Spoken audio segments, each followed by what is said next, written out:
How do I get a link for this? Okay. No, it should just be going to my YouTube. Okay. So, hey everybody. I'm going to do an interview with the trans man. His name is Hayden. Introduce yourself. Hi, I'm Hayden the Trans Man. Um, yeah, so my name's Hayden. I'm 29 years old. I have been doing this transition since I was 21, a couple of days after my 21st birthday. So I'm about to be, I think, 9 years on 9 years. hormone. Wow. Yeah, so I've been in this life for a second. And I've seen a lot of changes since I've been in this community slash kind of not and kind of watching it from the sidelines because I'm not really invested in it anymore. But Mm-hmm. a lot has changed. A lot of new kinds of identities and people that I don't understand, which is why I don't communicate with people anymore in the community. So yeah, I have a lot to say about that, and I'm So just happy to Hayden, be. okay, so I realize that you've had problems with both like gender critical and with the trans activist community. Why don't you Mhm. start with that? Tell me about the issues that you've noticed in, let's start with the gender critical portion. I think I understand where the gender critical people are coming from.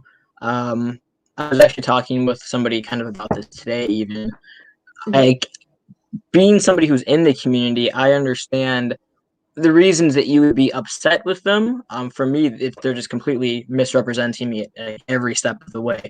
So I can only imagine being on the outside, not maybe I don't think understanding is correctly the right word, but maybe not completely like getting gender ideology. I know a lot of people just they completely reject it. It's just male and female and personalities, and that's it. um Mm-hmm. So but may I yeah, interrupt for a no. second?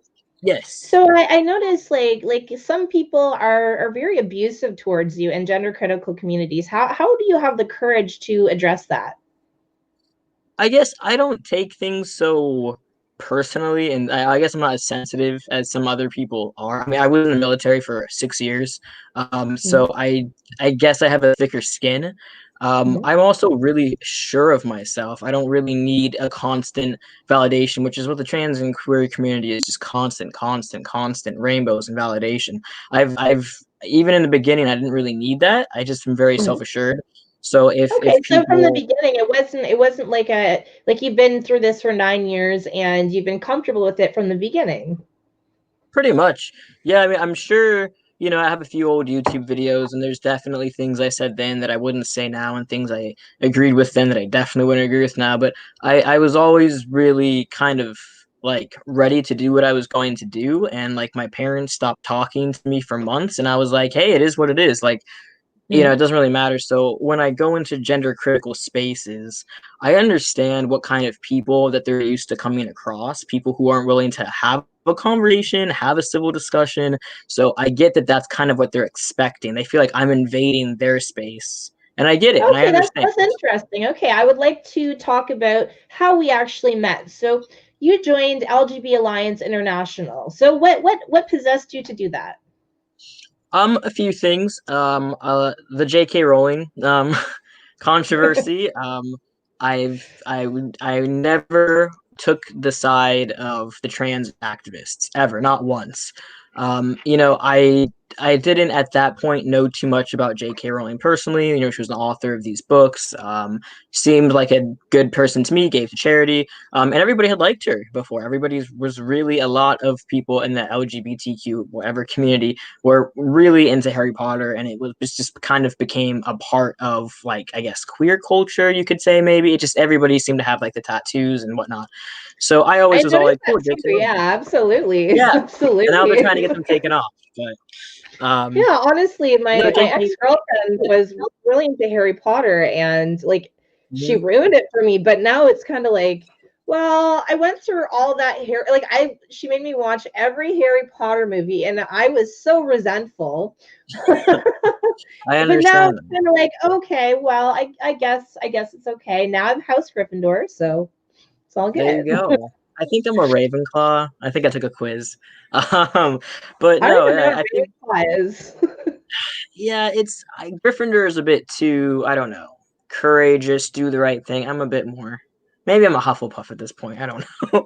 But yeah, I never got on the hate JK Rowling boat. The more I looked into it, she put out the original tweet where she's basically saying that she believes in sex. I mean, there's just male and female. And I mean, of course, there's like all the things in between, but those to me seem to be abnormalities, and they have either the markings of male and female or both. You know what I mean? There is no actual third. So I was like, that's common sense. Of course, that's literally scientifically correct. That's all she was saying. And then she said that everybody has a different experience. A trans man is not going to have a male's experience and vice versa. And I was like, yeah. And then everybody came for her. And I was like, and they came for her so viciously. The kind of sexual abuse that she got. I mean, it was just Yeah. that really set me off, I think. I just couldn't Yeah. believe it. I couldn't believe that people that I knew who seemed to be, middle of the road people were like Mhm. supporting it, sharing these, violent memes. People were burning books. I was like, I mean, I completely agreed with her. And that's when I really started to feel, and I had felt it in the past, a couple of other things had, been coming up along the road I didn't agree with, but that really just like hit it for me. And I happened to, I do a lot of genealogy stuff in my spare time, and I found one of my cousins is a butch lesbian woman who was also very heavily in the gender critical community, and I kind of got Hmm. talking to her, and Okay. she's a lovely person, and so Hmm. I really made me want to go into these spaces and hear the other side out, Okay, kind so of what do you think over and about over. me as a turf, Hayden? Well, Am I a I think, horrible human being? well, Do I I wish think death on you? No. I think turf is just. I mean, it's one of those where it's kind of like you guys are like just claiming it because it's been thrown at you. But it literally stands for trans exclusionary radical feminist, right?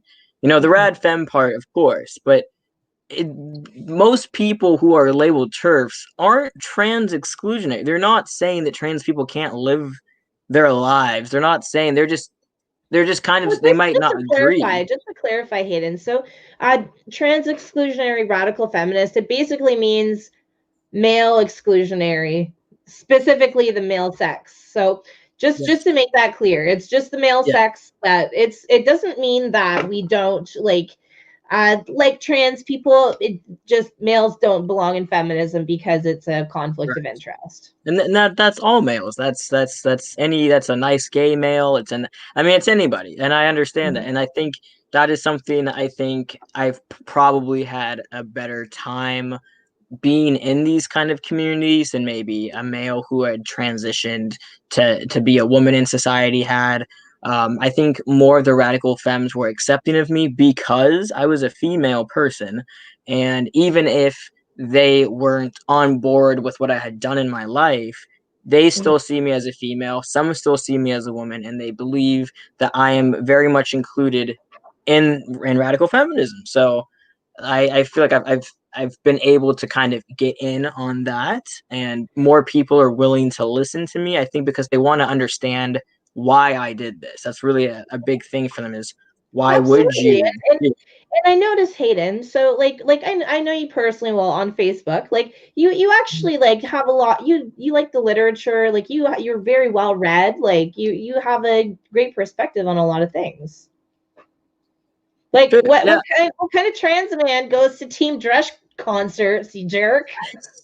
That's really funny you mentioned that because on Facebook it just came up. It was a year ago today. And that's really funny. Yeah, I know. Synchronicity. Synchronicity. Do you believe in synchronicity? A little bit, yeah, somewhat. But yeah, I did with that alone, that's just really funny. But yeah, no, I love Team Dresch. I love the Butchies. I seriously, Kaya Wilson. Like, I grew up obsessed with lesbians. I was like, they are the best. I Okay, just so didn't go that way. yes. Okay. So one of the things that I wanted to address is our similarities. Okay. Hayden, Mhm. how do you like to dress? Okay, well, I was thinking about what to wear during this actually. And I just literally didn't put anything on. I thought I'd just try to be like whatever I came as, but I Excuse love me, you did put plaid. something on. I see you dressed. Oh, I love plaid, flannel, band tees, black skinny jeans, boots. I mean, I grew up mostly in the Pacific Northwest. You know, I think like Nirvana, Kurt Cobain. Oh I yeah. just this kind of trees and forest, kind of like lumberjack kind of. I'm just really relaxed. I don't really try to dress up too. I mean, I live in New York City usually, and I'm just kind of like I should probably maybe just wear a lot more black. Maybe black more. Oh yeah. But yeah, yeah, I'm just really laid back about how I'm dressed. It's just hoodies and Oh, just kind you're of. really lagging, Hayden. Do you have anything running in the background? No, I Maybe. got rid of everything. Oh yeah, no, I know what it's like to live in the woods with shitty internet. I sympathize with you. Okay, Yeah, I have so 3 bars. I like I'm a lesbian. I like my hats. I like my hoodies. I like my male jeans. I like my hats a lot, a lot. Are you a fan of hats, Hayden? I have a hat somewhere over here and beanies, hats, Ah, beanies. Yeah, mm-hmm. Yeah, beanies are the I shit. shaved my Okay. head in December, so I wore. Okay. So maybe we have some kind of stuff in common in the way we dress a little bit, but I try not to wear like skinny jeans because my like it just does not I no no. Oh, I know. Oh, I know. It over accentuates things you don't really want to have accentuated. Yeah, no, it's difficult being trans too because you're I mean, I'm it's not that I'm really trying so much anymore, but I'm hoping that people will view me as a guy and just move on, you know? Like just like the Do general you ever public. do you ever dress to compensate to make yourself look more masculine? In the beginning it was something that I needed to do because my body 'Cause I do wasn't as a natural. lesbian. I do. Yeah, I, no, I used to do it more often. Now I you have to be aware. I'm not very tall. I'm like 5'4.5". You know, I'm never gonna get that full 5'5".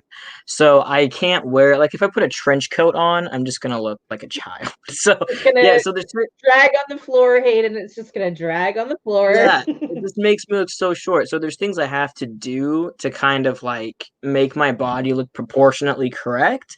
And I think a lot of it has to do with like because I have hips and thighs. Like I mean, I have a female body. There's no denying that. So I have to do certain things to kind of, you know, not have that showing so much. And like if you as a lesbian do the same thing, it's not a transgender dysphoria thing. It's just kind of like you don't really want to emphasize, you know, oh, these are my birthing hips. You guys want to see? Yeah. Like it's just not something you want.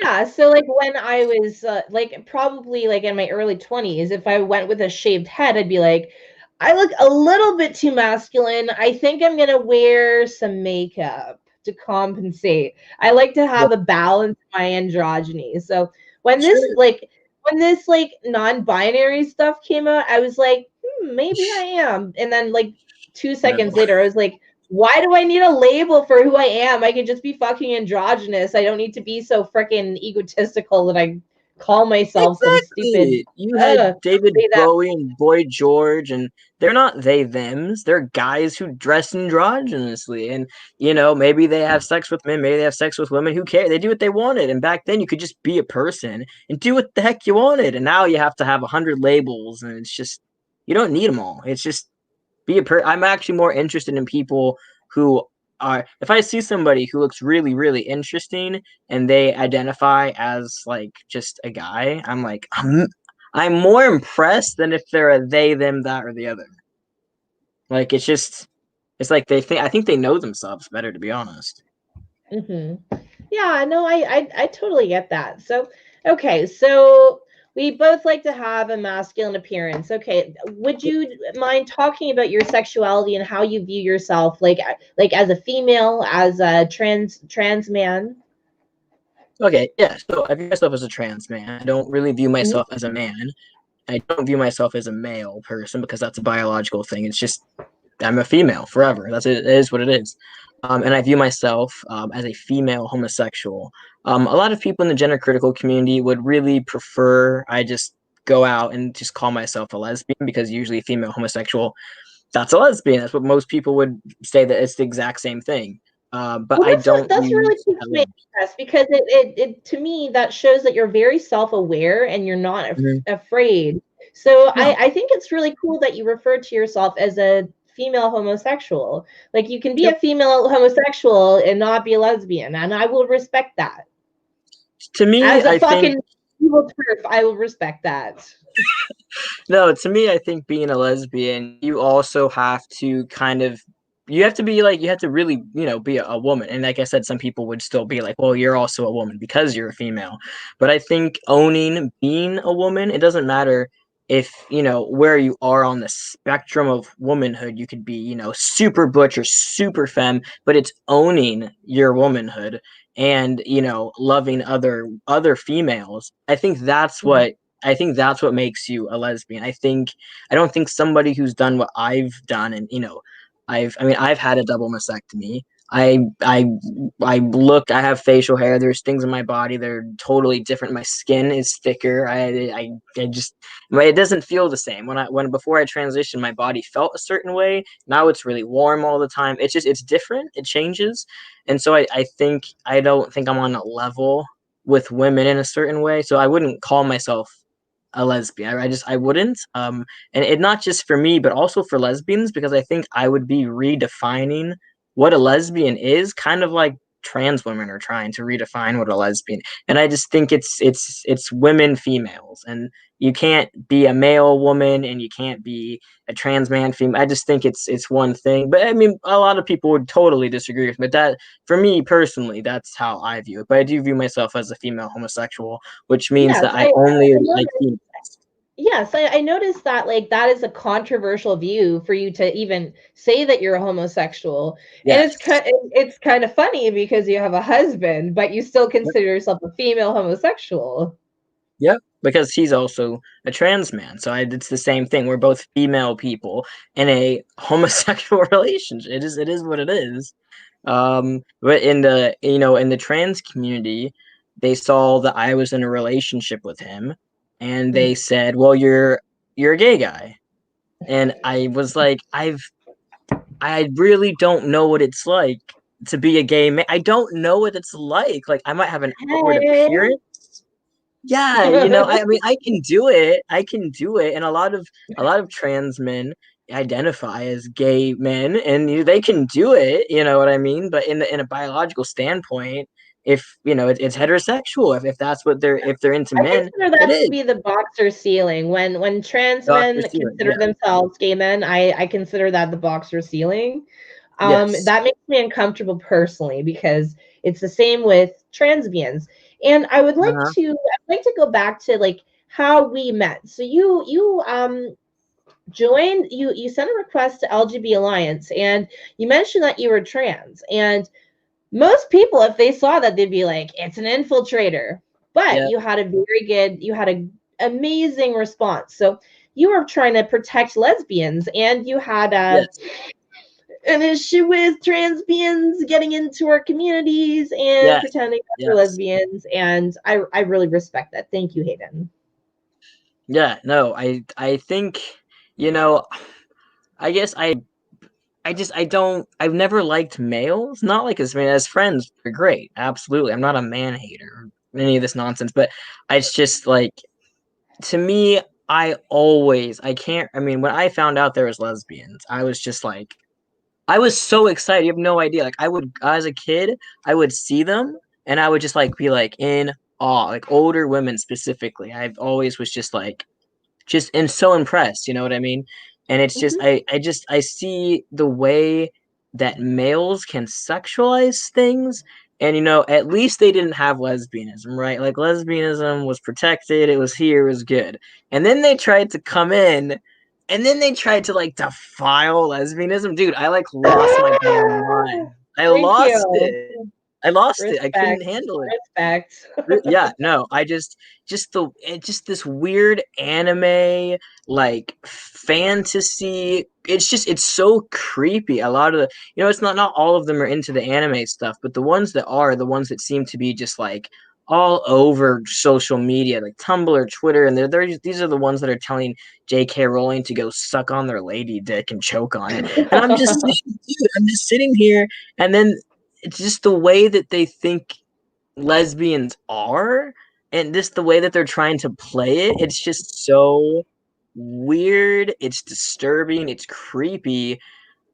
I just don't understand. Like, I don't get it. I mean, somebody posted the other day. I've just recently been kind of back on Facebook, and so I was kind of like looking at the gender critical stuff and see what's coming out now.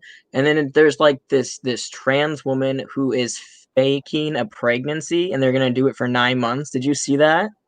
Oh yes, I saw that. One sec, Hayden. I'm gonna post a link in gender discourse because they might have some interesting questions. If you don't Sure. mind, I'm just gonna take a quick second here. And wow, I have 1,000 tabs open. So good luck. Okay, let's see.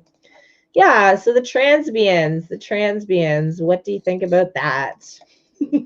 It's just awful. I Like mean, I think the most hilarious thing is actually the ones that claim to be butch lesbians. It's like you have no idea what it is to be a butch lesbian. Trust me. it's um, so weird, and it's like, and I kind of feel like they just don't want to like do so much effort, and so they're just like, oh, I'm a butch, and I'm like, no, that's not. And they're just hairy and awful. And they're like, well, I'm not going to wear makeup, or I'm not going to wear feminine clothes. So they basically just look like any man you would see on the street. And then they just like get like a little girl and girl tattoo, like the female symbol. They're like lesbian. I'm like, what? No, I can't handle it, dude. I can't. Like, I'm friends with a lot of trans men who identify as bisexual or pansexual or as gay, and I don't have so much of a problem with them. I think because they just find guys that are interested. I think that male people are a bit more possibly experimental, and I think if you ID is like a lesbian, you're just kind of you're looking for females, right? But there are some men who ID as gay who, okay, but it seems like trans men are finding men who are interested in them, where it seems like transbians are just demanding that lesbians be interested in them. It's different because females yes, commit things differently than males do. Hayden. So those like straight men who have like fetishes for trans women. I Yes. wonder if it is actually some males like they do just uh catch this femininity in a person and they're attracted to that penis or not. And Right. maybe it's the same thing with gay men regarding trans men. What do you think about that? I Like think they so see their too. masculinity and they're like, okay, that's attractive. I'll take the dive into the front hole. I think so. I mean, I do know of a guy, it's a trans guy, and he doesn't use the front hole. I just these words are so I just don't use terminology. I'm just like, there's my body. But yeah, no, I know one that doesn't use that. So I don't know. I feel like it's kind of confusing. Like if you're gonna be trans, and then you're just gonna just it doesn't make sense. But no, I get what you're trying to say. Like they're kind of like, oh, I enjoy like this femininity, and you really, outwardly, with your pants on, look like any other guy. And I think it's just I don't know. I think yeah, they have an interest in that with lesbians. I just feel like lesbians really just they don't want anything to do with male people at all. Like it just there's not an experimental interest. Maybe I could like no, it just doesn't seem to be there, and it's just it's different. But I mean, I got the catfish. I got catfish once by an AGP male. mm-hmm. And like they're very interesting. And like I was like, oh yeah, yeah, love is just love. And then when I saw a picture of him, finally, I finally like dragged it out, like, oh yeah, you're catfishing me. And then I wanted to fucking vomit. No, love is not enough. Yeah, Love is not enough. I need somebody female, not male. It was very actually traumatizing. yeah. A lot of like the And they AGP push stuff, that. it's fetishism. Yes, yes, they push that a lot. that, it's like love is love, like get over your genital preferences. But you know what? My genital preferences are why I'm a lesbian. But that's the thing, isn't it? Back in the day, it was, love is love, and you can't help who you love, or you can't help how you feel. And everyone was on board. We were all about it. And now it's like, oh, genital preferences are wrong. And I'm like, when did the script flip? I feel like we fought so long to be like, hey, I'm a homosexual, I can't change it. And everyone was all like, groovy, man. And now Mhm. it's like, you should change that because Yeah. you're an asshole and you're transphobic. Everything you do is transphobic, dude. It's just like you can't. I mean, I'm transphobic. I'm Like, transphobic too. Sorry, Hayden. I'm a transphobe. Get out of yeah, my channel. yeah. And if I'm not transphobic, I have internalized transphobia. So I secretly hate myself. Oh yes, I have internalized transphobia too, and I'm an egg. And Yeah, yeah, okay, yes, because so one it's thing, just a one thing I stupid. would like to talk about. So gender dysphoria. So we have both experienced gender dysphoria, and I did not transition. However, you did. Mhm. Um, could you? Oh, actually, your screen is actually like your internet's doing better. Okay. Oh, thank God. So, are you comfortable talking about the gender dysphoria that you faced growing up?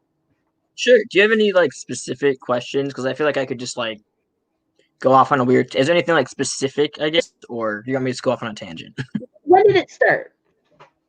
I remember experiencing, I don't know if you call it gender dysphoria, because I'm trying to think about how I kind of thought about it then, because this is kind of a newer word, Yeah. um, or at least in the last 10 years for me. So I guess I would just kind of try to go back in the headspace. I remember as a kid, I was really, really, really active as a child because I'm ADHD. So I was just like running all over the place. And I would frequently like split the middle of like my pajamas open because I was always just like moving. So I'd always get like these splits, like right like in the crotch of my pajamas. But I was so just crazy that I didn't know how it was happening. So I decided, and I was like maybe 6 at the time, I Mhm. thought that when I went to sleep at night, like my penis grew in. Like I had like this, and I thought it could happen. Like nobody had told me. I mean, I didn't grow up with a lot of like LGBT anything, in my house, so I didn't really know a lot about anything. But for some reason, I thought, hey, maybe it's finally gonna grow in. Like I felt like it is something that could happen for me, but not other girls. Like Mhm. I didn't understand, and I just kept thinking, whatever. And then when I got into like puberty ages, like 12, 13, I didn't really develop here. I didn't like not so much, and when other people were, and I just remember like looking at my every day. I'd go and take a shower in the morning for school, and it'd just be flat, and I would just be like, maybe there is something wrong with me. Like, maybe I was right. Like, maybe Hey, that's you just know not. what? I've had the same thing, the same fucking thing, the same Yeah, fucking thing. I Yeah. just thought it wasn't gonna happen for me. I was all like, dude, you're right. You're weird. You're totally different. It's not gonna happen. And then it did, and I was like, son of a. And I remember when it did, it was just like it was really awkward because that's when Okay. like all Okay, Hayden, tell me yeah. about your experience with bras. Bras were terrible for me. Okay, so I only ever had sports bras. That's it. I was not interested in anything else because I liked that they kind of pushed it down a bit because Mhm. this is, 13, 14, 15, that's like the end of middle school, high school. That's when everybody's dating and like the guys are starting to check you out and like I I have been interested in females from like a very early. My first crush was in first grade. Caitlin Was Weaver, it if you guys ever find Oh. her, uh, but so yeah, I was very uncomfortable developing because I didn't want guys to look at me because I just didn't want guys anywhere. I just didn't want them around. So I was like, oh my God, I was horrified, right? So I don't know if this is technically a gender dysphoria thing or if it's just like somebody not interested in people who are looking at you thing. But Mhm. I would wear I don't like know if you would take offense to this, but at that point in your life, I think perhaps it could just be like internalized misogyny, based correct. Yeah. on the fact that like males will sexualize anything with tits, Yes. and it's And I think disgusting. Because yeah. I think I would put it there because I think some people would just completely write it off as dysphoria, but I do think there is more to look into there. That it could be that, it could be, this fear of being, looked at as a sexual object, and it's not necessarily feeling like you shouldn't have it, Mm-hmm. but feeling like you don't want to be sexualized. I would say that it probably would fall into that. I mean, I'd wear 3 or 4 like bras at a time, like sports bras, and I would just try to like wear like a lot of like jackets, and like I just would try to really obscure any kind of shapes that puberty was like trying to do to me. Like Mm-hmm. I wanted nothing to do with it. But I think I remember I was really interested in the male physique. Like I really liked it.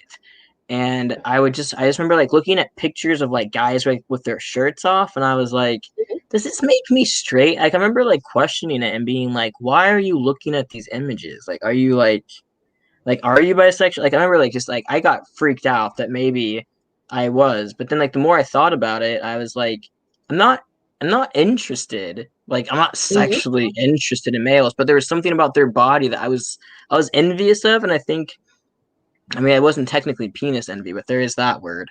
I mean, it's Yep. torso envy. Yeah, I definitely, I liked the freedom of their bodies. I liked that men got to walk around with their shirts off. I liked the way that their body was shaped. I didn't like going to gym class and having to do jumping jacks and these guys just like flipping out. Yeah, Yeah. and running on. God, these guys were just So I You just know I what? really What I watched your YouTube channel, and I actually experienced the same thing, and I still do to this day. Like when I watch MMA, it's like I want that physique. However, at the right. same time, I have fought my gender dysphoria. Like I have struggled with it. I truly have.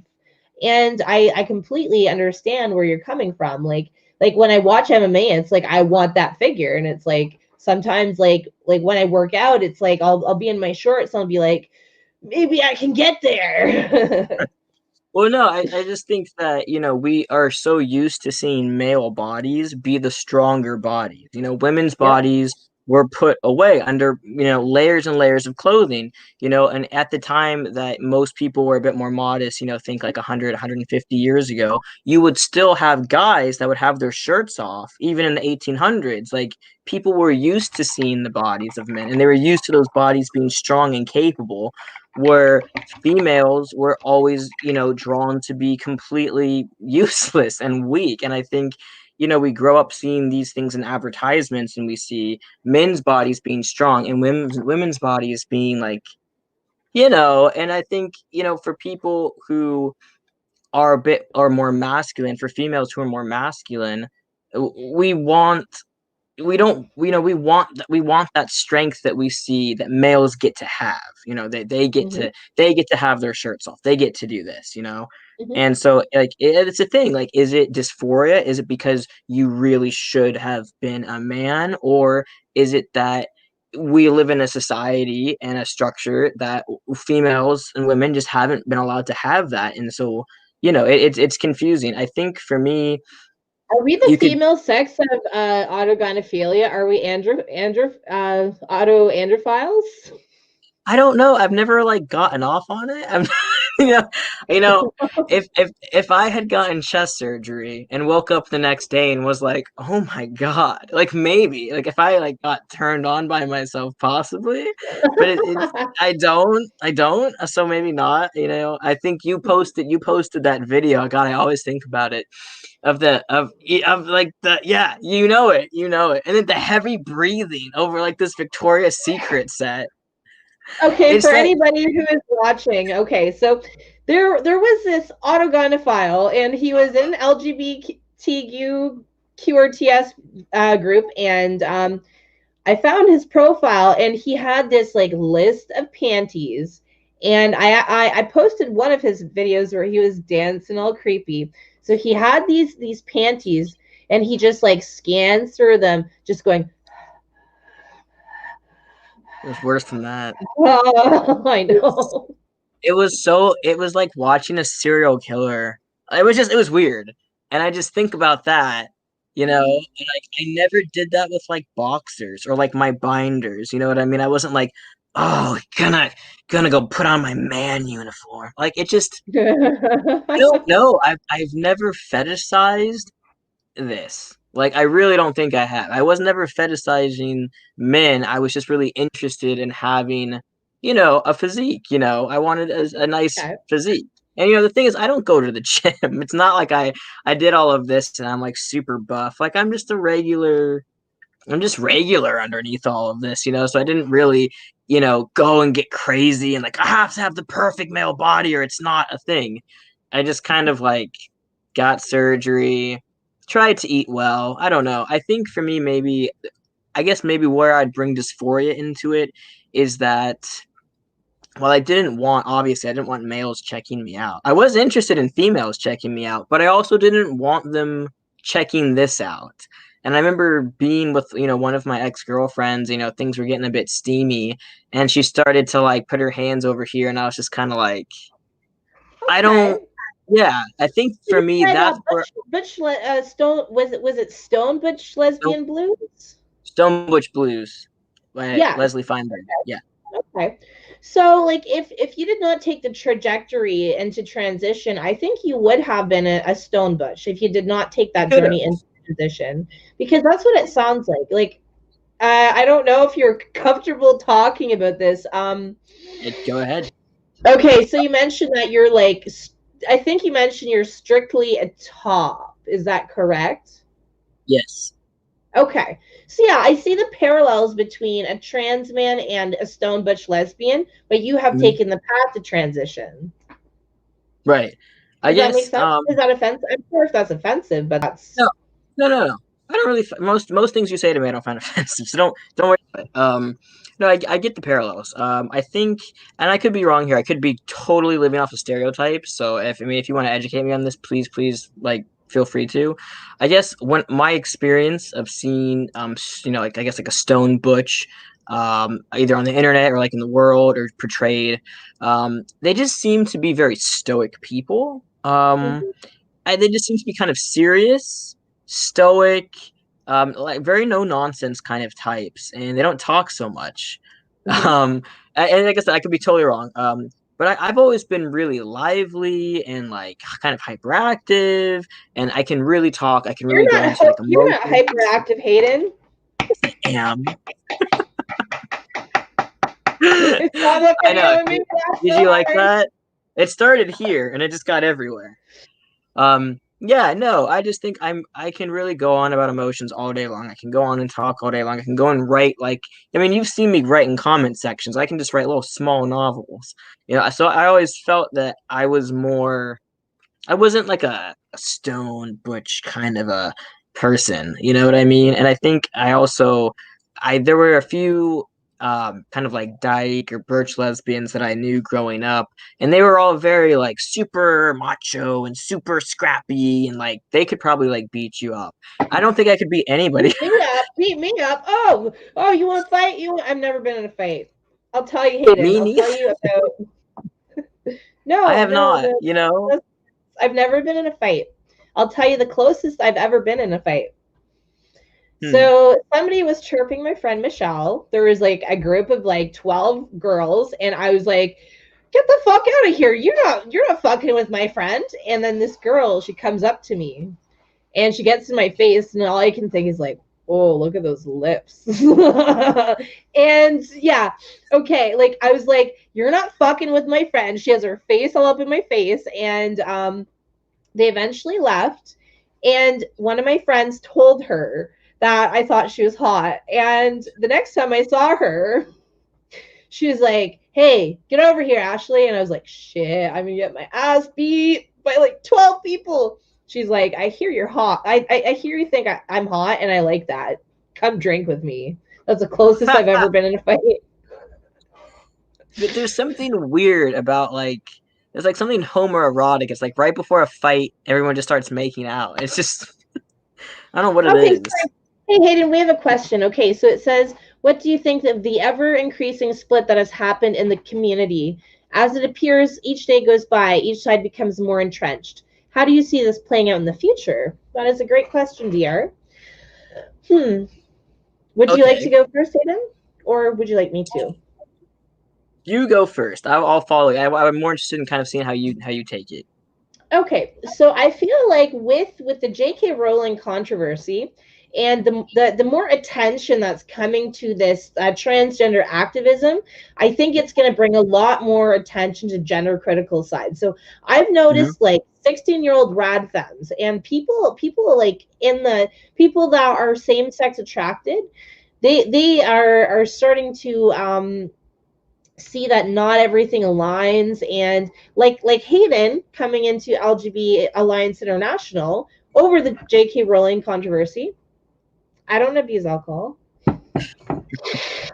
So I think that it's going to be a huge divide. I definitely do think it will be a huge divide. But I think that people that are not pandering to a community, people that are not, about lip service, they will probably become gender critical. What about you, Hayden? Yeah. I'm really upset to see the. I guess I'm not upset to. Okay, let me try to clear my thoughts. I'm kind of happy that there is like an LGB alliance that are trying to separate themselves, from the trans and queer community, because I think on a social level, like in the world publicly, I do think that you guys definitely need to be like, hey, we're not those guys. Because everybody lumps it in together, in media and everything, people who aren't in the know, people who aren't like my mom and my dad, you know what I mean? Like think about like your parents or like your aunts. They don't understand the difference between everybody. They think that we're all one big happy family. And I think it's important to be like, hey, we're not those guys and we don't have the same values or belief systems. I think it is important. So I am glad that people are seeing that there's a difference because there really is. Um, but I'm also sad that it's come to this because you do have people like myself and I have, the LGB that was, when I was growing up, I didn't know too much about, the T community. I saw a few documentaries, in the mid 2000s. Some people were using the word queer back then, but it wasn't really being used as a label. It was kind of being used as an umbrella. Now people are queer, whatever that technically means. Um, but I'm just sad that it's I'm sad about the fighting, you know what I mean? Because I grew up really looking up to older lesbians or like really being interested in like older gay men and like all their stories or like it seemed like a really cool community to be a part of. Like I couldn't wait to be a part of it, you know what I mean? I was so excited. And then as I got older, the lesbian bars started disappearing. Lesbian spaces are almost completely gone. Everything's either like a gay space, and now they're becoming queer spaces. Like I was saying, the Boys Town in Chicago was trying to be renamed. I don't even know if they're trying to rename it, but that's too, a thing. So I'm sad to see that the LGB part of it is being attacked. Because they're like the elders, they're the elders of the community, and they're just being like shoved into the mud, and homosexuality is wrong. So while I'm glad to see that there's a divide so that people can see that there's a difference, and I'm honestly hoping, I mean, as somebody that's trans, and I'm probably going to get a lot of heat to say this, I'm kind of hoping the trans people fail.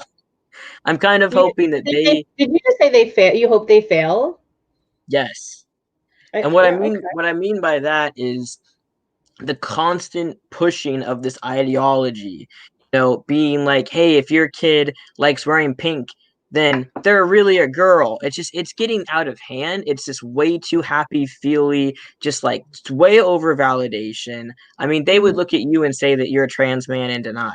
Do you know what I mean? Oh Like they're yeah, just yeah, like, they have, yeah. Oh yeah, yeah. they're like, just come out of the Especially with closet. the gender dysphoria. Yeah, exactly. They'd be like, that's all it takes. It's just, I mean, I don't know if it was if it was on yours or somebody else's profile. Um, oh, and I've just lost my train of thought. But somebody was saying that how is it possible to walk into a clinic and be like, I have this diagnosis, and everybody who walks into that clinic is diagnosed with it? Like, Mm-hmm. you hardly go into a therapist's office and they say that you're not trans. They just give it to No. you. Like you just are automatically. You say you are. I mean, there's no other thing in the world that you just say it and then it is, and no questions asked.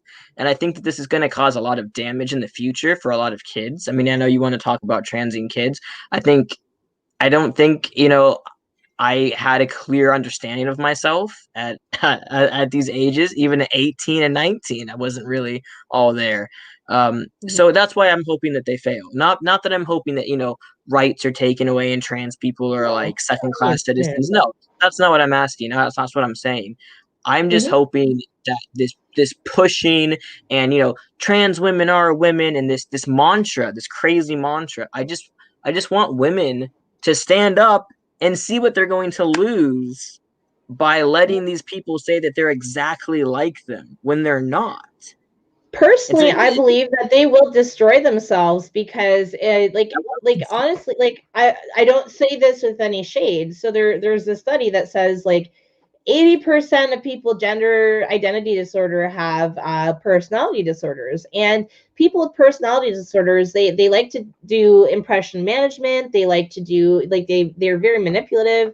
I don't know if you've ever read Reddit Detrans. You'll hear stories about young kids being groomed into telling their therapist that they were suicidal and would kill themselves if they don't get the therapy that they want, or the sex change.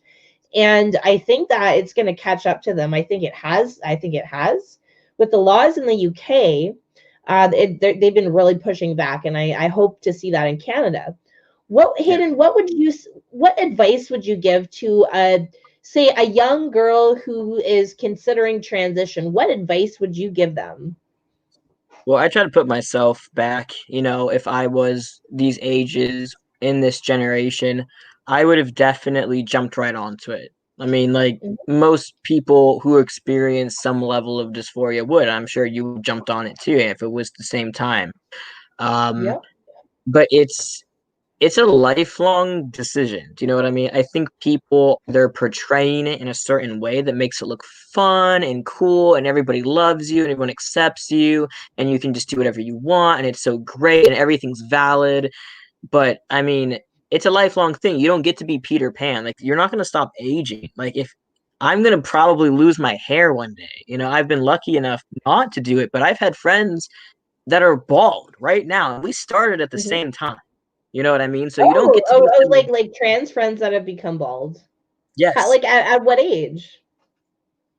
Like my age. It's so thinned out. My spouse is his hair is starting to go already, and he's freaking out about it. You know what I mean? But we both understood the risks and we both went along with it anyway. And I don't think people really, really get it. You think that you're going to be this little ooh woo, whatever, small, cute bean boy and all this kind of anime a bit, kind of talk. But you kind of have to look into your future. You know what I mean? You're going to be an old guy one day. You're going to be an old man. You're going to be bald.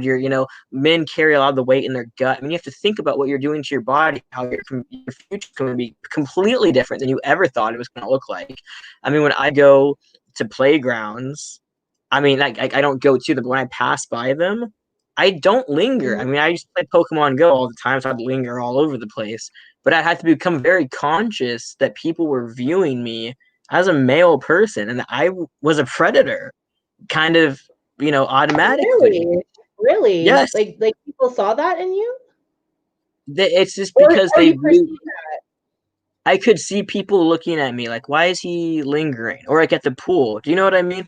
Like you notice eyes on you that I didn't have on me when I was, presenting as a girl or a woman. If I had eyes on me, it was guys checking me out. Do you know what I mean? But now I see women looking at me, wondering if they should feel threatened, wondering if it's safe. And Yes, it's a hard absolutely, feeling. absolutely. Yeah. I would feel the same way, except I know that you're trans and have female socialization. Yes. Yeah, and, Yes. and that's it's difficult, because I will always you know feel towards females. I don't know how to say it better. I will always understand where they're coming from, and maybe not because I didn't, I stopped living openly as, well, I guess how do I explain it better? I want to use the right words that make sense to everybody, without, making it weird. But I haven't socially been perceived as a woman in public for like, almost 10 years now.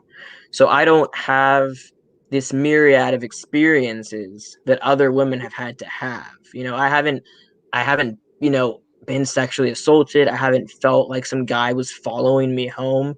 I haven't had these experiences. So I understand my difference between me and women, but as females, I feel very closely, to other females. I have, and so I guess it hurts to know that some people are looking at you like you might be a predator. And I'm like, I would never. But you can't, go over there and be like, I'm not gonna perv on your kid. You can't. So you just have to realize, that you have to move on. So I guess going back to your question, you have to talk to these young girls and be like, hey, this is a lifelong thing. People are going to view you differently. You're going to look differently. It's not, you don't get to be a cute 20 something forever. It all ends. And, people go on the testosterone, they make YouTube videos or they post updates, 1 week on T, 2 weeks on T, but it ends at some point, the changes stop coming and you just have to live your life, so if you were looking for some cool stimulus, I mean, you can only tell people you're trans so many times. People don't really care so often. You just have to live your life. So Mhm. it's not this thing that just keeps happening. You just have to one day wake up and be like, this is my life. And if you need constant attention and stimulus then maybe this isn't for you. This is not for attention. I didn't do this for attention. I didn't do this to stay in the spotlight. I mean, I didn't do this to be Peter Pan. So I guess you need to understand why you're doing something, and you really need Do you to. Sorry, Hayden. Do you think Yeah. it's toxic for girls to see these like testosterone updates? Like, because I feel like young girls, like some of them, they don't want to be themselves. Like, how many girls like themselves? How many girls would rather be somebody else? And when they see these like testosterone updates, it's like, oh, well, maybe I can just be another person. Do you think that's toxic, or what are your thoughts? I think this being another person idea is toxic because I definitely had that, and I think some of it probably did stem from watching these videos because that's how I got into this. I okay, I this do is probably apologize, Hayden. I do apologize, Hayden. yeah, Is it possible at any point you've had internal like lesbophobia? no, No? lesbophobia. Like, am I afraid of lesbian? Am I afraid of being seen as a lesbian? Yes. Oh yes, yes, it happened today. Yeah, me too. Me too. I I think, but actually struggle with internalized homophobia. I still do to this day. yeah, I think for me, I don't struggle with my like what I like. Like I like women, I like trans men, I like females. Like that's never been a problem for me. I don't care who the Mhm. hell knows it. Um I think it's when I was younger, before I transitioned and did anything to alter myself, I didn't want to be perceived as a lesbian because I didn't want to get hate. You know what I mean? I didn't want people to see me and see that I was a target for them. So I really was Interesting. scared to come across. But now it's different. Now I have facial hair, and I really it worries me that somebody is going to see things about me and think that I am trans because I think you kind of open yourself up for a lot more attack. You would think maybe, oh, well, lesbians are going to get attacked more, but I'm still female, and if somebody's going to see me as a female and still view me as a woman, well, now I'm a lesbian with facial hair. Okay, so it starts to kind of get on this weird line. Now you're a freak. You're not just like, oh, a lesbian. You're not just a woman who likes women. Now you're a freak. So that I get more scared about people wanting to do physical harm to me because I'm so outside of the norm. So yeah, I'm afraid of it Yeah, for my so safety. you're a fake man, so that makes you target. Is that what you're saying? Yes. Yeah. Interesting. That's very, very interesting. Yeah. So one of the questions I remember, it was have you ever experienced like male entitlement or male privilege with your transition? Oh yeah, I'm sure I have. there's a trick that you can do that trans men put up on the internet. They're like, try this kind of a thing, and it worked. I kind of felt bad doing it, but I wanted to see if it worked. Um, it just says walk down the sidewalk, and if a woman's coming towards you, don't move out of the way. She Oh yeah, will. I know that. Oh yeah, I do So that I with was men. like, I did it, and they all moved out of the way. And I don't remember that happening before. I was always moving for them, but guys don't exactly move for each other. You get really close before a guy's like fine, because it's like this thing. You know what I mean?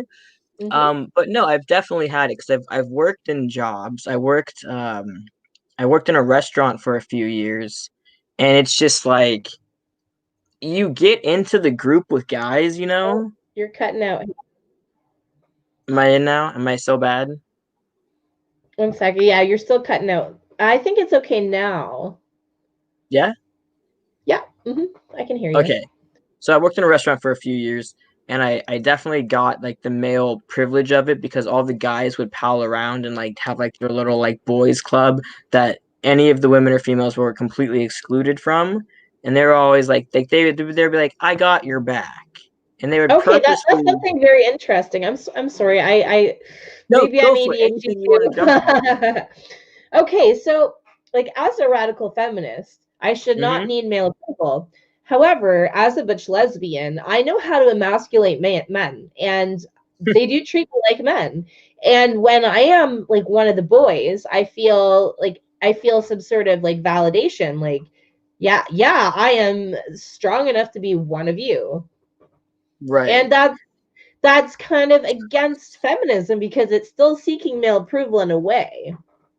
Yeah. No, it is. Here's I'm not in that job. No, yeah, you get into like this boys club, and it's like for somebody who is identifying the way that I do, I get like a big sense of validation from it, or I did. I think now it'd be different, but yeah, you get a privilege because you're a guy, so you can be in the guys club.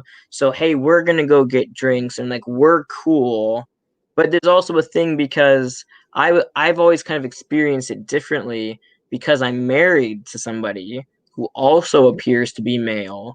So while I've gotten to experience male privilege with people who don't know, my actual sex, I was left out because they assumed I was a gay guy You're who wasn't really on their level. Yeah, okay, But yeah. So yeah, that's interesting. That is very interesting. So you experience gay homophobia, gay male homophobia. I've That's so experienced interesting because all of it. you're both females. Yeah, I, I've I experienced really find that lesphobia, fascinating about you, homophobia, Hayden. transphobia. I I got find all that the very phobias. fascinating that you consider yourself a female homosexual. Mhm. It's rare because I It shouldn't be. okay, so my first ex-girlfriend, I don't understand this. She was so feminine. She actually triggered my gender dysphoria so bad because every time I went to school and I wasn't wearing a bra, she'd try to snap it and be like, "Ashley, why Oh, aren't you wearing a bra?" And you got know it. what I eventually did? I was scared to ask my mom because I was terrified of my body growing. I cut Mm-hmm. up her bra and I put straps. I taped straps to my shirt and I let them like go loose and because I was like terrified of my breast growing. But now I don't understand because she was very Right. very feminine. I think. But now she considers herself a gay male. She was a lesbian at one point. Now she's a Yeah. gay male. But she was also bisexual and mostly attracted to men. Unless she always just bisexual. She was Well, bisexual and now that's she another considers herself debate. a But man. Hmm. I just think I find that very like appropriating behavior, and that's something that I've never wanted to do.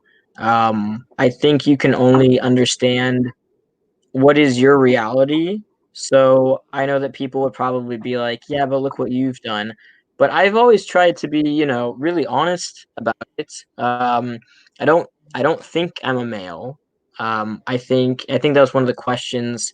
Like somebody asked, like, how do you feel male? I don't, because I can't, because I'm not. It's just not a thing. And I don't even know if I feel like a man per se. I don't know if it's that I don't feel like a woman. I did what I did. It's hard to put into words, and I think when people try to put it into words and they try to grab at other identities, I think when that becomes the problem. All I really know is that I did what I did, and I thought it would work, and then it did work. And what I mean by work, I mean I just felt better about myself. I've been more confident, and not just in society, but with myself. I mean, at home by myself, I'm more confident. So it's not so much that I'm seeking validation outside of myself. Like I could be at home and put like I wouldn't dance around to music before. I thought I was so insecure. I was so insecure just being with myself. And now I'll just wow it out, or I was so scared Hey, in Hayden, public or I with have another question. I don't mean to interrupt. no, Can you go see ahead. the question on the side there? Oh. Oh no, I was in the thing that said private chat. I didn't see there's comments. I see the comments. Okay, yeah, Uh DR. let's see here. Do you think someone So, suffering with gender dysphoria could have their dysphoria diminished to the point they don't seek medical intervention or even get eradicated over time with effective psychotherapy suffering from gender dysphoria?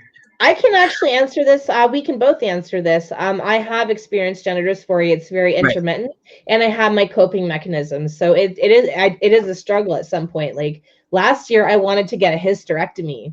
Last year, I wanted to get a hysterectomy, but I have coping methods, and thankfully, I found feminism, and that really helped me. So yes, I have struggled with gender dysphoria intermittently. So yes, I believe that you can reach the point that you do not need medical intervention. Hayden, your turn. Yes, I think okay, so obviously from what you've just said, gender dysphoria or having any kind of dysphoria with your body is not does not just belong to trans individuals or trans identifying individuals. Okay, it's not just their word. Anybody can have it. My mother's had it. Like Wow, not your mother. Wow.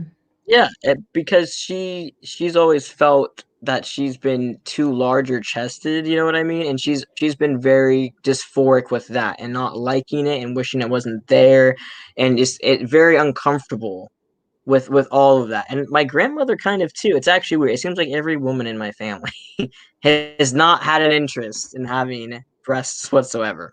So I'm like, is this genetic?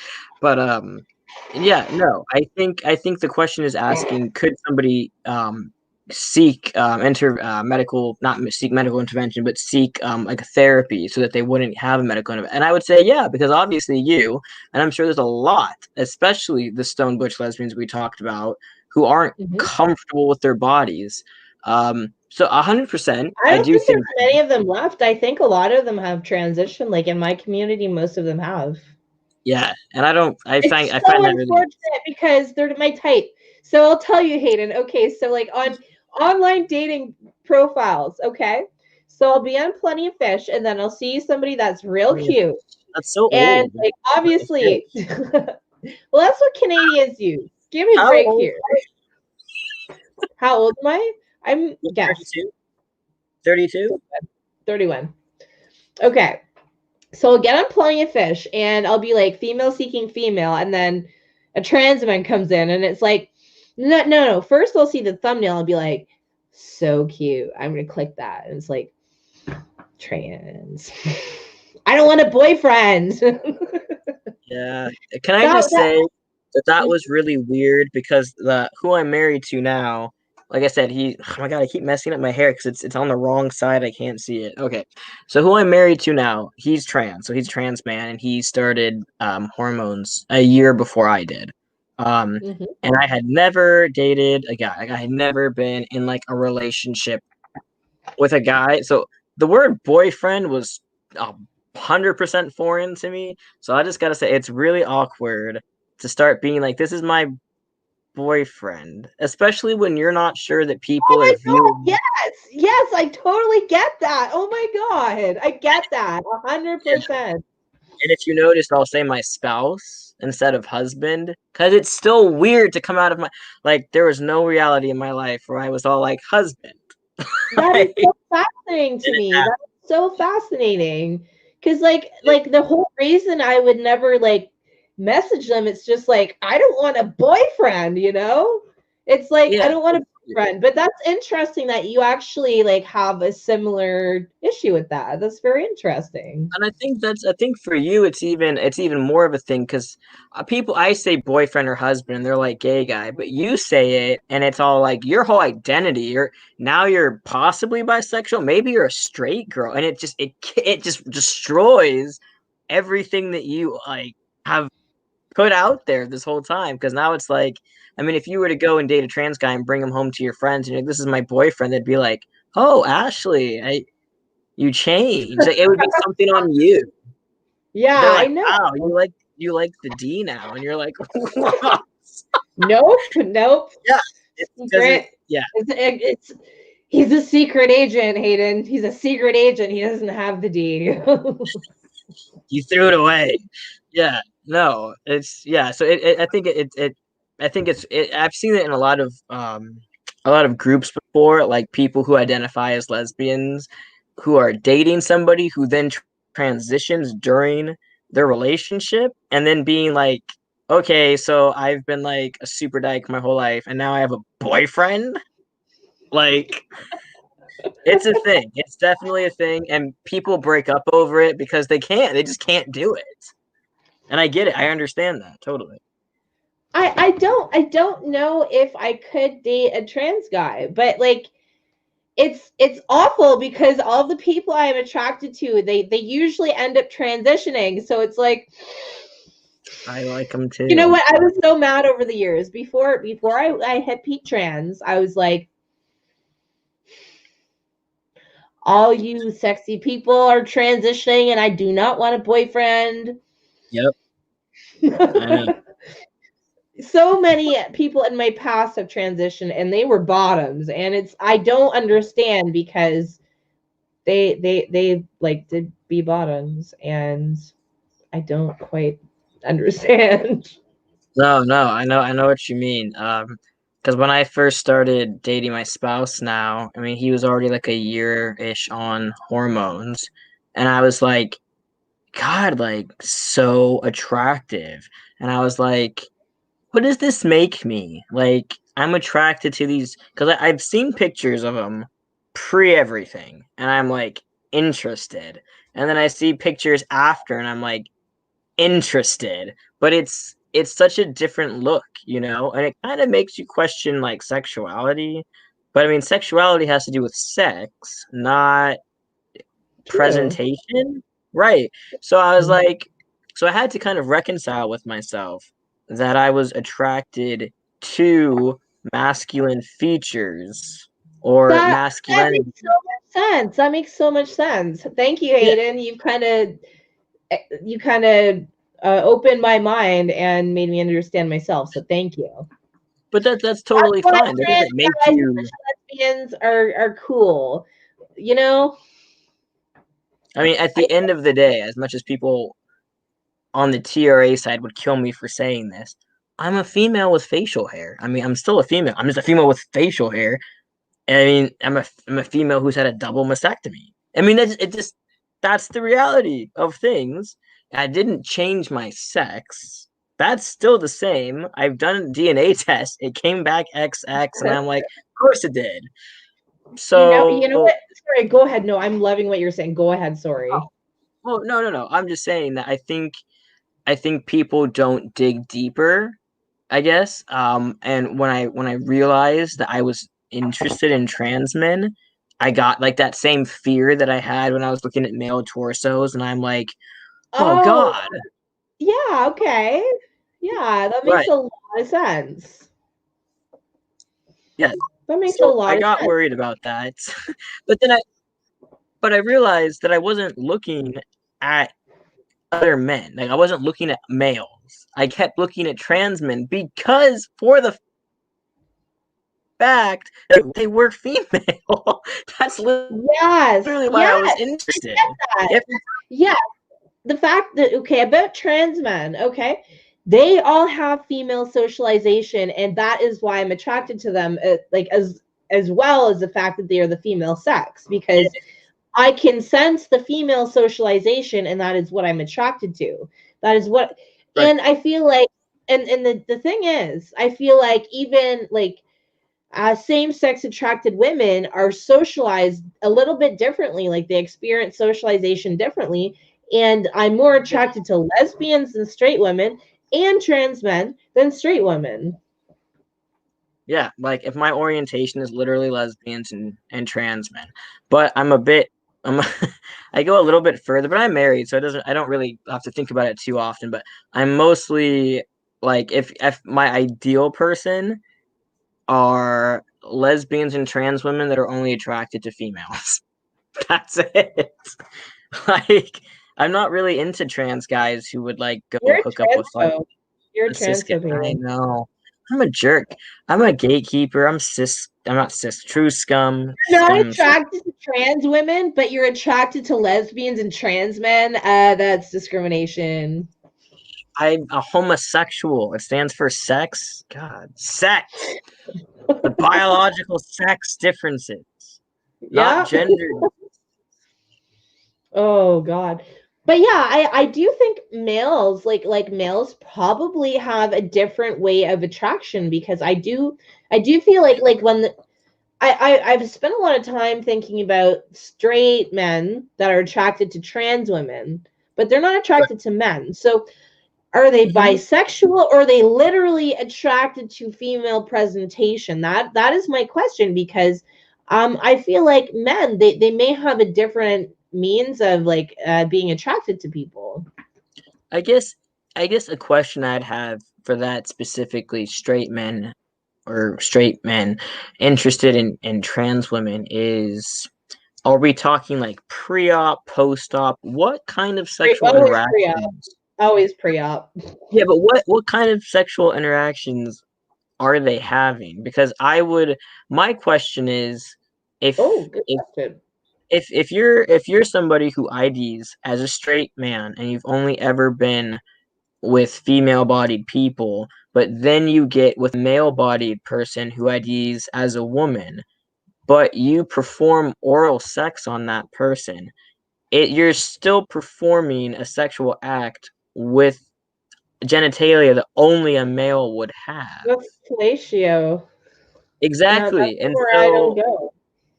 yeah, but then you have people who are interested in performing fellatio on a trans woman, but not a man, not a man male, a cis man, whatever you want to call it. You know what I mean?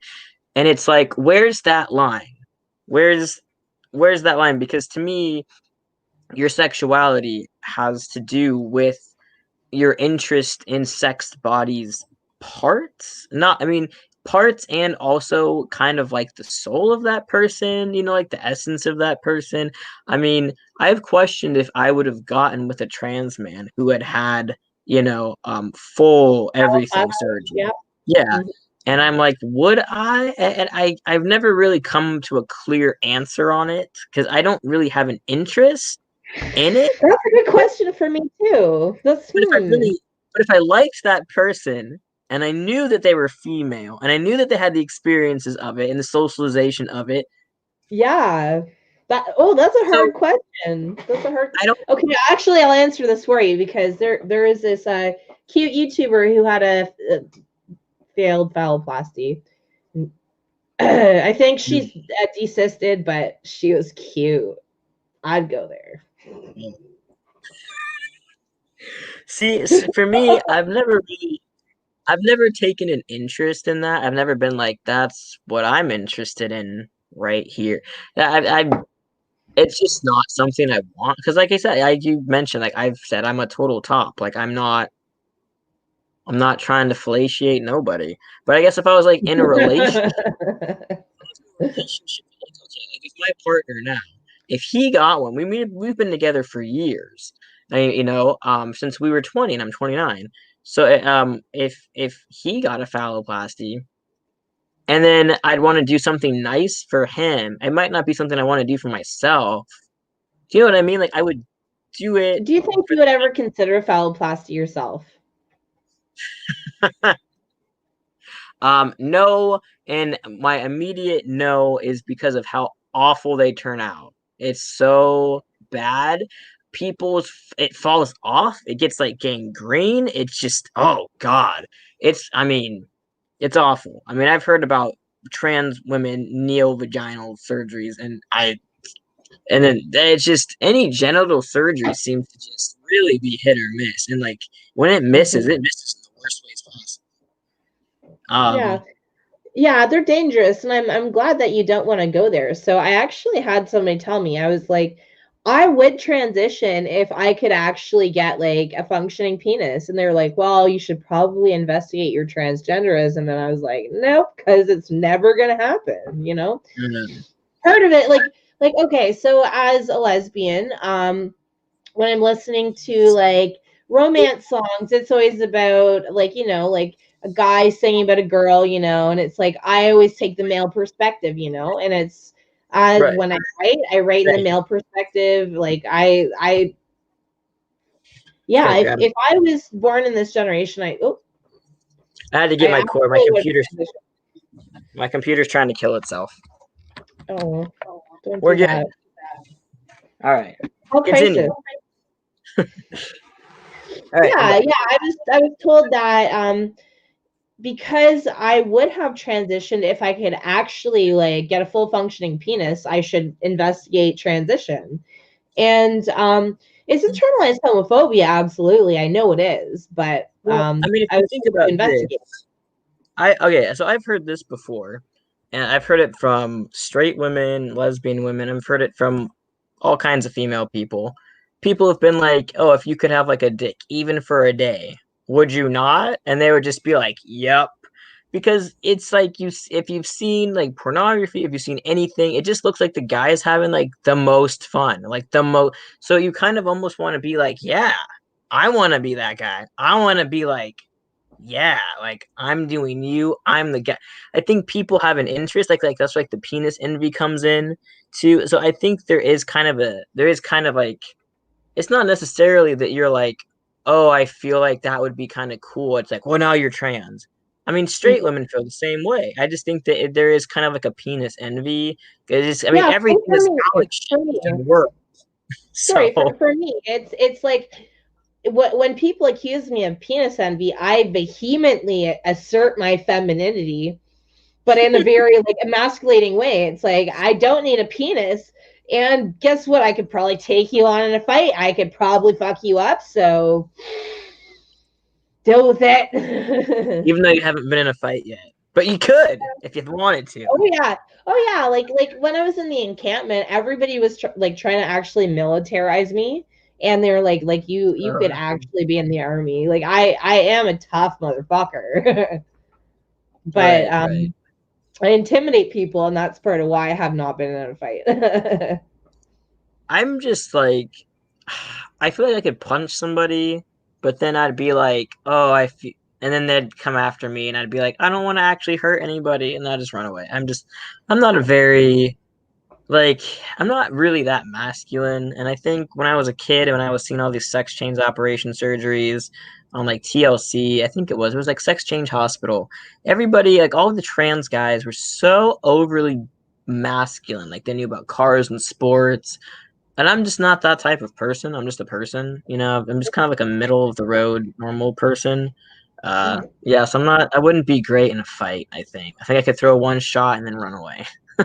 Hey, Hayden, you're kind of short. I could probably take in a fight. I know. How tall are you? I'm 5'7". You know, my mom's taller than me. Oh yeah, your Everybody. mother experienced gender dysphoria. Yeah. With I think just with like the breast, but basically she grew up in a household, and it was just her and her sister, and her mother and father basically said that they could be whatever they wanted to be, and this was in the 60s. My mom was born in the mid 50s, so she kind of had a different upbringing, I think, than most girls during her time were having. I mean, she got all the jobs in the neighborhood cutting lawns because the boys didn't want to do it. Like, my mother's always been a very kind of like go-getter, tough person. I mean, she's like 63 years old, and she'd go to the store and get big bags of dirt to go do gardening with. And she goes to her mom's house like all the time and does all of the yard work. My mom's a really tough person. Like, she's not been one of those people Oh, that just awesome. kind of glided through life and let men do anything for her. She does it for herself. She's really independent. And I've always had, and that's the thing. I've always actually had a really strong female role model to look up to. My grandmother's the same way. She's pretty cantankerous. So I've actually always had really strong female role models. So it's never that I grew up in a household where I felt that I thought women were weak. They were always really strong around me. Mm-hmm. So Hayden, do you think your mother had a role in like your very like intellectual like approach? Because like you're very smart, you're very well read. Like, what do you think she influenced that, or is that you? Possibly. Yeah, no, I think my mother has a real emotional intelligence. Mm-hmm. We really vibe on a certain level. I think we're able to have really deep conversations. I feel really comfortable talking to her with her about pretty much anything. But I will say that when I was younger, we didn't have that type of relationship.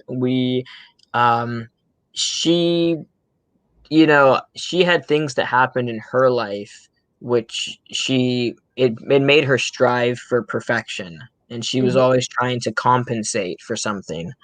And when I came along, I kind of became a part of that perfection performance. And I mean, hello, ADHD right out the bat. That's not that's not gonna work. So I had that strike against me. Then I came out as a lesbian when I was 15. But I mean, my ADHD therapist told my mother I was probably going to be a lesbian when I was 5 and 6 years old. It was destined. And so I think she had a lot of issues working me into her perfection performance. And so we really didn't see eye to eye growing up. But I mean, even when she was upset with me, she could really explain herself. And I think she had a really clear understanding of her emotions and she tried to express that. So I grew up being a very expressionate person and really wanting to understand more about things. Whereas my spouse, he grew up in a household where people didn't really talk about their feelings. Oh, It wasn't normal to do. To him, actions mean way more than words do. Words, he just like I talk and he's just kind of like, he's a very stoic person. We're very, very different people. But I would say my mom definitely was a part of that. And then my dad's a teacher. So, mhm. I mean, I kind of Oh, always had this thing in my life for being more interested in conversation and dialogue and not just cutting people off and I'm right and you're wrong, which is what the whole trans and queer community likes to do. So, okay. Hey Hayden, okay, so we have some more questions. sure, sure. Okay. Um, uh, Oh, the Oh no, go keep wokerati. asking all of these questions. Yeah. In the UK.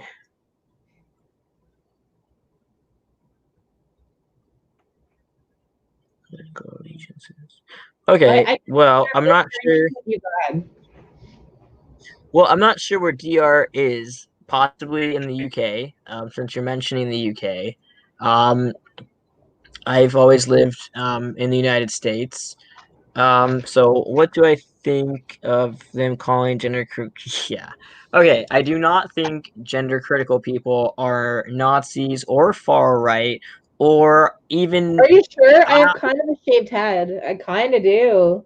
Are you sure, Hayden? well, now I'm questioning it. Well, you have to get the what is it? The something hairy shirt, like the polo shirt and everything, and the shaved head. Yeah, there's a lot more things you have to do, but you're on your way, so possibly.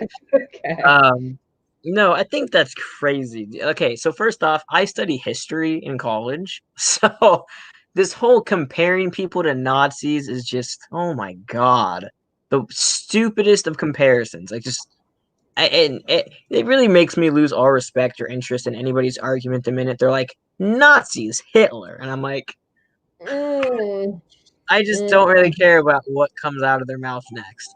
So yeah, no, I think that's absolutely stupid. I think gender critical people are trying to they live in a very black and white reality for the most part. I'm not saying that they can't live in a gray area, Do but you they think see it's the tribalism of the internet that causes this? oh Because yeah, like people all see a prism of like left and right, and if something doesn't align with like the left wokerati, then they're Nazi, then they're right wing, they're alt right.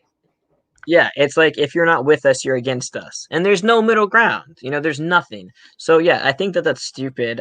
Where do I stand politically?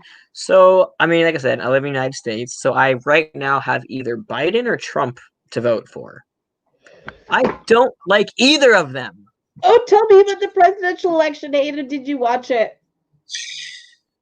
I am not watching the whole thing in whole. I'm seeing bits and pieces of it, and I'm just I don't understand how, we've had 4 years, 4 years. The Democrats have had 4 years to pick another person to put against him. And we get Biden? Personally, I think Biden was groomed because when I watched the presidential election, it seemed like he was using neurolinguistic programming in his speeches, and I feel like Sure, he was. he was groomed to be in this position. I think Kamala Harris is going to take over because he's obviously becoming senile. Yeah, no. And a lot of people have issues with Kamala. She's being put in places like this POC kind of like princess, but there are so many other controversies surrounding her in that she hasn't been there for POC people, but she's using it for her She's been platform. there, putting them in prison, making them work. Yes, and what she did in the schools and the truancies. She's really ruined a lot of people's lives. The same people that she's trying to use that platform for. And if you look at like her parents' heritage, where they're coming from, it's not like she. I think her dad is Caribbean, and her mother, she's from a certain area. I'm not gonna get it right, so I'm not gonna try to go on it. All I know is that she's not like Black American, where these people have been here for years and they actually might be, ancestors of slaves. Or no, no, no. She doesn't have any of that background. She kind of has like a really kind of posher background and a better upbringing than most POC people get. But yet she's running on this platform like, I get it, I understand you, when she doesn't. And she's fishing for votes. It's so, God, it's so stupid.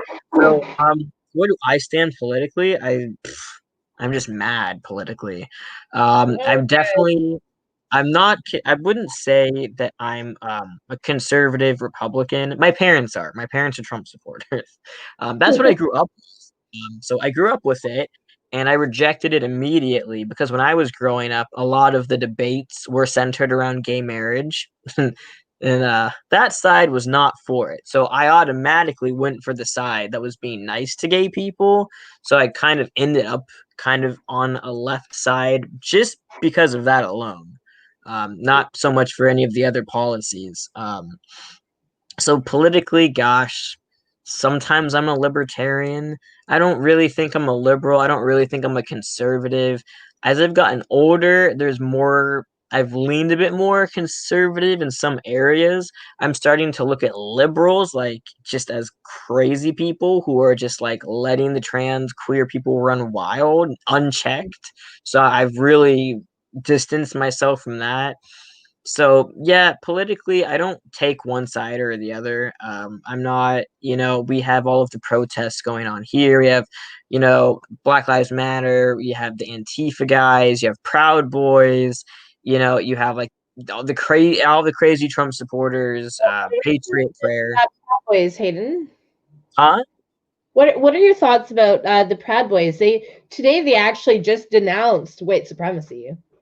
They did. I have not heard that. I know that that was a big thing that it wasn't being denounced. Well, the thing is, you can come out and denounce anything and not actually believe it. So it's kind of like, Trump pays a lot of lip service and it means absolutely nothing.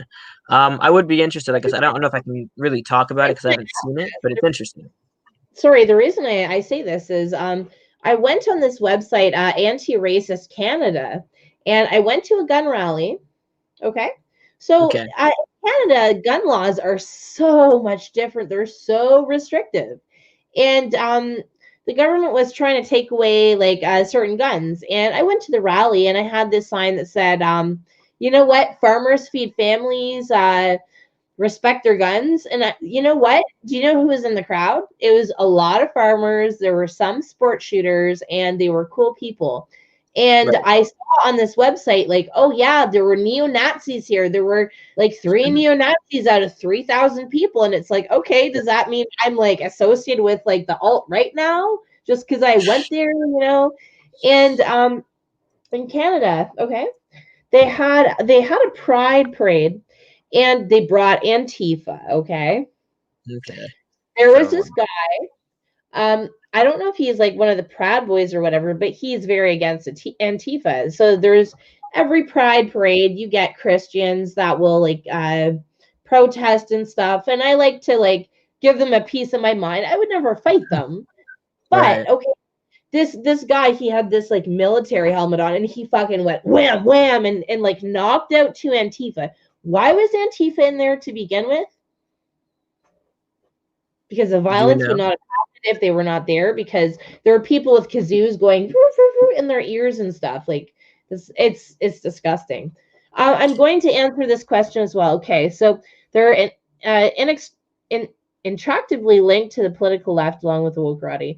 What do you think about gender critical people being called Nazis? And okay, what do I think about that? I think it's just sheep mentality. I think it's sheep mentality. It's people that see things in a very, very small prism, and we need to escape that prism and return to humanity. If we don't, we're just going to be like enemy friend based on very strange ideologies. And Yes. where do I stand politically? I am politically homeless. I joined the Liberal Party when I was 18 because I strongly believed in their values. I cried when Justin Trudeau was elected, and now he's advocating for a sterilization campaign against gay, lesbians, and autistic youth. So somebody, it might not have been me, dropped a turd off on his fucking doorstep. You guys know where they live? Oh man. No, at the Privy House, at the Privy Council where he goes to work every day. Oh, you guys are kind of like England. Kind of have like what's their street called? Like Downing? Or... What's that? Well, in England, there's a certain street where the prime minister lives on. It's a really well-known street. It's kind of like that. Here we just have the White House, and you can't actually go over there to do that because there's a wall around it now. So, Mr. History Hayden, what happened in the War of 1812 when we burned down your White House? well, you didn't do a good enough job. You just restarted because that place is got a lot of sordid history, but yeah, you can't get to the White House to drop off any little presents for them. Downing Street. There we go. Yeah, because you guys can literally just walk over to Downing Street and hang out outside the doorstep in England, but we can't get up to the White House at all. So Yeah. you could go to one of Trump's hotels, I guess, but he's not going to be there. Are you sure? Oh, I guess he's in the hospital with his COVID. He's at Walter Reed now, so. So I read this post and I thought it was so funny. Okay, did you see the Facebook post saying like it was like back in September, and it was saying, oh yeah, President Trump's gonna get COVID like 14 days before the election, and he did. I think the funniest thing I saw was a meme.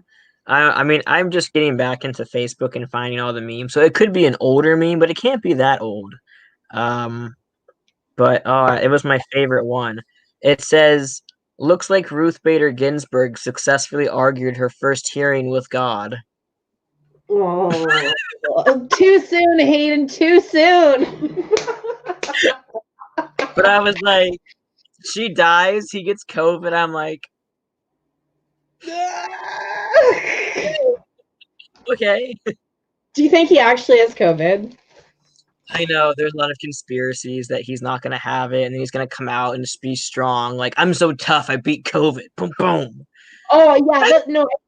Personally, what I think he's going to be like, Oh yeah, I was at risk. I'm 70 years old and I beat the COVID. COVID ain't shit. Yeah, I think that Horoclexidine, I don't there, know how to pronounce it. The horoclexidine or whatever cures COVID. right? I mean, could there be a possibility of that?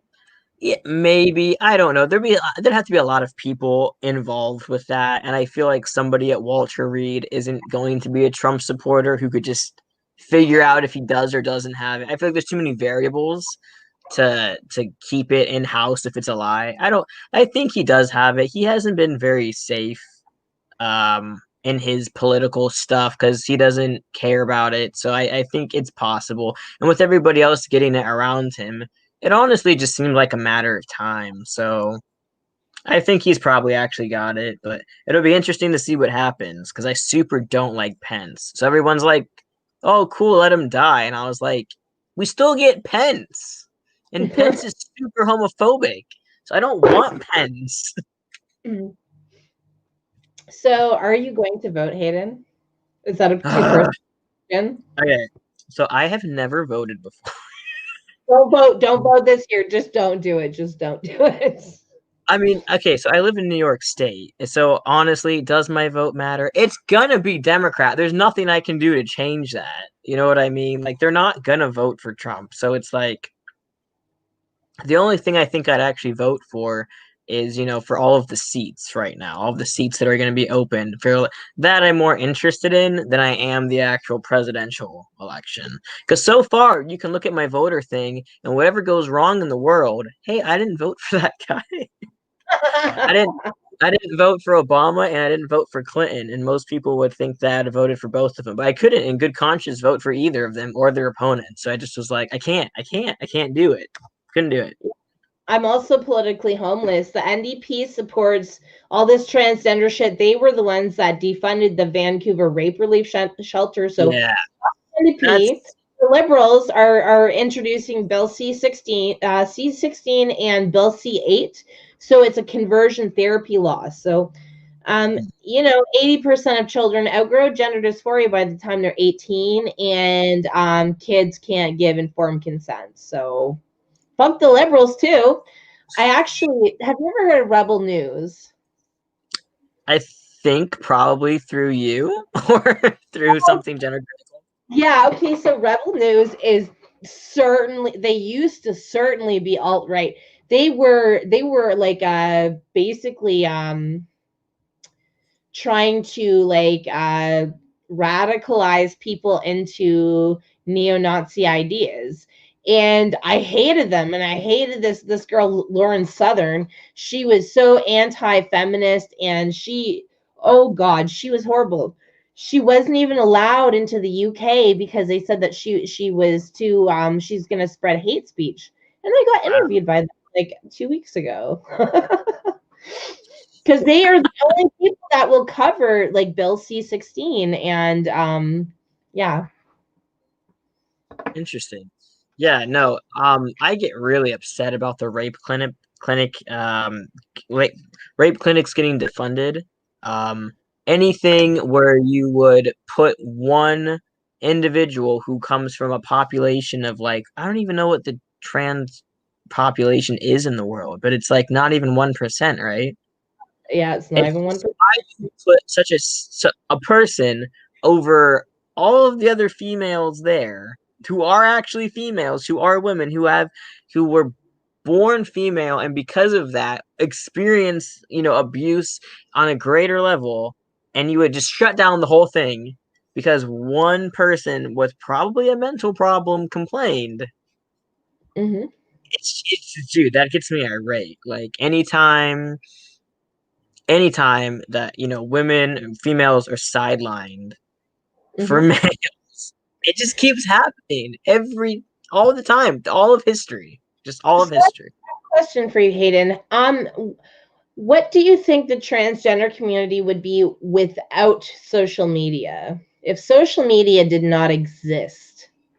Nothing. I mean, look how long it took for gay marriage to happen, and then Yeah. social media happened, and suddenly Mm-hmm. everything happens all the time. No, yeah, no. Social media has. I mean, I never had like a Tumblr account, and a lot of the trans guys I knew did Tumblr and Reddit and everything. I just stuck to YouTube and Facebook. That was it. But all of these new terms were coming out because of the internet and these Tumblr, Reddit forums. You know, all of these new terminologies, and like, I remember the first time I heard front, I was like, front hole? What the fuck is All right, that? could you repeat that, please? It cut out. Well, no, I'm just saying, like, the first time I heard all of these like words, like, you know, like front hole or true scum or too cute, I had never even heard these words before, and they all were coming from this weird shadow realm of the internet, and I was just like, what? It's just like there's such a weird push coming from the internet. And think about like all of the AGPs who have gotten together. I mean, how are you supposed to find people without the internet back then? I mean, who did you trust to tell this kind of information to? I mean, even pedophiles. And the internet's been great for them.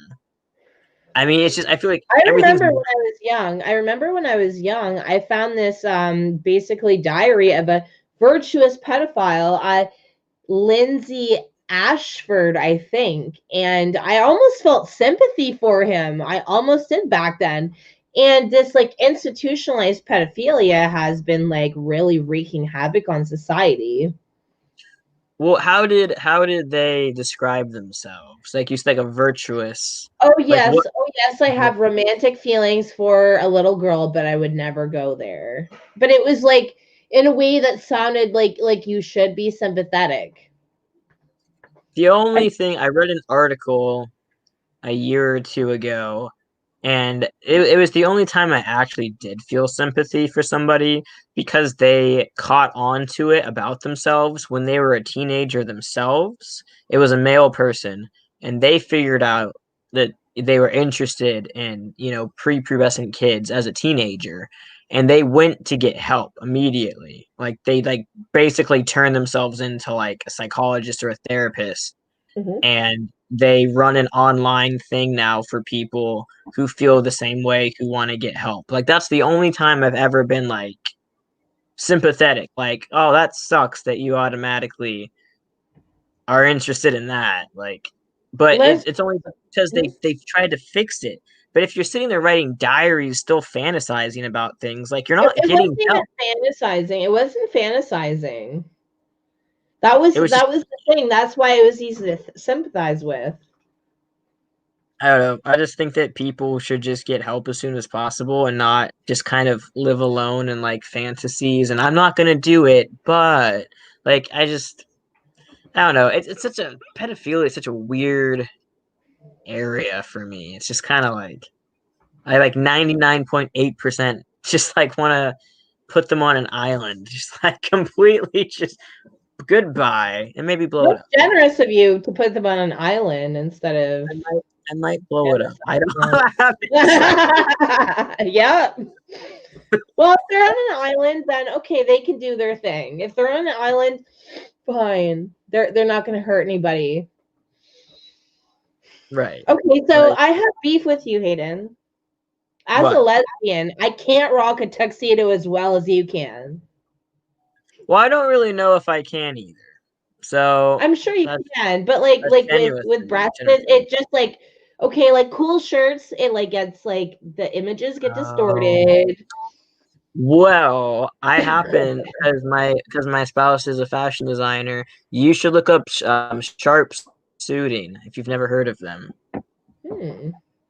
because they design super hot tuxes for A women. fashion It's kind of designer and into the what stocks. yeah, he's Husband really is good one hell of a person. and he's got a really good music taste too. So So do that's you. the You have best a good part. music taste. Yeah, I like your taste in music. Thanks. I was trying to get my mom into it today. See, lesbians and trans men, we can get along. I Lots in think we common. can. Not all Yeah. of them. You didn't like my one friend. No, some of them have such deeply rooted misogyny that they really like overcompensate. And that's what I've noticed in some trans men. They are just like vicious.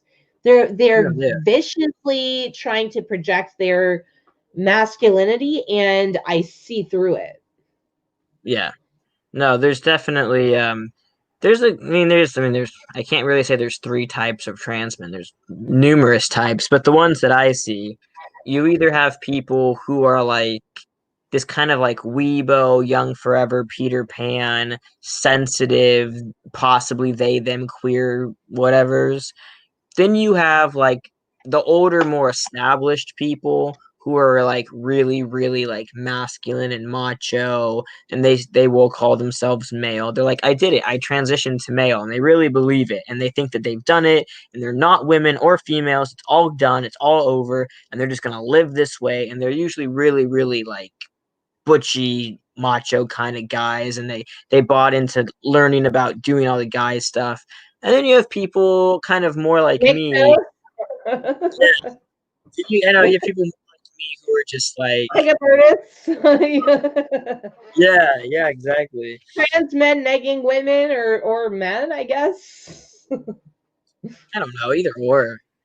But yeah, and you just get like middle of the road people who are just trying to just do it. I mean, I thought about it. I thought about being super masculine and like going to the gym, like that'll prove something. But at the end of the day, it just wasn't in my personality. So I was like, well, if I don't want to do it, then why would I do it? I'm not gonna do it. So I just didn't do it. I I think get too that. many That's cool people of you. just You have good character, Hayden. Even if I'm a turf, you're still cool. well, some people would say that I'm a turf too, or I think there's a word for it when you are trans. No, I'm all kinds of True things. I'm a scum. slur. You're true scum. I am true scum. I'm a gatekeeping true scum.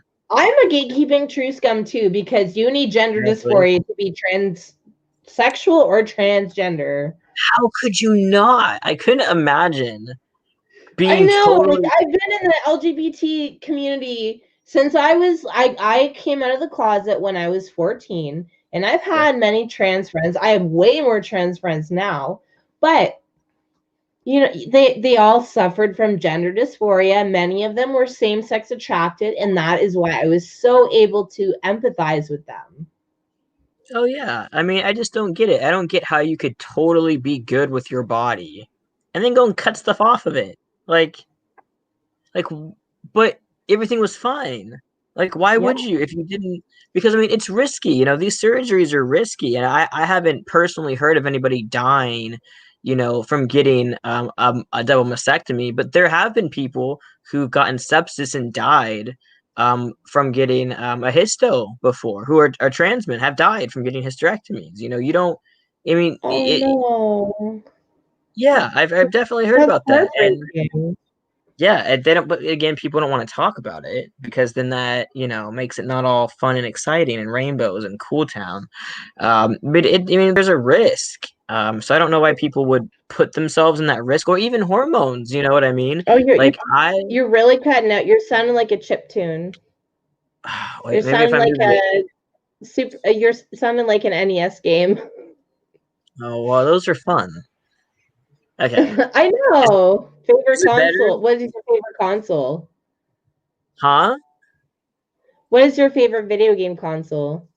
Nintendo 64. Good choice. Super Well, that's Nintendo here. I'm it's old my school. first. I'm old, you know.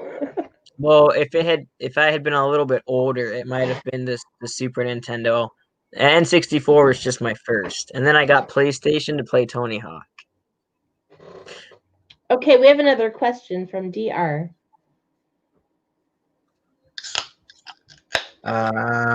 Real rate or regret?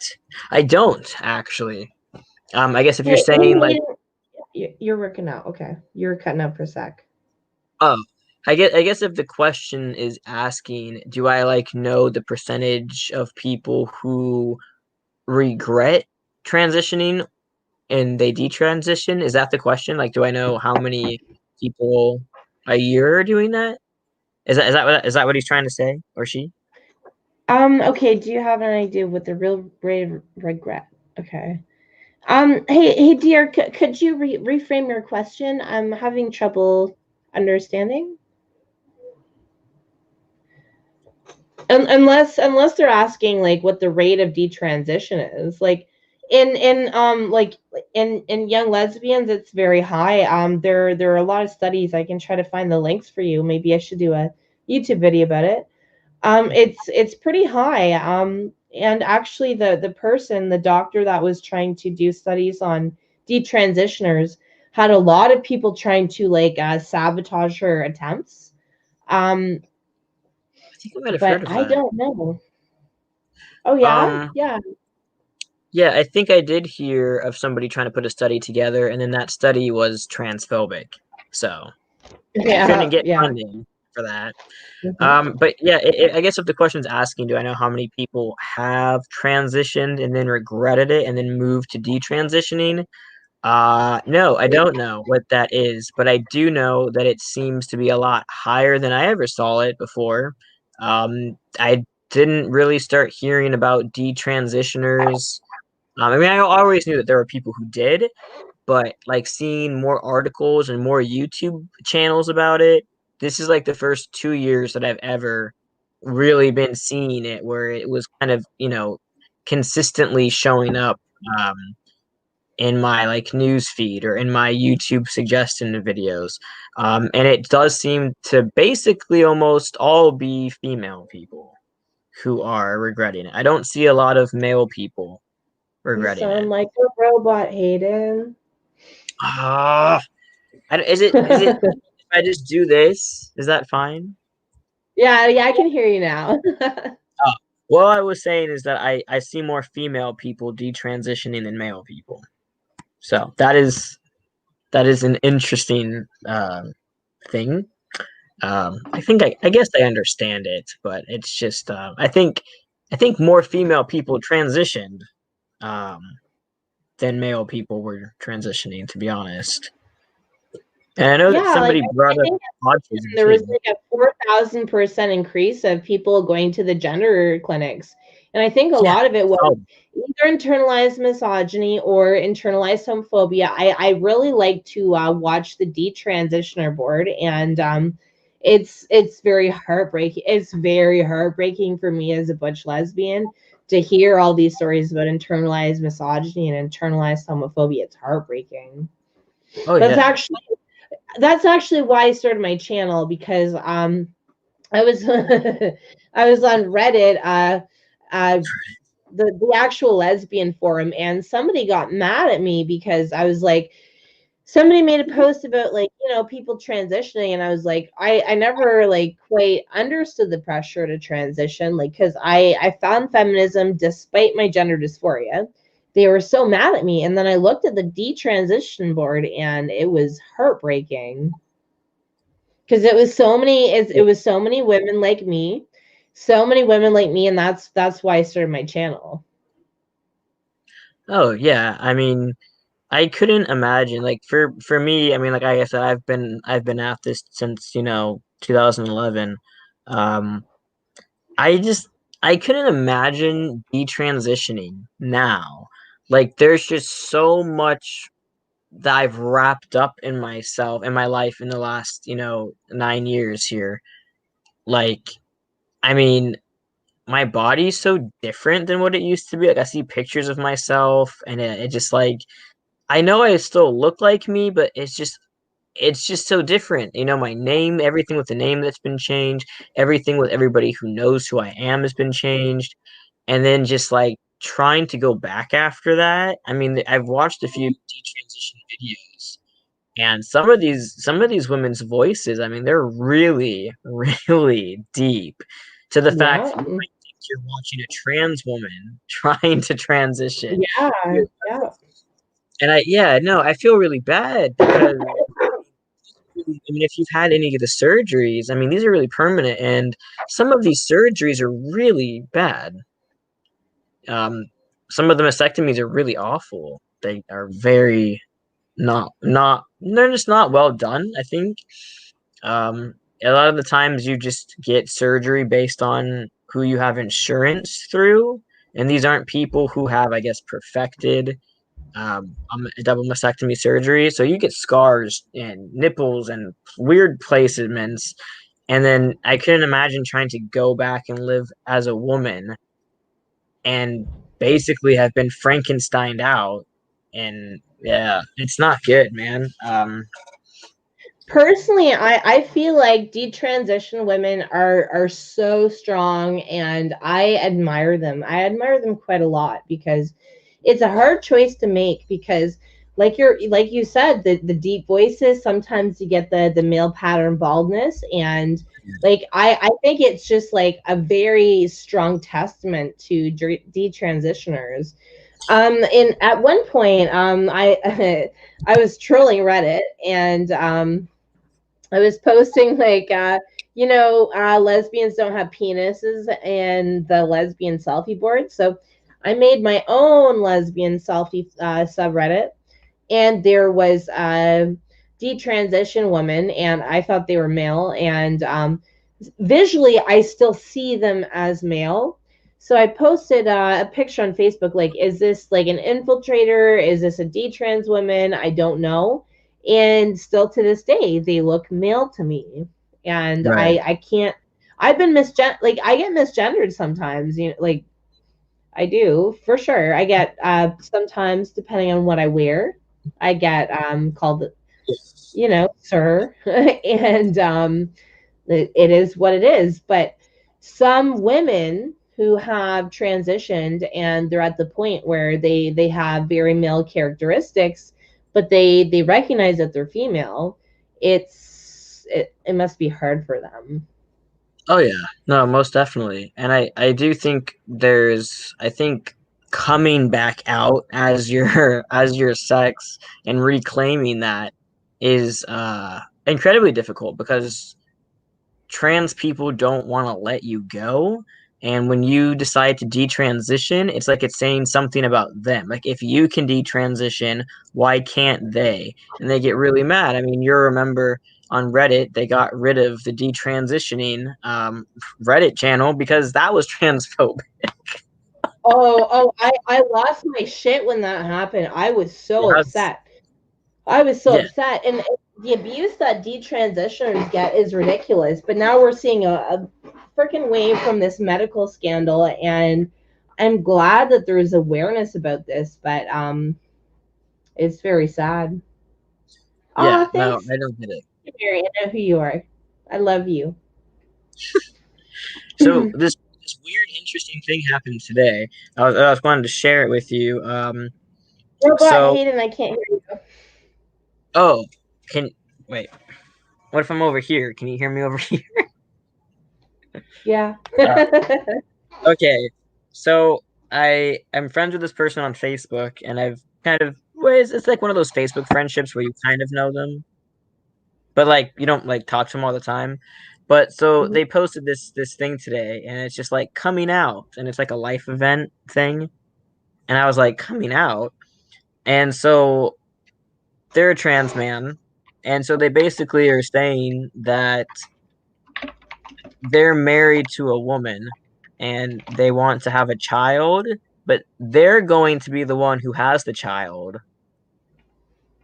But now they're detransitioning to have the child, and so they want to go by a female name now, using female or gender neutral pronouns. And I was like, okay. So I commented back and I said, so once the child's born, are you going to go That back to poor using kid. I was like, are you going to go back to using male pronouns? And they said no. And so I was like, oh, so you're just detransitioning right now forever. And they were like, yeah. And I found that really interesting. I've never known anybody who decided that they were going to have a family now and then detransition, get pregnant, have a kid, and now go back to being a woman. I don't understand that at all. That was brand new to me. I've never seen that happen before. I don't know if you have, but that was totally new.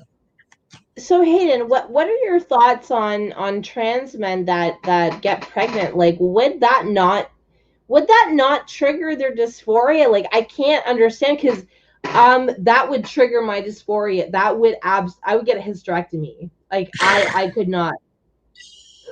Yeah, dude, I still remember asking my mom like how babies even happen inside of people. And when she explained it to me and explained how they get out of you, I was like, never Home ec having children. class.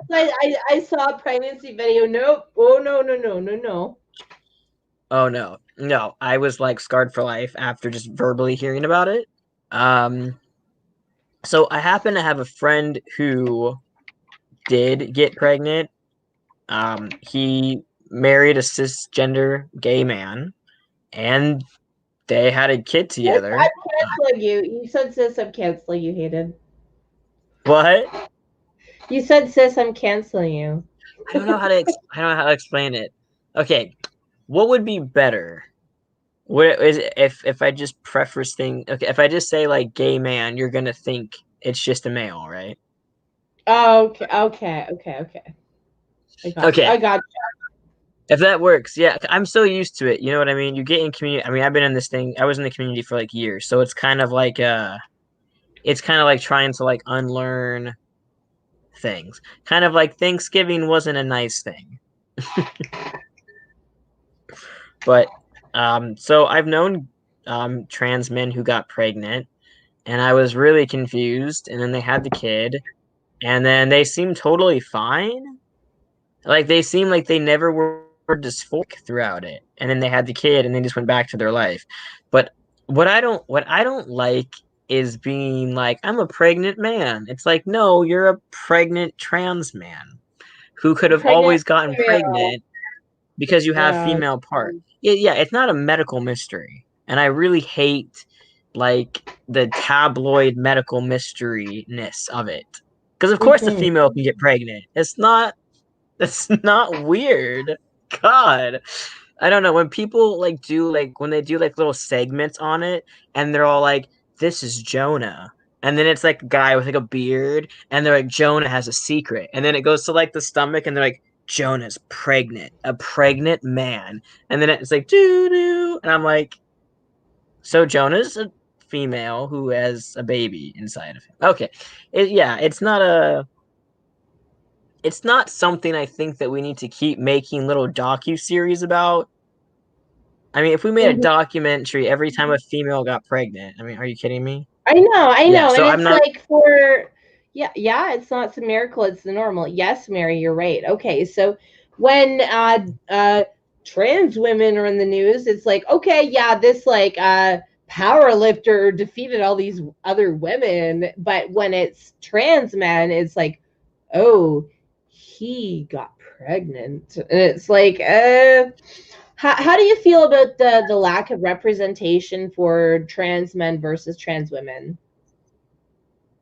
Yeah, right. It's definitely been skewed. And anytime a trans man gets any representation, it's either because he's like on Men's Fitness magazine because he's like a health crazy gym rat, or it's because he's queer. And that's exciting. And, gay men can be into him. You don't really see people who are just kind of like your normal average looking person get a lot of attention. Trans men, the focus is heavily on trans women, and the focus is heavily on trans women who are of color, and then trans women who are sex workers. Right. Yeah. Yeah, trans women, sex workers of color. That is the trifecta of Mm-hmm. like transhood. If you're all of those three things, doors will open for you everywhere. But the thing is once again, it's a male person, and it's always a male person. Tell me, Hayden, what did you think about what's that guy's name who won Women of the Year award? Jenner, was it Yeah, Jenner? yeah. Okay, so first off, most trans people do not like Caitlyn Jenner at all. Caitlyn Jenner was against gay marriage. That motherfucker. Yeah, you saw how Ellen DeGeneres was like, I'm gonna yeah, no, yeah. So Caitlyn Jenner is a heterosexual male who might be bisexual. I don't know. Were they dating another trans woman? I think that might have happened. Yeah. So Yeah, AGP. Okay. Yep. So classic. And you know And what, with Caitlyn Jenner, like he was like this like athletic male, and like Mary said, an autogonophile. So later on in his life, he becomes a woman of the year, especially despite the fact that there were so many amazing, qualified, actual females that could have won that. That makes me yeah, mad. I know. That's And I don't know if you think I'm a conspiracy theorist for this, but I think that was intentional. I'm sure it was intentional. Do you know who the real woman of the year is? Who?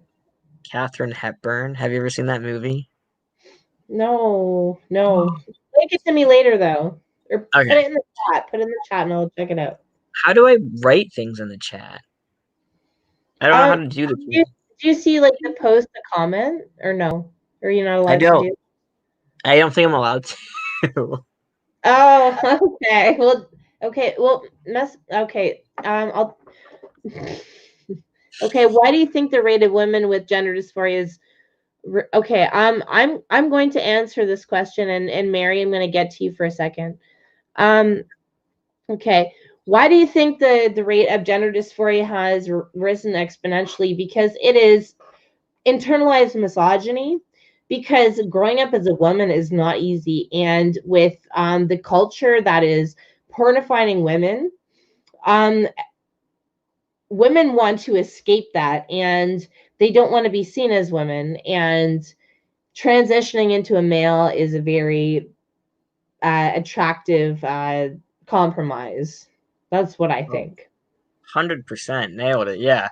I mean, there are. I mean, I have like a newspapers.com account, so I've looked for females throughout history that have been written up in newspapers.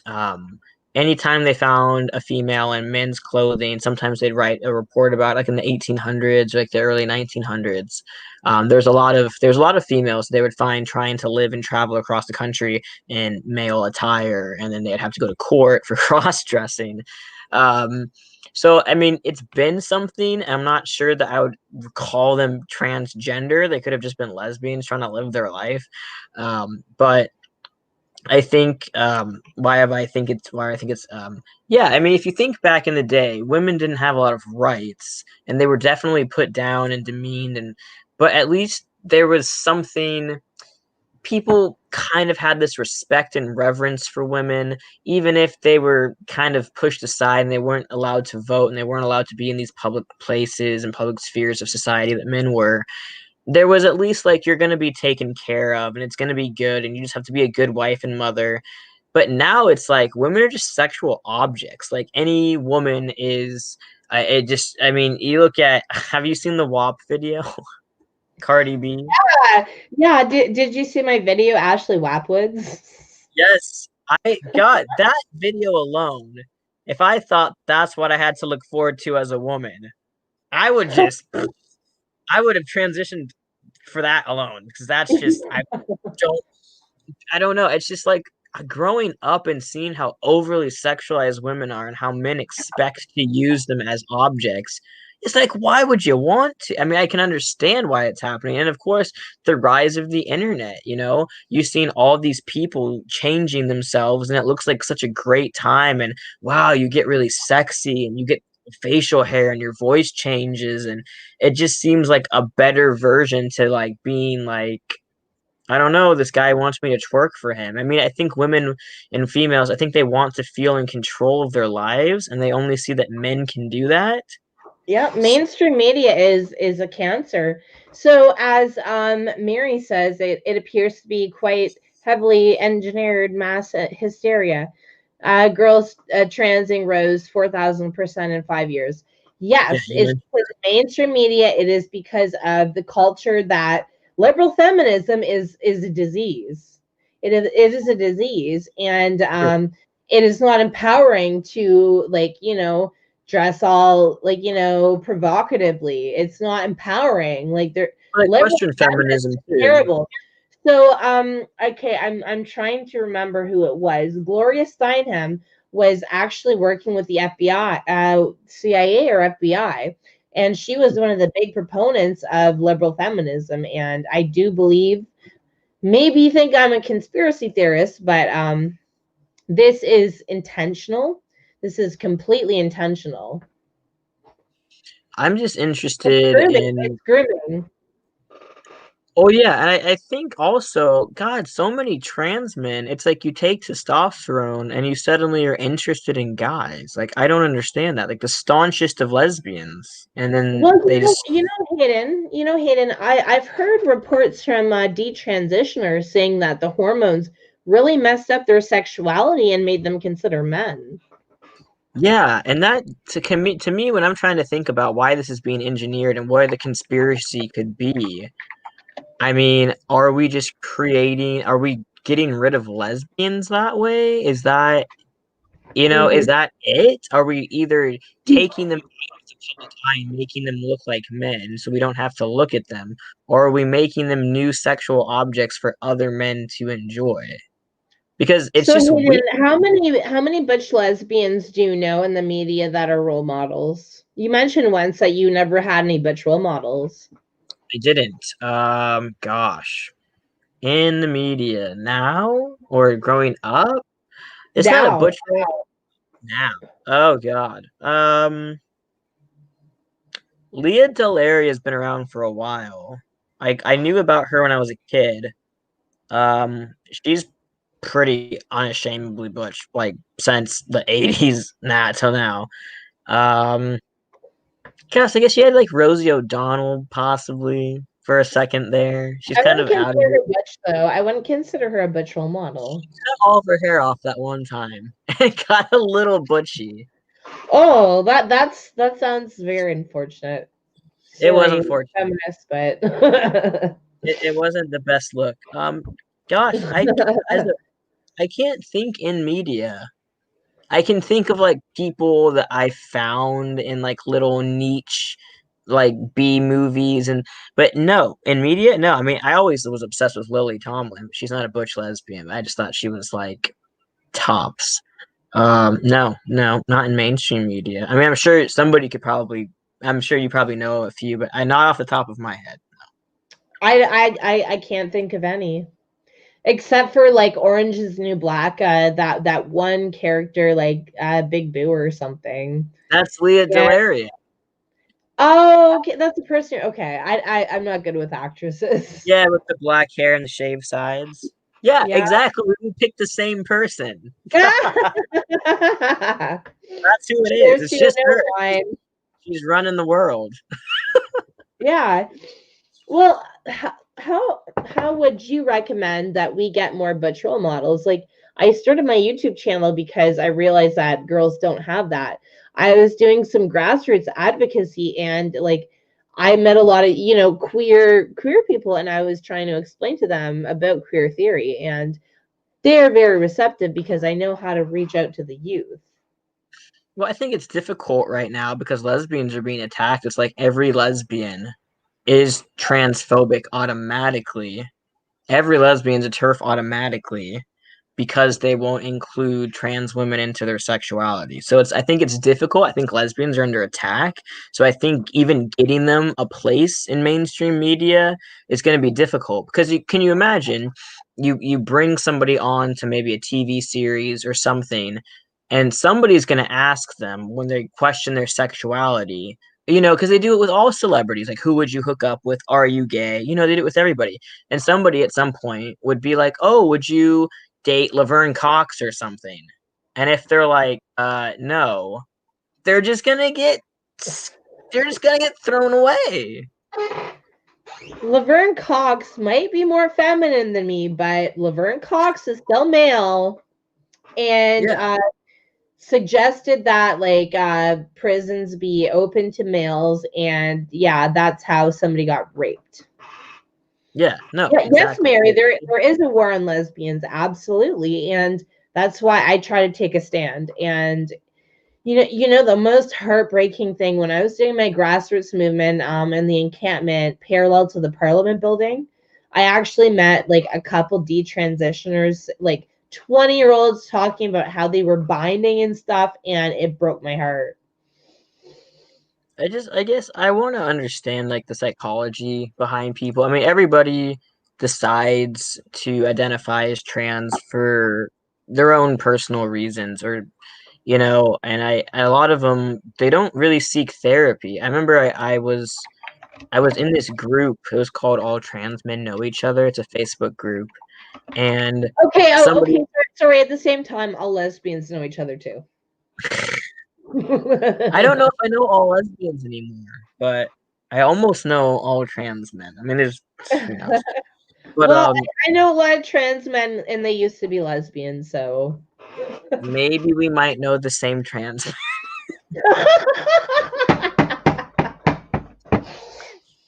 Oh God. We all know former lesbians and lesbians. Okay, Hayden, how many trans men do you know that are named Jay? Too many. Can I wait? Can I just wait? I need to just clear the record here first off, because everybody can see what my name is, because it's right there. So to clear the air about my name, that's my dad's middle name, and it's a family name. Yeah. And I have ancestry genealogy records. This goes back to Scotland in the 1800s. So I didn't pick my name because I didn't do the Aiden trend. That's just a name that's been a family name for generations. And it just so unfortunately became a part of the stupid trend. I'm really upset about it. Okay, so Mary says, I got into a Facebook group transitioning female to male. It made me cry. They talked about breaking the ribs with binding as if there's nothing horribly wrong with that. And I know detransitioners who have had permanent like pain issues from binding, and it's so sad. It ruins your skin too. My spouse, his skin is ruined from binding because he was wearing a binder when he got into a car accident and he got like the whiplash, and he has stretch marks from that here all across it. And when he got surgery, it's not going to fix it. So yeah, it does. You have difficulty breathing. I mean, you think about the hottest summer that you've ever had, and then imagine putting on a binder on top of that. And they do it all the time. My spouse wore the binder to bed. He slept in it. I mean, for like a long time. It does. It ruins your body. It's not a very healthy alternative, especially the ace bandage. Yeah, so for me, like I have a trans nephew, and I was like, well, if you're male, you don't need a binder, just be yourself, and stopped wearing one, and maybe I helped. But at the same time, I don't know if I helped my nephew by validating them as a male. I don't know if I did damage, and that really gets to me, because when I was 26, okay, I think I told you, Hayden, but okay, so when I was 26, I got this message from somebody, and they said, "Hey, I'm your niece. My name is Ashley. I'm a lesbian." And I was like, "Who the fuck is trolling me?" And you're then like, "No, I'm actually the lesbian." oh, you saw the pictures of us, actually. You saw the pictures of us, and eventually they said they were trans, and I tried to respect that because it's my family, and I don't know if I did damage doing that, because kind of the thing that peaked trans me was when my nephew was with his girlfriend, and he made a comment like, "Oh yeah, suck my dick," and she was like, "You don't have a dick, you have a vagina," and I was like, truth, because it's like I kind of always like just saw my nephew as a lesbian. I hate when people do that. I have like these friends, and they're like, "Oh yeah, I was riding my bike today, and like, oh, my balls hurt," and I'm like, "I know you're trans. I know you're trans." Yeah. I know. I'm sitting here like, yeah. Did you schedule your prostate exam too? It's just like a trans stupid. woman going to a gynecologist, like, "Oh yeah, check me out for cervical cancer. That's what that one did, and was like, I'm gonna sue you for not checking out. I mean, they haven't even had bottom surgery. There's not even a neo vagina there. It's just a dick. What? What cervix? Oh, so tell me, Hayden, what do you think about the gender neutral language being used for like female services like menstruation or cervical cancer screening or mammograms, using like, oh yeah, people like, you know what I mean, right? Yeah, no. So okay.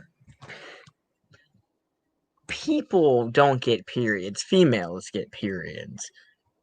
You know what I mean? Because I'm a female, you're a female. We both have the ability to get that. It's just a thing. I mean, I'm on testosterone, so it suppresses everything for me.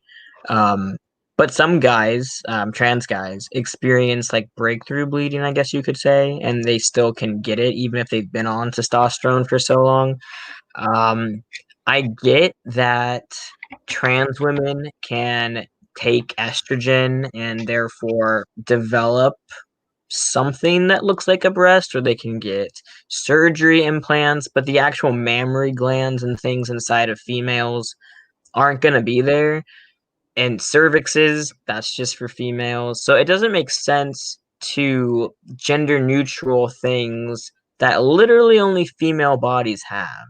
It's not people with this. It's there's only one kind of sex that has that. I mean, I don't get it. Like me, I go I forget. I mean, I'm not good with this stuff. I just get like a reminder that I have an appointment coming to or a screening. But I mean, I've always gone in for like cervical exams, Mm-hmm. because I have one. And I'm not going to pretend I don't have one and risk getting cancer because I'm too Cervix, I thought you were a man. I'm kidding. no. I mean, I mean, it's incredibly Oh God, awkward you lagged, and you. to I'm go into screenshotting a this and sending it to your Facebook because you look like a zombie. One sec. Okay, I'm so. That was really funny. Sorry, I really have to wait, send you. is it Yeah, no, it's working now, but I'm gonna one sec. I'm gonna send it to you on Facebook, and you're probably gonna laugh. So just. Oh no. Okay. wait for it? Sorry, keep talking, and I'll still message it to you. Oh no, I was just saying like it's super awkward to walk into like a women's clinic and then be like, hey, I'm here for a cervical exam. And all of the women are looking at me like, excuse me, sir? Oh God. That is horrific. Can I just show everybody what you saw? Because that's awful. That's what it lagged as. You look like a zombie. Okay. Dear has a question. Do you Sure. believe internalized homophobia brought on by societal or peer negativity can bring on legitimate gender dysphoria? Yeah. Short answer, yes. Mm-hmm. Um, let me just read it one more time to make my brain really get there on a bigger answer.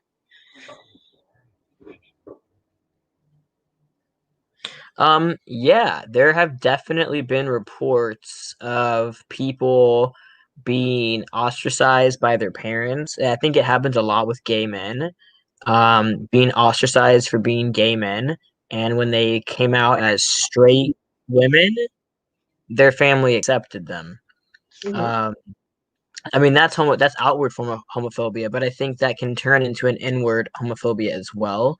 So yeah, definitely. I do think that people can cause you to have struggles with who you actually are.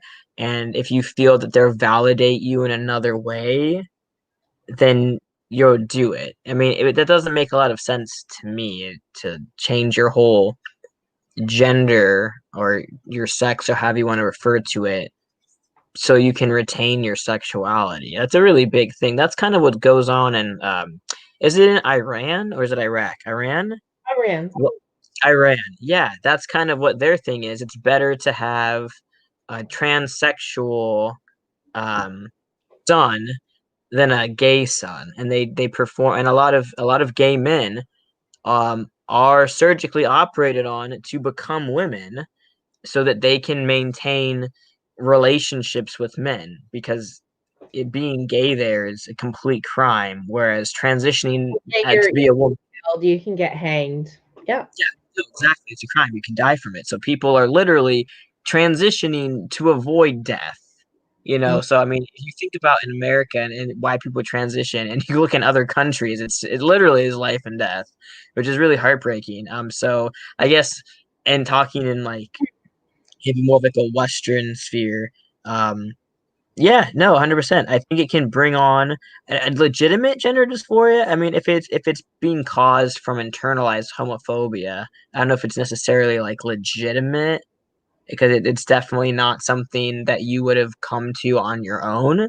But it definitely, yeah, that would bring on gender dysphoria if you have an issue with your sexuality. Okay, well, I will share my experience, dear. So, do you believe internalized homophobia brought on by societal or pure negativity can bring on legitimate gender dysphoria? I would say yes, because as a lesbian, so when I listen to love songs, I always listen from the point of a male. That's where it starts. So it's about love songs, a male talking about a woman. So that Right. kind of puts something in your head in the first place, okay? So a lot of lesbians, well, I can't speak for a lot of lesbians, but it's difficult to be a lesbian, and I would rather be a straight male. Being a straight male sounds a lot easier than being a lesbian. So I'd rather be a lesbian. really? Yeah. I know that's weird, but if I really had to decide, if I really actually had to decide, knowing what I know now, I don't know. I get along with females so much better, and I just see the way that males interact, and I'm just kind of like, I don't know. Well, I enjoy your company. I enjoy your YouTube channel because, like, I if this is offensive, then it is. But I do see the female socialization, and that is part of why I feel trusting and like appreciate you. But that's why I like trans men too. It's the Yeah. same damn thing. Yep. You got it. You got it. Yeah. I But don't yeah, feel threatened with trans men at all. yeah, precisely, precisely. I just feel threatened when they get on Plenty of Fish saying that they're women, and then it's like, I don't want to be friend. Right? You're just like, God damn it. I like trans men until they're all like, yeah, I like men too, and I'm like, oh, wow. Okay, so Mary says, I'd rather be a lesbian than a straight man if I had to decide between the two. No offense meant. I'm curious. I'm curious what she has to say here.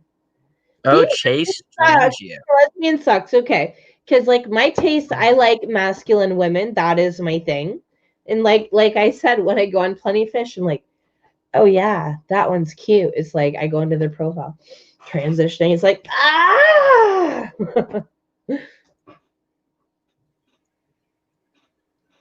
Yeah. Well, yeah, I have had to learn to love being a woman. I've had to learn it. It has been a struggle because I have suffered from gender dysphoria. So I've had to really learn. And there is like a balance between the two. And like yes, I sometimes get this pressure to want to transition, but at the same time I have the same pressure that I want to be a woman and I want to show how strong a woman can be. That's great. I love that. I'm like claps and snaps for you over there. I think I think I've kind of had a different journey, obviously. I have had to had makes it sound like I had to do it, but I have come to accept my sex and not feel ashamed of it. Because when I began transitioning, I felt ashamed of what I was, and biologically speaking. Okay, so Um, being ashamed, is it because of your same-sex attraction or because your femaleness? femaleness, and then my trajectory that I'd have to grow up to be a woman. The whole thing was just so off-putting to me. I've honestly really not had a problem with being gay ever.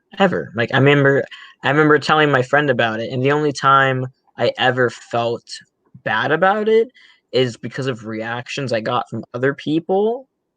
But like I remember, like I'm not really like a super religious person, but I remember getting so upset with how like my life was going at the time when I was a teenager. And I remember like bartering with God and being like, if I'm just allowed to like girls, I won't do anything else wrong. Like I was just like, that's all I want. I just want the one sin. I don't care about the other ones. I just want that one. Like I just wanted it so bad. It was never something that I thought I was gonna try, like, oh, I'll just try to date boys and see what happens. Or it was something that I was just completely oriented towards, and I knew that it upset people. And I couldn't not do it. Like there was just no way I was gonna not do it.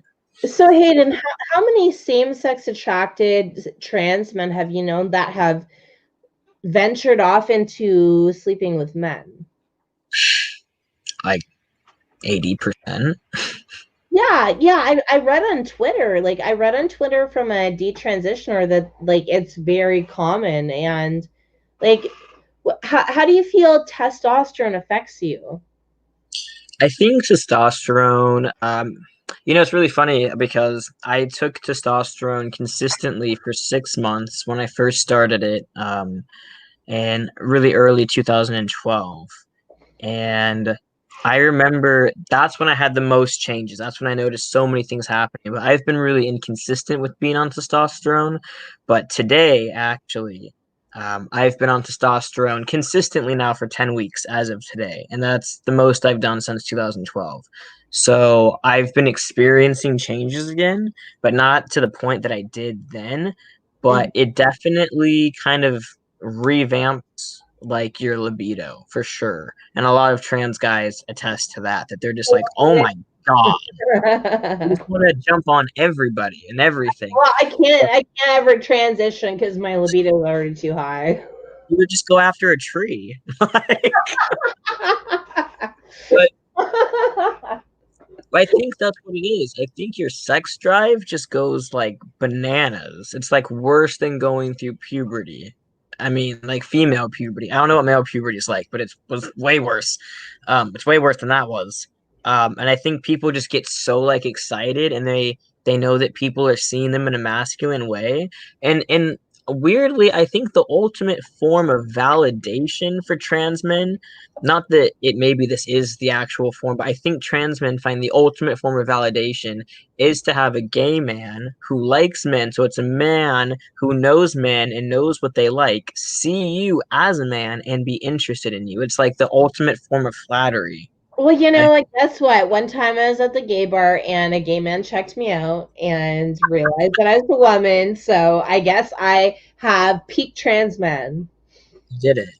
That was, but like I get that. Like I've been at places and I've caught like gay men looking at me, and in my head I'm just kind of like, really? But I also kind of feel cool about it, right? I'm all like, wow, look at me go. But I'm not gonna like go home with this dude because my sexuality didn't change. But I don't get why the sexuality changes, man. I really don't. I, And th- I, it think, didn't I think it happen. is the hormones. I think it is like based on like detransition Yeah, or it takes hormones. But it also makes me question if that interest was always there and you just didn't. I think I've heard somebody explain it before that they always had an interest in men, but okay, that they didn't want to be a woman in a relationship with a man. They okay. wanted to be Well, on equal footing. question.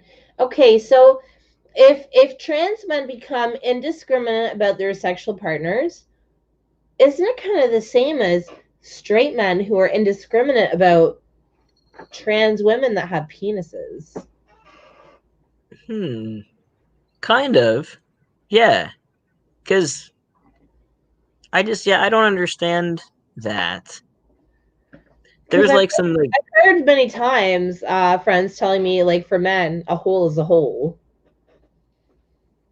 yeah, I think that's why That's why I think it's so different for lesbians. Lesbians aren't technically just like wandering around looking for holes to stick things in. They're not just like, I got this You don't know cucumber and me, I'm just Hayden. looking You don't for. know me. Well, I just think that sex for males and females is so like different, especially if you're a top as a female. Like I'm not getting anything from doing something to you with an object. So me running around looking for something to stick it in is it's a worthless venture because I get nothing out of it.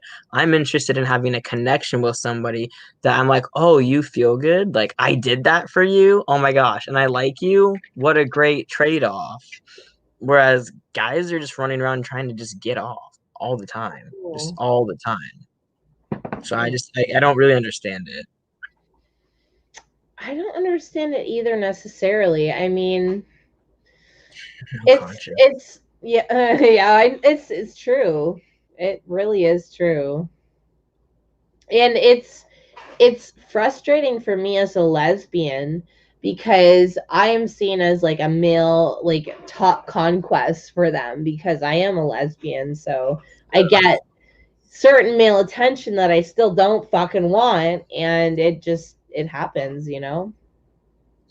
Yeah, it was kind of weird. I remember, yeah, it's weird because when I first started transitioning, I knew that there was a few trans men that were interested in men, but I didn't know how many.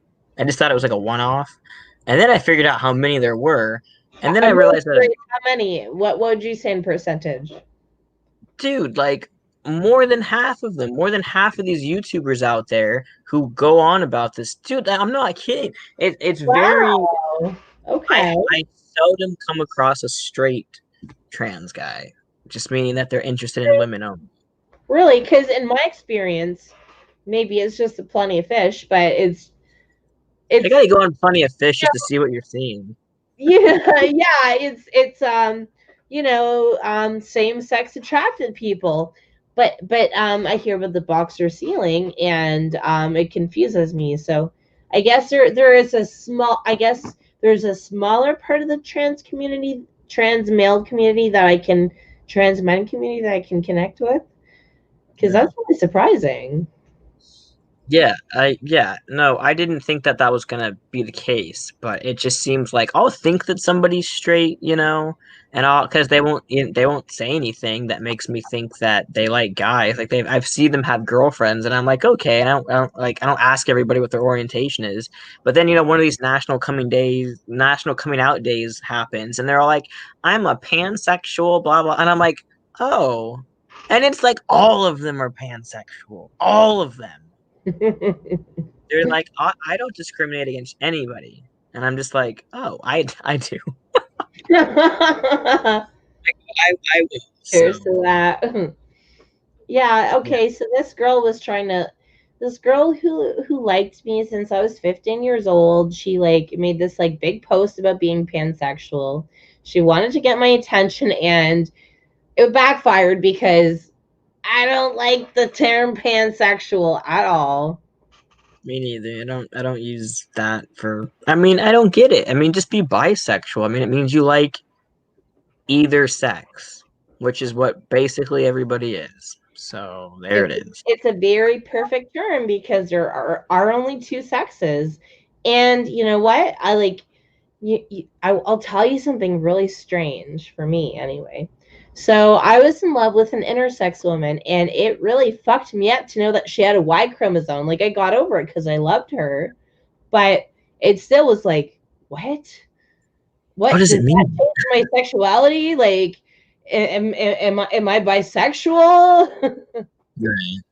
And I'm so tired of people like tokenizing intersex because I was real an intersex woman was love of my life. So okay, See, Mary says, I think AGPs are attracted to women for the most part. Fetishize, yes, they fetishize them. And then men that suffer, yeah. Yes, Mary, you are absolutely right.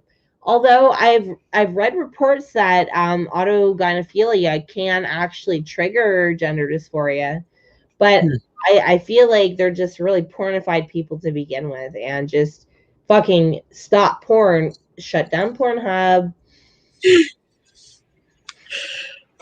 Yeah. I think Pornhub. God. I mean, just the whole internet existing, Pornhub, Reddit, Tumblr, YouTube, every social media outlet, all the depths of the internet, it has caused so many different sorts of people to group up and come together and try to destroy everything. Echo chambers, and I think that's why there are so many detransitioners, because the trans community will love bomb people. They will love bomb them. Yeah. Until they go outside the orthodoxy, like you. Oh yeah. As soon as you do what I do, you're done for, man. You're a same-sex attracted trans man. I mean, you got Buck Angel out there. You're a gay male man. Dude, I hate that. I have no idea what it's like to be a gay male. I have never in my life been a gay male, and I'm never gonna be a gay male. Even if I suddenly got interested in dudes, I'm still not gonna be a gay male. It doesn't work that way, man. Yeah. It's so weird. That's what I hated. I hated that they always wanted to put something on me. It's like when they found out I was with Jesse, they're like, "Oh, you're gay," and I'm like, "I like women though," and they're like, "Oh, you're bisexual," and I'm like, "No, I'm not. I like the same sex as I am."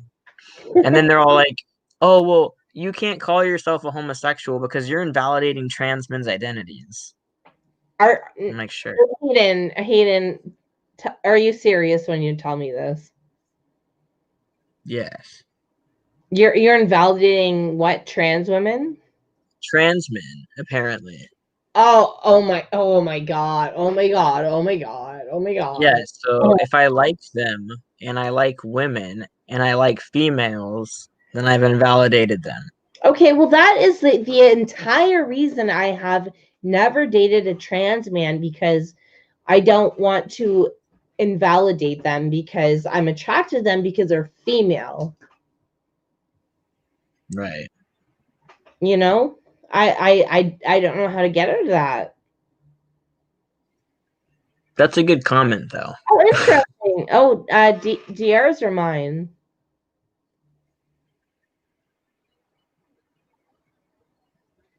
Hayden.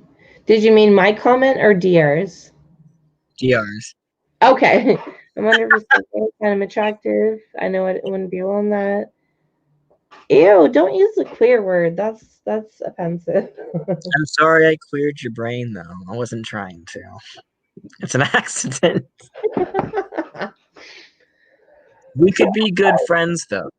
It's all good. Okay, Hayden, when I watch your videos, like, I don't like to watch videos of trans men because it triggers my gender dysphoria, okay? Sure. But when I watch, it triggers mine too. Most of these guys are super buff. Yeah, well, I want to get there. I'm trying. I'm fucking trying. But I don't like to watch them because it triggers my gender dysphoria, okay? Sure. But when I watched the video, I could see inside. Well, Mary, I could see your female socialization, and that's how I could relate to you. Sure. There's definitely something I've always questioned, like, what is in our essence, like, what does it mean to be an XX? Is it something, were we born into this body for a particular reason? Are we actually different sorts of beings because we inhabit a female body? Like, is there really a difference between male and female people outside of a physical appearance? Like, I've always wondered if there's if there is a soul, is the soul different somehow? If the essence is different? Because I am drawn to people who are female. I don't care what the hell they do with their bodies. I'm still interested in them if I like them as a person. Do you know what I mean? There's just something there that's not palpable exactly, that I can't exactly relate to. I'm not necessarily running around chasing genitalia, I mean, that's not what I'm in it for. There's something else, and I can't describe it. And when you can't describe something, people kind of tend to throw it away, and they're like, well, then that's not a real reaction or feeling. But there's something there. There's something my spouse also has. He's very different from his brothers. He's just very different. They're very conceited and arrogant people. and he's really empathetic and feeling and nurturing, even if he tries to be stoic and have no emotions. It's there, like something's been put there, and we just gel. And I don't gel with guys like that. Even the nicest of guys, something's always missing that I wouldn't enter into a relationship with them. Okay, again, this is my search for male approval. I do gel with men because I am completely capable of emasculating them, and I am capable of being seen as their equal. And it's really against feminism, but sorry, yeah, it's very against feminism. But when they accept me as one of the guys, I take that as a compliment, and I shouldn't. It does go against feminism, doesn't it? But yeah, guys for me is strange. It's like it doesn't seem to matter what I do. I mean, even DR says that he thinks I'm attractive. I always second guess myself. I'm always thinking, oh, they're gonna see right through this every single time. Like I just don't. As much as I know that I pass, I also don't think I pass. Huh? Do you mean when you say you don't pass, do you mean like you could be perceived as female? Yeah, yeah. I think people can just automatically know it. I mean, I'm sure. I mean, you can't see As it. as a lesbian, when I watch your videos, I can see it, but it's very nuanced. I guess, yeah, I guess if you're not looking for it and you're not in the LGB community either, it's probably something that's going to go right past you.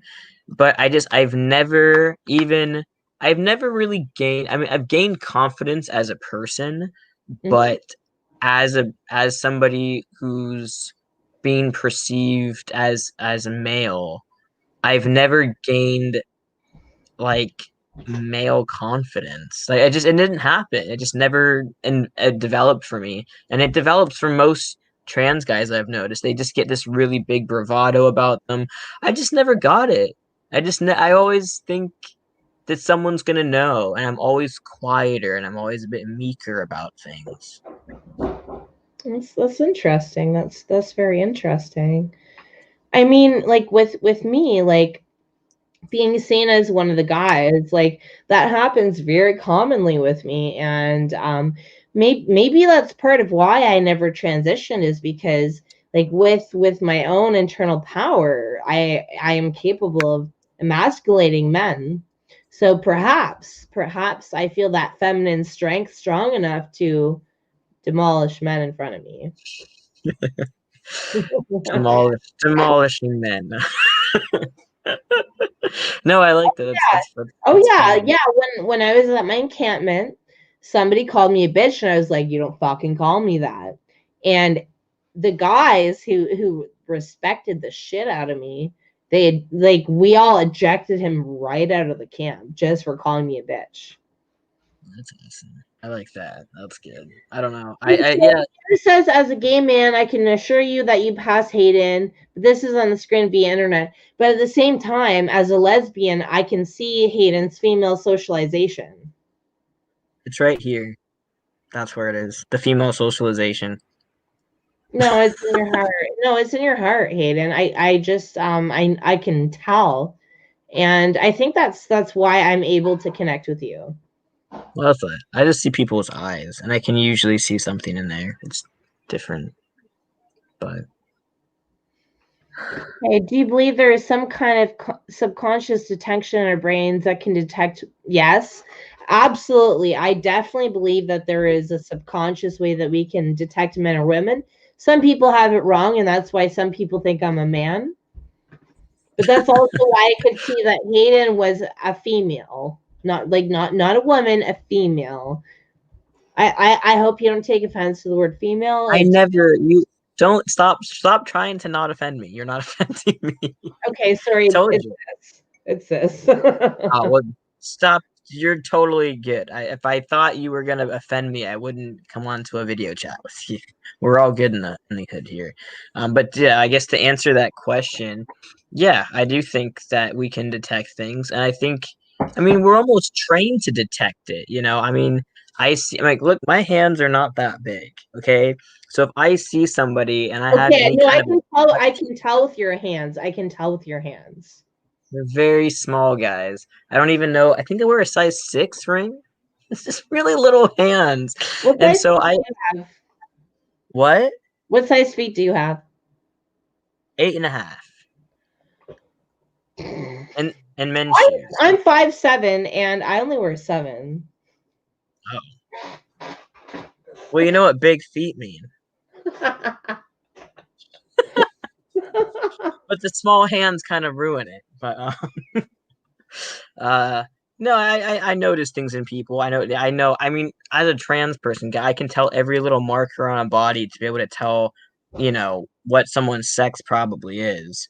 And I just think the way that people talk, I think that was something that was debated about in one of the gender critical groups, was the way that people speak on the internet. Just in and when they type things out, you can tell if a male is typing something, you can tell if a female is typing something.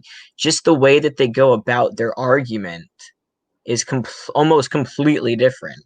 Although of course there are some trans men that are just kind of like misogynistic assholes as well, No, but I can actually sense their internalized misogyny when they speak, and I can tell they're female. really, you can tell misogyny from internalized misogyny. Yes. That's a good trait quality to have. Mm-hmm.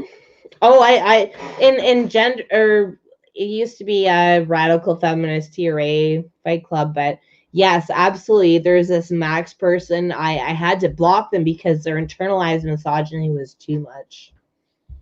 Wow.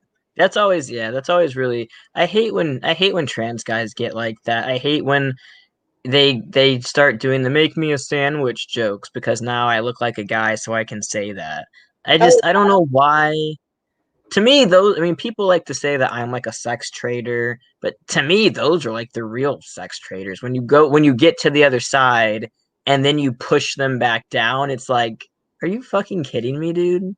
I agree, Hayden. You respect women, you respect lesbians. I don't consider you a sex trader. But like the Look, really like misogynistic trans men, you know what I love to do? I love to emasculate them. see, I don't know how to do that. I How do you do it? What is your methods? I don't Teach have me. a method. I just do. You just do. I do it to men. I do it to men a lot. It's And just in like your whole demeanor. yeah, I never developed that. I wish I developed that. I'm just usually very as quiet. a lesbian, that's how I did because I've had to deal with that a lot. Yeah. Okay, so sorry, one sec. There have been studies looked into human. Very interesting. Dr. Human pheromones. This is a big question I have because I was very attracted to an intersex woman, and I wonder what kind of pheromones she actually gave off because she did have like a Y chromosome, and Whoa, she's check this out. masculine. Okay, Can you read that? no. Oh no. Yeah, probably not over there. This is pheromone cologne. Yeah, I love my cologne. Sometimes I wear perfume though.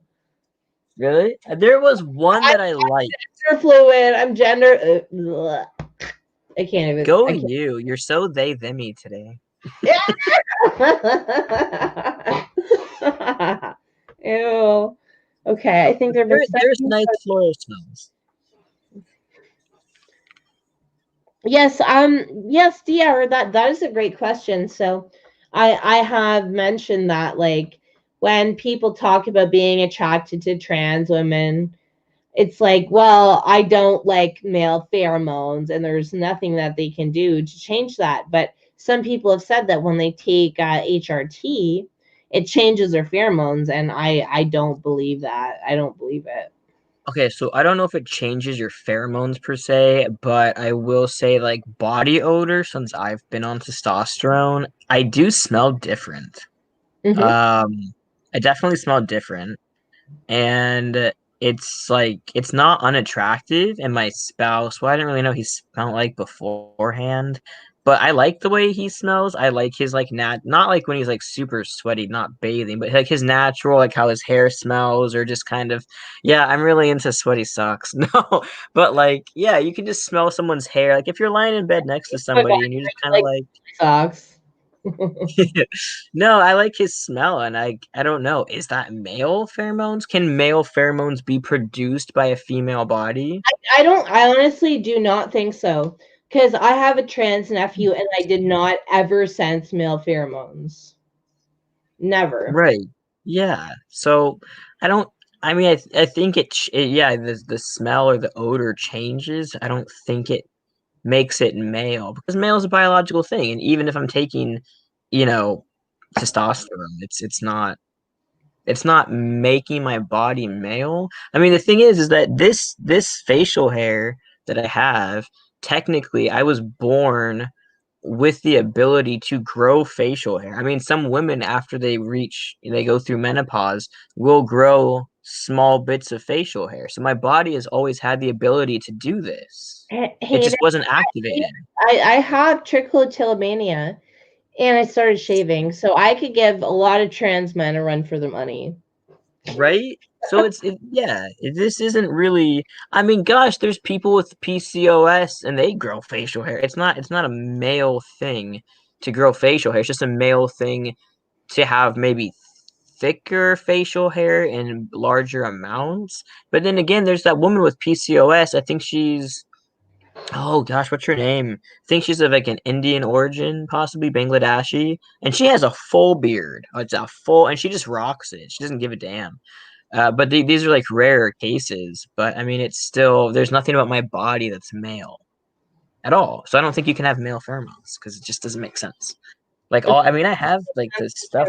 Because if I like with trans men, I have never been like turned off. With male pheromones, it's just like I don't sense them, I don't smell anything. But with like female hormones, even if it's a trans man, I find it attractive. So I don't think I don't think that people can really change their pheromones enough for same-sex attracted people to. No, see, Yeah. that's I testosterone. okay. But that's, you get this whole thing. I don't think anyone ever reads this, but you get this in the box, and it's just like it explains everything to you. I might actually read this one day. It's on my list of things to do, is to read the thing that comes in the testosterone box. Maybe if I read it, I would detransition. I'd just be like, wow, this is nuts. Well, I hope for you. It's gonna make you grow testicles, Hayden. Yeah, testosterone is for testicles. Dude, if I started growing testicles, I might just quit just because of that. I don't even think that guys like having testicles for the most part. I mean, I could, outside ovaries, I couldn't do it. Couldn't do it. So my confusion here. So people with gender dysphoria, why do so many people not get a hysterectomy? Because with my gender dysphoria, that's the immediate thing that I wanted to get rid of, because that defines me as a woman. Yeah. So I thought about that, because that people like to say that, oh, well, you're a woman because you can have kids. Well, you get a hysterectomy, now your debate's gone. But yeah. So for me, I've never had to worry about getting pregnant, so having a hysterectomy is like not a big thing. Your husband get you pregnant? No, if he has sperm, he's never let me know about that. Plus, I'm a top. Nobody gets me pregnant. I get them pregnant. Oh,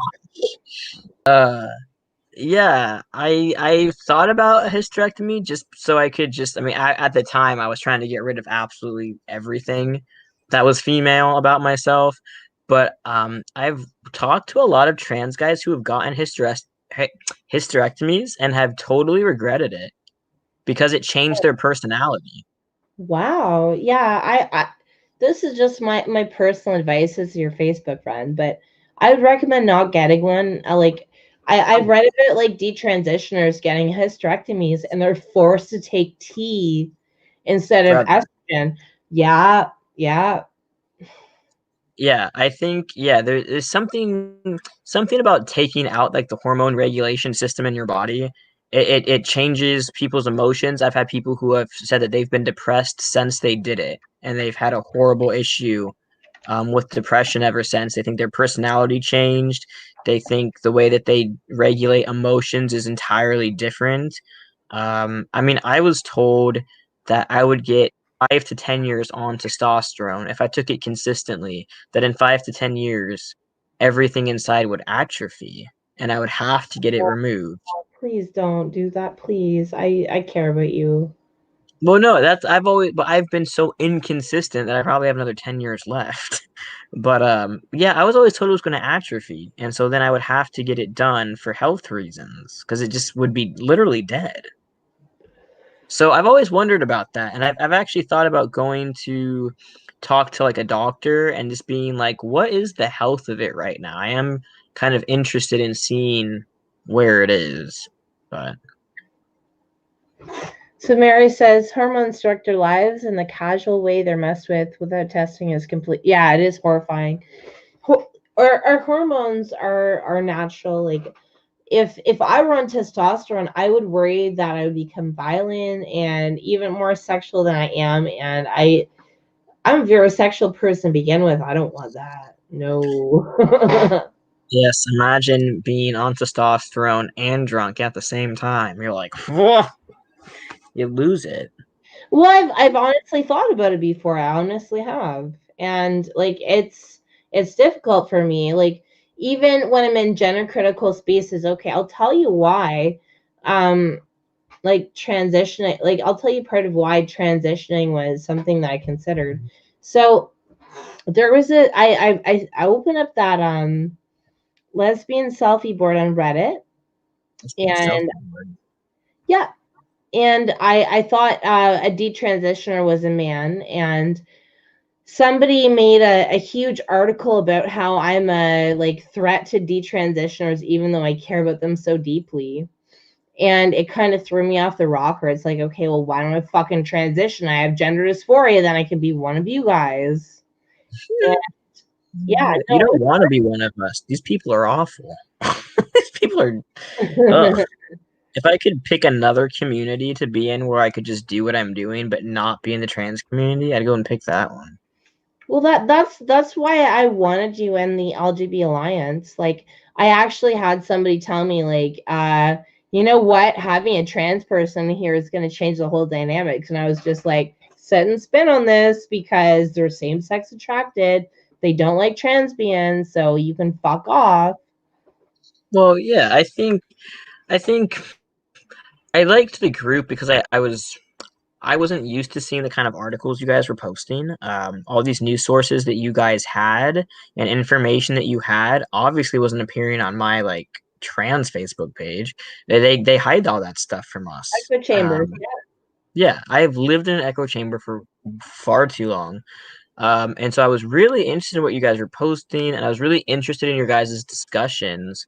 But it's like when I would try to interject myself into a discussion or like be like, well, here's how I see it. It was like I was automatically like a threat. Oh my God, this guy's gonna That made me so mad. Hayden, you have no idea how mad that made me.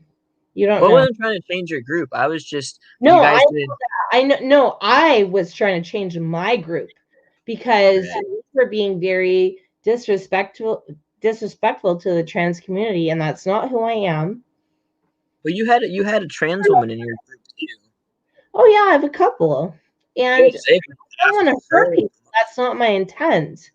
And having somebody that is a transsexual female to male, I thought it could like help people be less hateful. And like I said, I had somebody from another community say like, "Oh, why did you invite this person?" I was like, "Sit and spin." Because I say so, because they're same sex attracted and they deserve to have like awareness of what's going on, and they're same sex attracted, so you can fuck off. Yeah, if it's an LGB community and I am a homosexual person, I might not technically be an L per se, but it's basically homosexual and bisexual people. And I'm like, well, I'm a homosexual person. Mm-hmm. You're So I homosexual. was like, I kind of get to like come in and say something, right? But it's like the trans thing alone was enough to just like completely be so distrusting of me. And then I remember I before I got off of Facebook, I just like went off and I made like all these like jokes. Do you remember that? I did like these posts in that gender critical discourse group where I was like the trans men say, like no, TRA say and then TERF say. Oh my Dude, God, I'm still gonna make a rap about that, but I thought somebody, that was a couple of people in hilarious. my private LGB Alliance group were shitting on you, and I was like, you guys Yeah. can fuck right off because that is not cool. That is not what we stand for. Sorry, Mary has a question. If you can see that. Oh, well, yes. Totally. Are you kidding? Yeah. A lot of narcissism.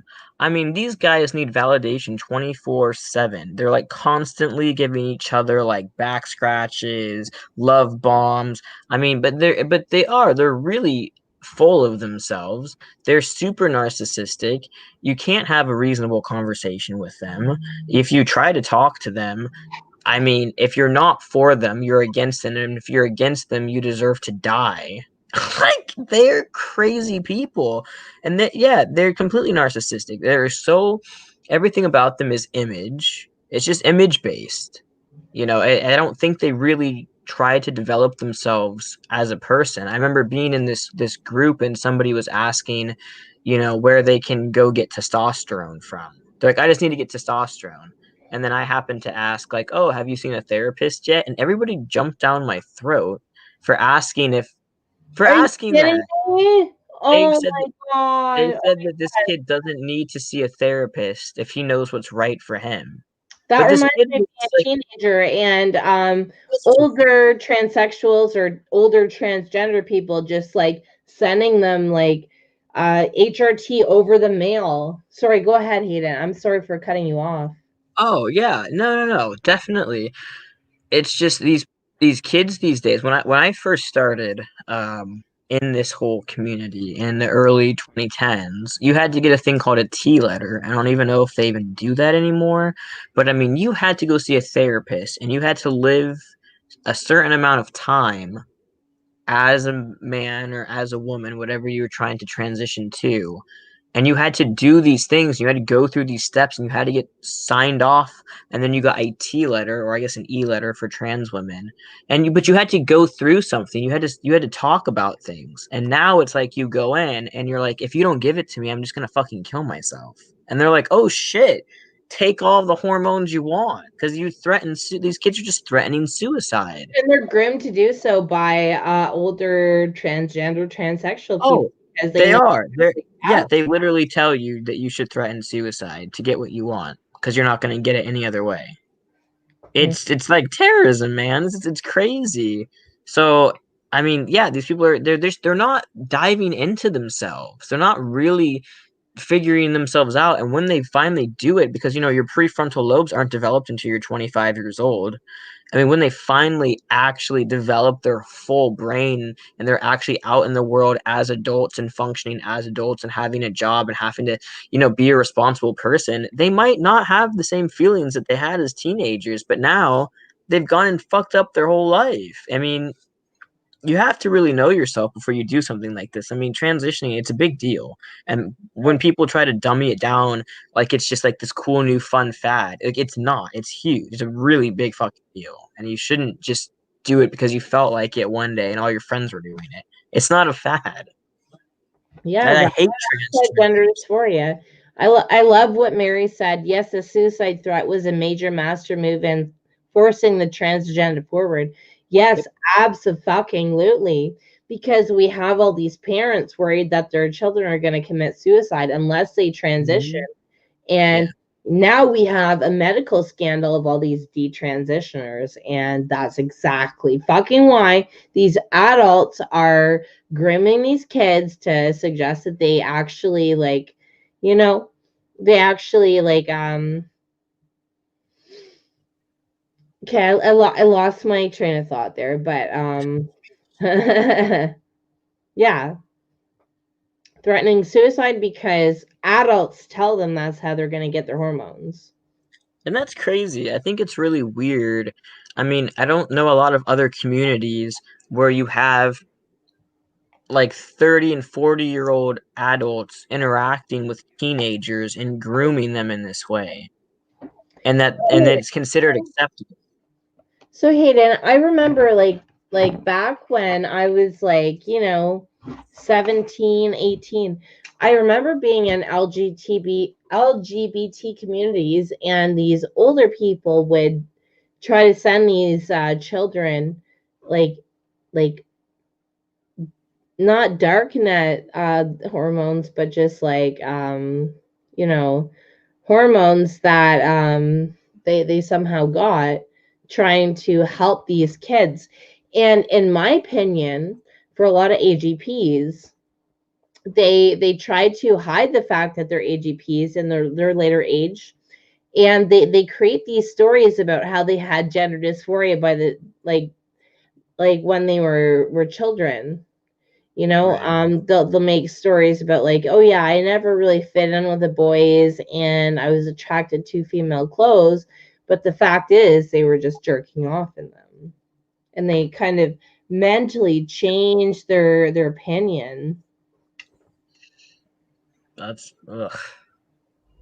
That's just the whole community it's starting to be run by males, like males only, and a bunch of females who are completely just like insecure. It's like insecure females and males who are grooming people, and like that's such hierarchy of the trans community these days. And I It, just don't know when that happened. It just happened. Like, I just noticed it one day, and I was just so appalled, and then me trying to, I made that video where I kind of came out as, my how I identify, and I got so much shit for that. Like, I got trans men who only like females pissed off at me for that, because I was basically calling, yeah, people with the same sexuality as me. That's right, correct. Who were man, They were mad because I was telling them that I identified as a homosexual female, and that made them feel dysphoric because they identify as straight men. And I do was you think that, yeah, do you think that has a lot to do with their own insecurity about actually being same sex attracted to females?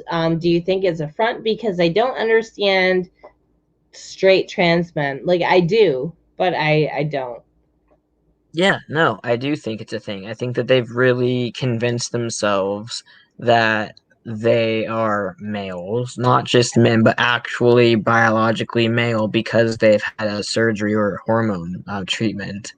And anything shattering that reality that they've built for themselves, it doesn't matter who does it, they're not willing to question it, or they're not willing to have a discussion about it. They just have a knee-jerk reaction like, you're bad, you have internalized transphobia, it's you who has the problem, you're the problem, not me. You know what? I think it threatens their own internalized homophobia. It That's does. what I think. Oh, it I definitely does. lesbophobia is the wrong term to use, but homophobia is the right one because it is a homosexual attraction, same sex attraction. Because that would be my primary motivator to transition, one of them, because I would rather be a straight male than I would rather be lesbian. So But why do you think that is for you? Like, what if you were a straight male, what kind of person would you be? Like, what kind of community would you go towards? hmm, good question. Do you mean if I transitioned or if I was just strictly straight male? If you were like just strictly a straight male, like you don't have access to radical feminism, and like what kind of guy do you think you would have been? Like maybe based off males in your That's family, or I know exactly. I know exactly. So in grade school, I used to draw this guy all the time. It was a male, and I used to draw exactly what I thought it'd be if I was a male. I gave him a nickname. It was called the Dude, okay? The Dude. Yep, okay. I used to draw him all the time. He had this stupid fucking chin strap beard. Soul patch thing? Yeah, soul patch. Oh yeah. Okay. Nice, So I groovy. used to draw him all the time. For years, because that was who I'd be if I was a male. Right. Remember, I've always had gender dysphoria. And then guess what? I met the guy that I used to draw in my pictures. I didn't know it at first. Okay. Okay. Right. So it's as irrational as trans ideology. So I met this guy. His name is Eric. He's my twin flame. Okay. So I met him and we had so much in common. And then one Right. day I realized like there was this one picture of him and it was exactly like the guy I used to draw every fucking day. He even had this stupid fucking shirt that had a pair of sunglasses on it. That's what made me wake up. I was like, shit, that is a male incarnation of me. I can never be a male because I fucking met my male counterpart. Right. Interesting. Yeah, yeah. Like we're still in touch like periodically. He's written poems about me being the dude. But you know what's really weird about that? He used to do the same thing about a girl named Rocker Chick, and it looked exactly like me. That's weird. Does everybody just have like some secret alter kind of person living in them? Because I did something similar as a kid, which I have it on my arm so I can show it to you. But if Oh, cool. so, Wow. I did this in second grade. This is me, and you can see I have long brown hair right here. Yeah. And then this is who I wanted to be. And you can't really tell, but this is a hat. That blue part is like a little baseball hat. Mhm. So I thought I was this colorless, sad girl with no emotion, and I could be this colorful boy.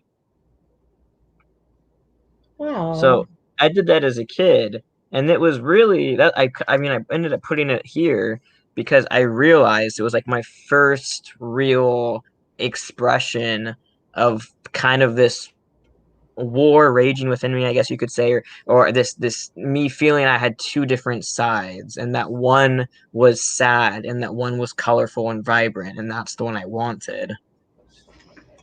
Is So it possible back then when you started drawing those pictures it had something to do with internalized misogyny?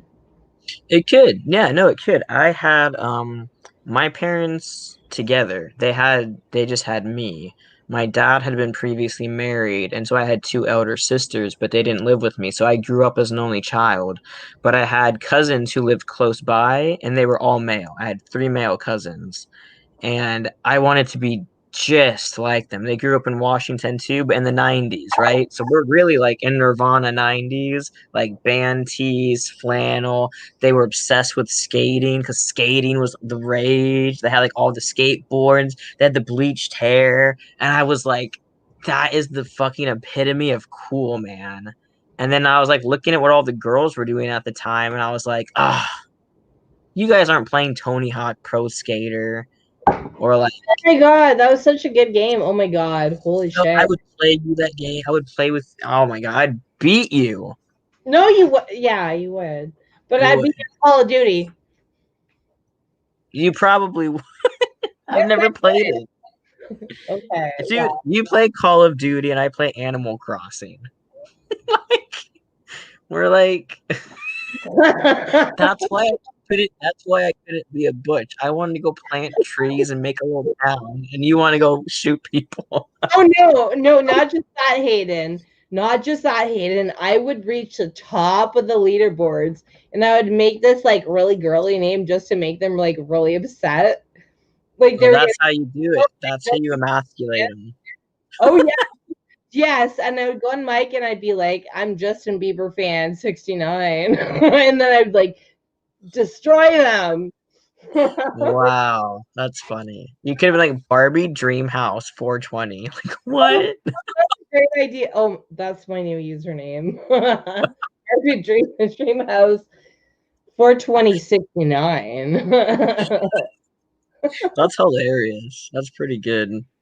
Oh God. We actually had a clan of all women, and we used to fucking clear house every day. And you know how males are. Like they'll be like so sexualizing, or they'll like nag you. But like we were very strong females, and we'd not only destroy them, we would destroy them on voice chat. I love it. That's so smart. Like if I wish I was better at games. I would just do that. Hey, Hayden, Mary has some things to say to you. Oh. Do, do, do, do.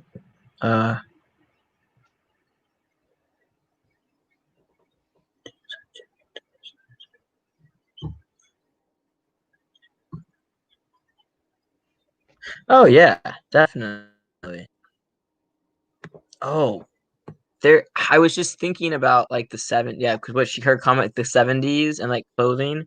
Oh, I have to show you this because this is hilarious.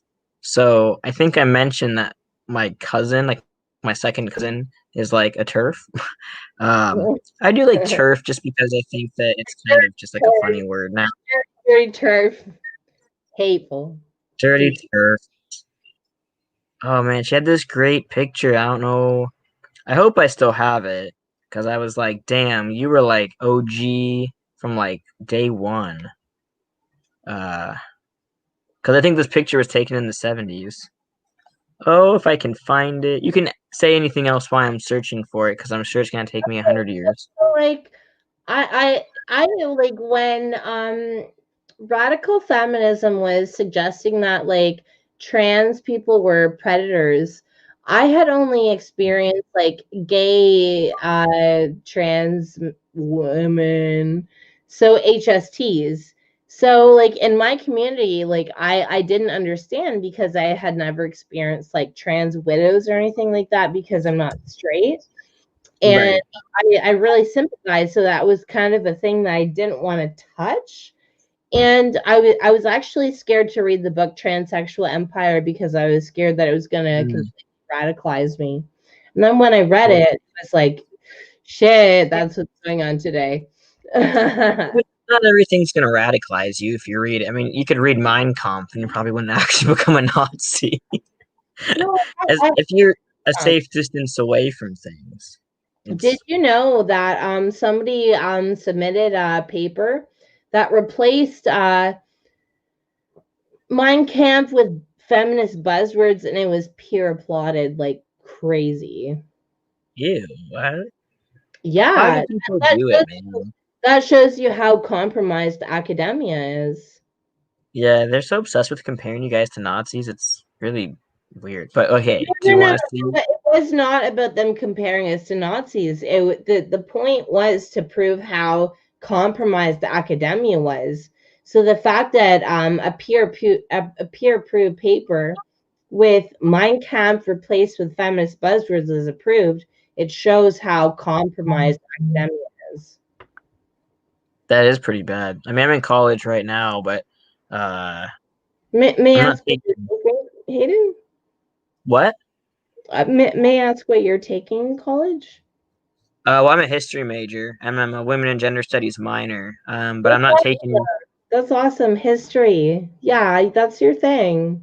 That's my thing, man. So I'm taking a lot of German classes right now. German, modern German history, modern French history. What else am I taking? History and theater and history of the American city. But I took some women and gender studies courses, but I've already finished those. But they were definitely super liberal feminism on the side of yeah. But wait, I can make you happy though. Wait, can you see that? A little bit. Oh, cool. I can't read what's on her shirt though. Oh, it just says a woman's place is in the House and the Senate. And Oh that's yeah. like in the yeah, and that's like in the 70s. And I was like, dude, you were like legit, man. Like I see those shirts now, but in the 70s, like pretty nice.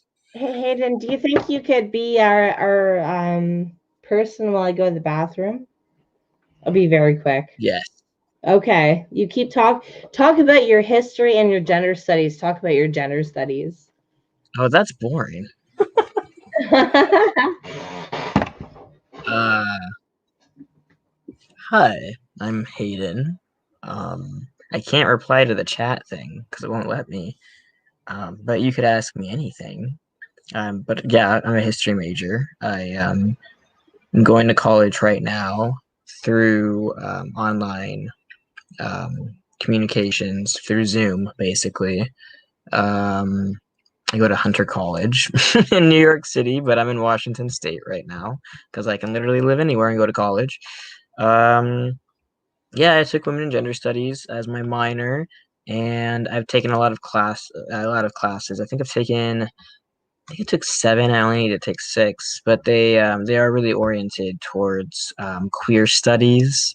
And anytime that they were ever actually talking about women, it always went to trans women at some point.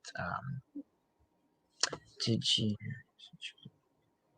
Yeah, we did. We did. We had this great YouTube video that we watched with Judith Butler. Actually, really that one where they were talking about ableism. I don't know if you've seen it. It's a YouTube video. It's her and this woman who's in a wheelchair, and I think she has some issues with one of her hands.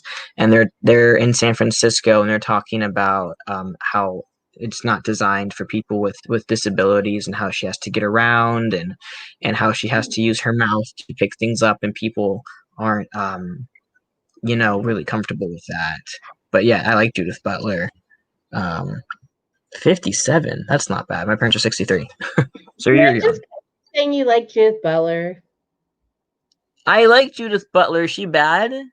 Oh, she's so pretentious. How can you even read her shit? How? I couldn't even get through the first chapter. I was like, this hurts my brain. I had to read it. I like mostly when she does YouTube videos. I like her talking, I think, more than I like reading. Because when you write us something, you have to really think about it, and you get to go back and edit it, then you get to go back and edit that. But if you actually listen to her talking, it's a lot more digestible. Yeah, well, she like, Mary is all like, "You've been indoctrinated. I You're so done." I agree. Like, I can't even read Judith Butler. Like, it's just like, okay, this is pretentious word salad. I'm trying to. I tried to read it about a month ago, and I was just like, no fucking Well, way. okay. To be honest, I haven't gone back and read Judith Butler since I think my sophomore year. So my eyes have been opened a bit in the past couple of years now. So I will go and look. I just really like that ableism video. That one really stuck in my head. But I will go back on the gendered stuff with her, and I will revisit it, and I will let you know what I think. Yeah, Now, that would be awesome, especially from like a trans man perspective. She literally, yeah, Mary is right. She created yeah, no. Mary is a sweet woman. She's not criticizing you, trust me. oh, I'm all good. I like Mary. She's like our like little OG commenter over here. Yeah, no, she was actually like my first gender critical friend because I eventually hit peak trans and I was just like, I can't do this. And I've always been a feminist, so I was just like, shit, I'm a turf. I'm a turf. Like after the J.K. Rowling thing and Vancouver's rape relief Trans shelter, everybody. I need like I'm a turf. I need to find some other turfs. I need to go turf out, man. Gotta Oh go turfing. yeah. Well, I've never read Ayn Rand, and I feel awful for that because I feel like I should have. But I mean, I guess if she's bad now, maybe it's good. But it was kind of like if somebody I always thought I was gonna have to go revisit, like Ayn Rand, I guess I have to go find her. Atlas Shrugged, but I should have read that just to know it. Turfing USA. That's hilarious. Did you ever play that game on Nintendo 64, Cruis'n USA? Oh yeah. The Yeah. Turfing USA? That's I'm hilarious. sorry, and still Super Nintendo is the superior console. I'm sorry you're so young. We're literally like 2 years apart, but that's fine. I know. You're like, I had the big ass Game Boy, not the Game Boy Pocket. I did. Did? No, I actually had a Game Boy Pocket. Ugh. Shame. You know what I just happened love that. with my pocket? I asked for it for Christmas, but I didn't get any games with it. And then my papa, You just I was turn it on and off. You're like, this is great. no, I did. That's exactly what I did. I was like, What? wow, Game Boy, boo. And I was like, Papa, I don't have any games. This sucks. And then he bought me Pokemon Red. Oh no, I was Pokemon Blue. Oh, So okay. Well, that's why you're trans, man. That's why I'm a dyke. that's it. That's the difference between us. That's how you know. Wait, which starter did you choose? That's the real thing. Charizard.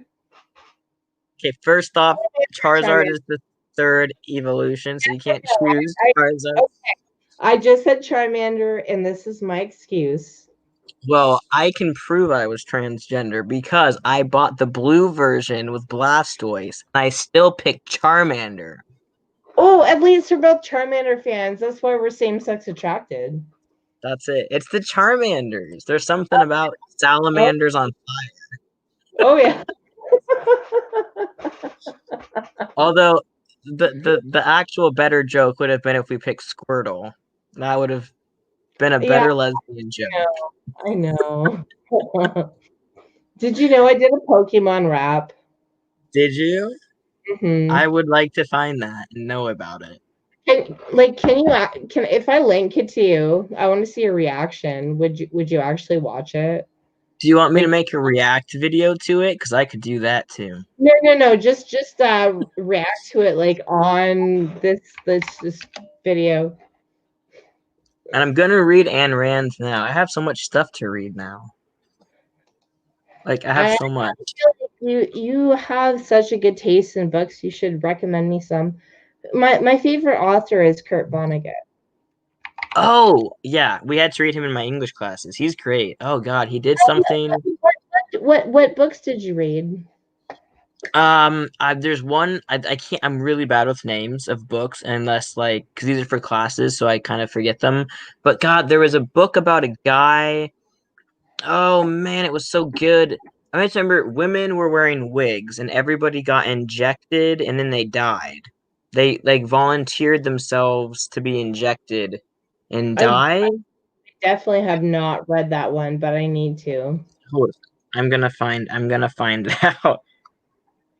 Okay, And there's I'm gonna link you this Pokemon rap, and I just want to see your reaction. I'm gonna send it to you on Facebook. Just wait, I can't see the reaction yet. Okay, let's see. hold on. I have to find this book first. It's so good. I don't know what it's called. Welcome to the Monkey House. Welcome. I've never heard of it, but I need to read it. Oh, read that one. Welcome to the Monkey House. That was the book, man. Billy the Poet. Yeah. You've got to read that. I may have read Billy the Poet. Oh, Mary, I'm so glad you like Kurt Vonnegut. He's my favorite author, but now I feel really insecure because I haven't read this book. Yes, welcome to the Monkey House. See, she's got it. Okay, you sent it. Just wait 1 sec because I can't find the actual. So much stretching. Okay, so testosterone makes you stretch a bunch. Just by the way. Yeah, so does yoga. I know, but it's like because I'm back on it, it's like my muscles are growing in. It's just that was my react. That was me trying to intellectualize things. I'm just so stretchy.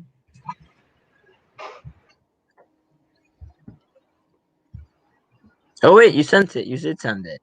Mm-hmm. All right. What? When did you do this? Couple 2 years years. ago? Yeah. Okay. Can you hear it? Okay, I gotta.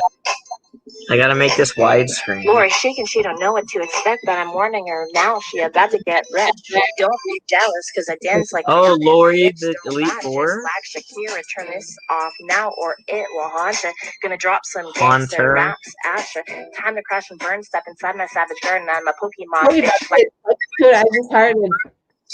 Yeah, you just said Savage Garden. Vicious like a magic card. You won't on my level. Got that Poke flu. Sorry, Lori, honey, that's why. Always live like a side duck. You're just confused. You're obsessed with yourself right now. You're like, I'm so good. You're in my gym, honey. You better step. I just go.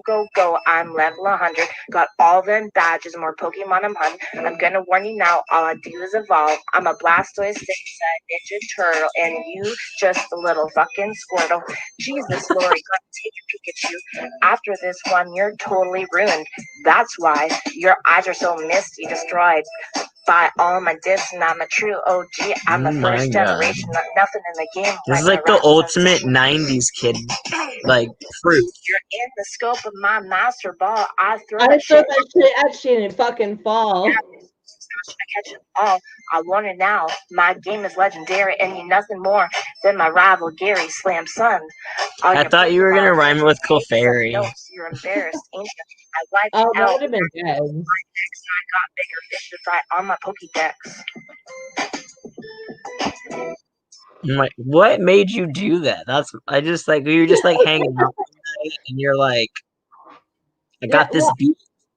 Yeah, no, my friend Lori, we used to do a lot of like rap battles and stuff, and one of my decisions was Pokemon, so. Oh my god. I just made a YouTube video the other day where I sing a Placebo song. Oh, what Placebo song? Blind. Well, because I don't think I've heard that one, but I like Placebo a lot. I did it before I took testosterone. I'm actually going back through my videos and unprivating them. Dude, I have like 95 videos on that channel that nobody can see. So I'm going back and unprivating them. I can't unprivate them, yes. Well, I unprivated the one where I'm singing it because my pre-T voice is super different than it is now. And like, so I wanted to do a comparison one. So I just did it on so you can go to my channel anytime and there's both of them. But you're just all like, click, click, click. I like Mary's comment. You're so musical. I'm not. I'm left-handed and I tried to learn guitar, but it didn't work out because I couldn't do it upside down. So I got my guitar strap. Okay, so my lucky number is actually 314, and that was actually like the receipt of my guitar. March 14th? No, 314, but yes, March 14th as well. I won't tell you. 245? 225. 225. I see. Well, it's the price of everything. Everything's 225. Okay, well, shut up. I'm gonna look up the angel numbers to see what that means. And it's my birthday, so. Okay, cool. 225. I'm a Pisces. I don't know what that means though. Means you're a water sign at least. But I can't swim, so. I can't either. I can't either. Okay, 225 angel number. Okay, we're gonna lose a lot of fault. No, that's 3. Uh-oh. I might be a little bit intoxicated at this point because I can't type. Okay, so 225. What does it mean?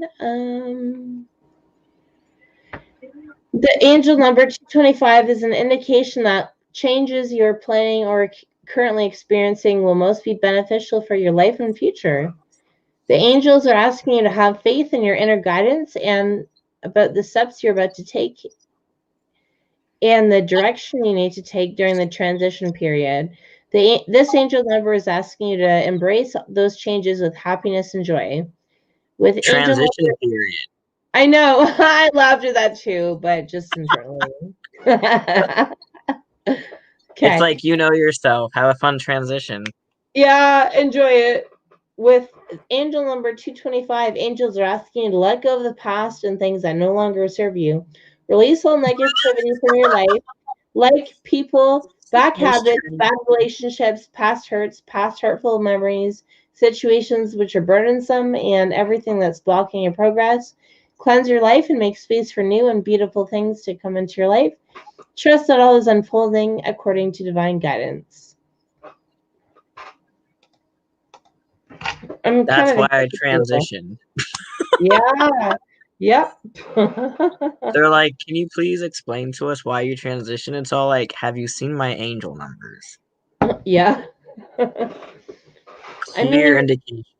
Hayden, transition doesn't always mean transition gender, but I make fun of every time I see the word trans anywhere. Like it's like for like freight trucks, it's like trans freight. I'm like trans. This is trans prefixes so many things. It's like a stupid inside joke just for me. yeah, I know. It's like, are you Optimus Prime or are you? No. The best one I saw was trans Packers. I don't know if I want to know more, but tell me. It was just a place where it's like a place where they what do you call it? It was a warehouse. It's actually right next to my apartment. It's a warehouse, and you just bring things there to have them packed to be shipped somewhere. So if you produce a line of goods, and then they are the guys who pack it and ship it, trans packers. And I was like, God, that's comedy gold just for me. Okay, Hayden, how bad was your facial hair when you first started transition? Because I have seen trans men who take testosterone and they have these horrible facial hair. What do And you think this is? no, Horrible. no, it doesn't look bad. It doesn't. Um, do you see how it just stops connecting here, and then it stops connecting here? You want a chin This strap? is No, Hayden, don't get a chin strap. It's perfect the way it is.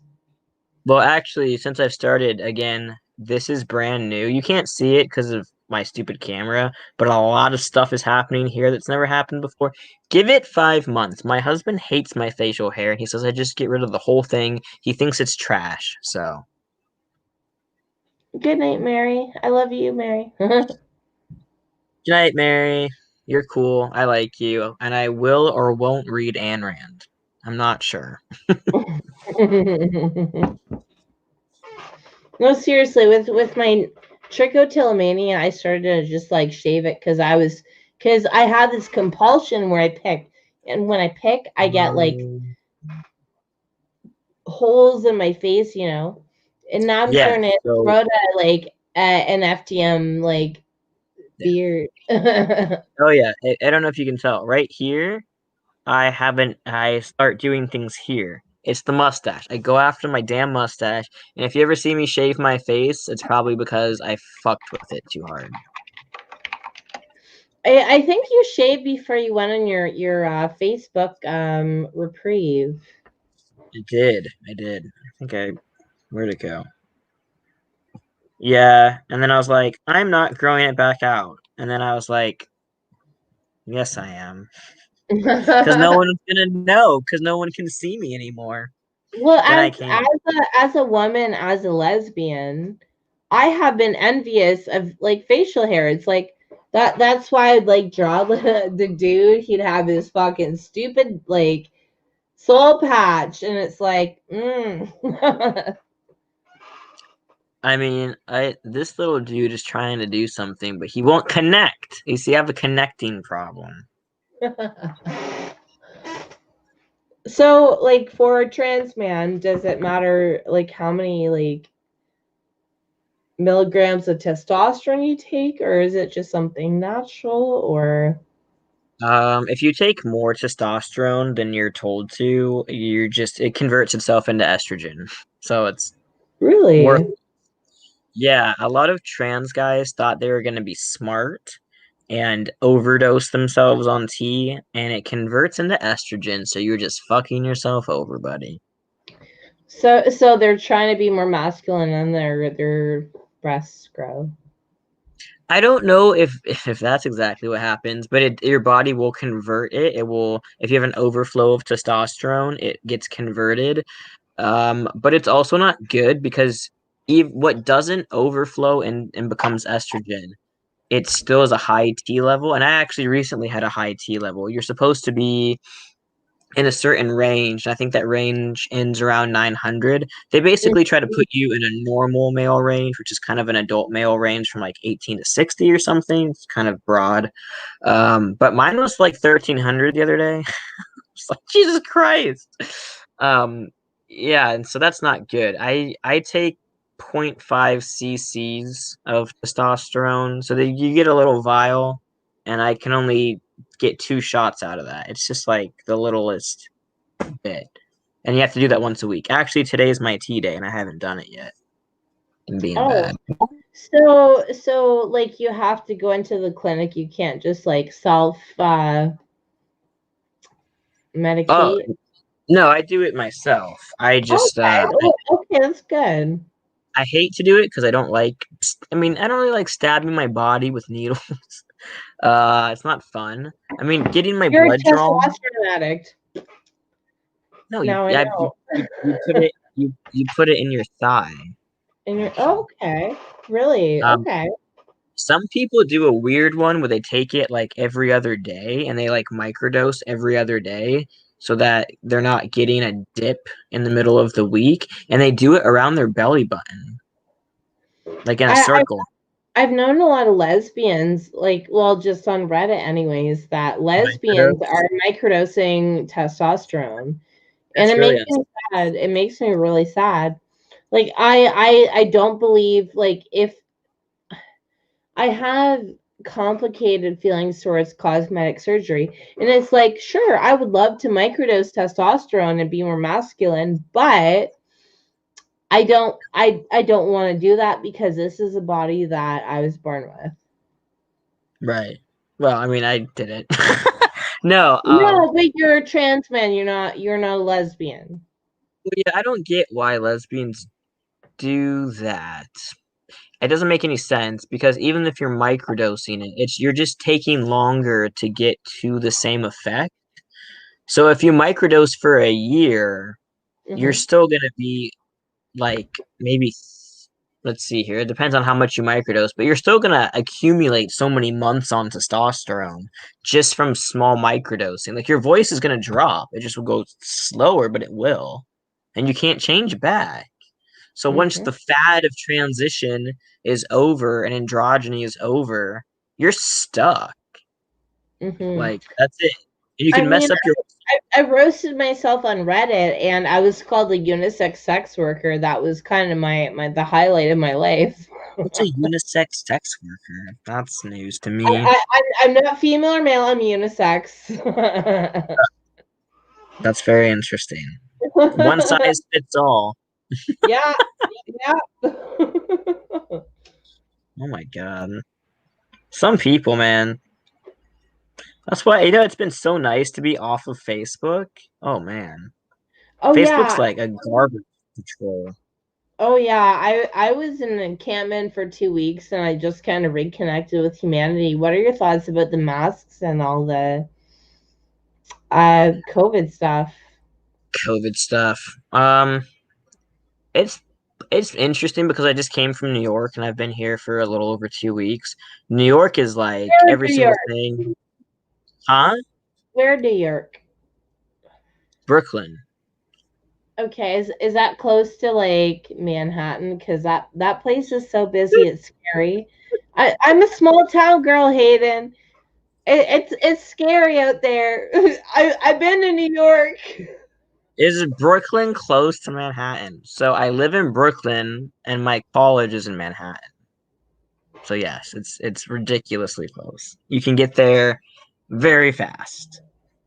Yeah, so I mean my husband works in Manhattan, he commutes there every day. So it's kind of crazy there because you're on top of a lot of fucking people, like all the damn time.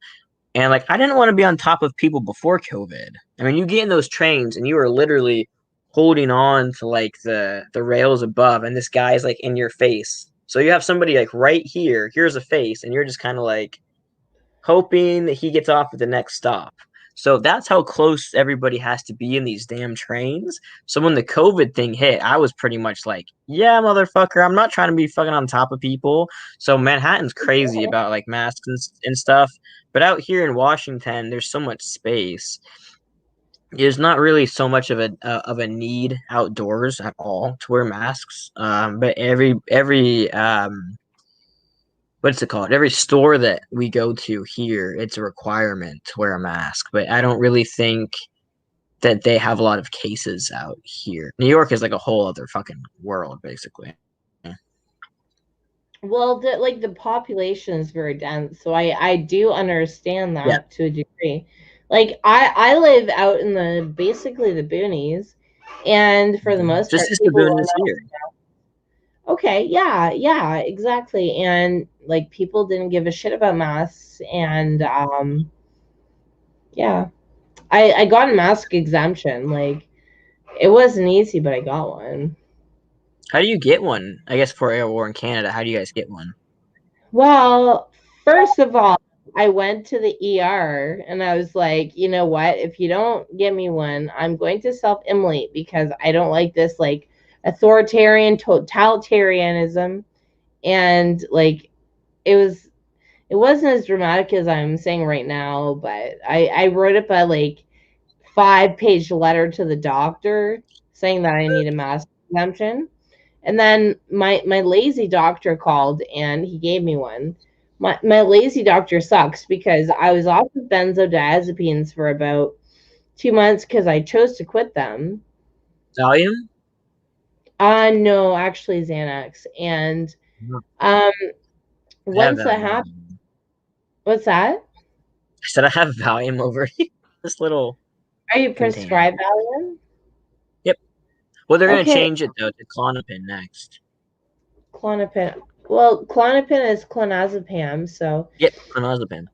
Yeah. I actually discovered because psychiatrists and doctors don't know what the fuck they're talking about. I think I have autism or ADHD. Either way, I have discovered a cure for benzodiazepine withdrawal. I can show you the links. It's from the National Health Institution of Medicine. And do you want to know what cures both depression and benzodiazepine withdrawal?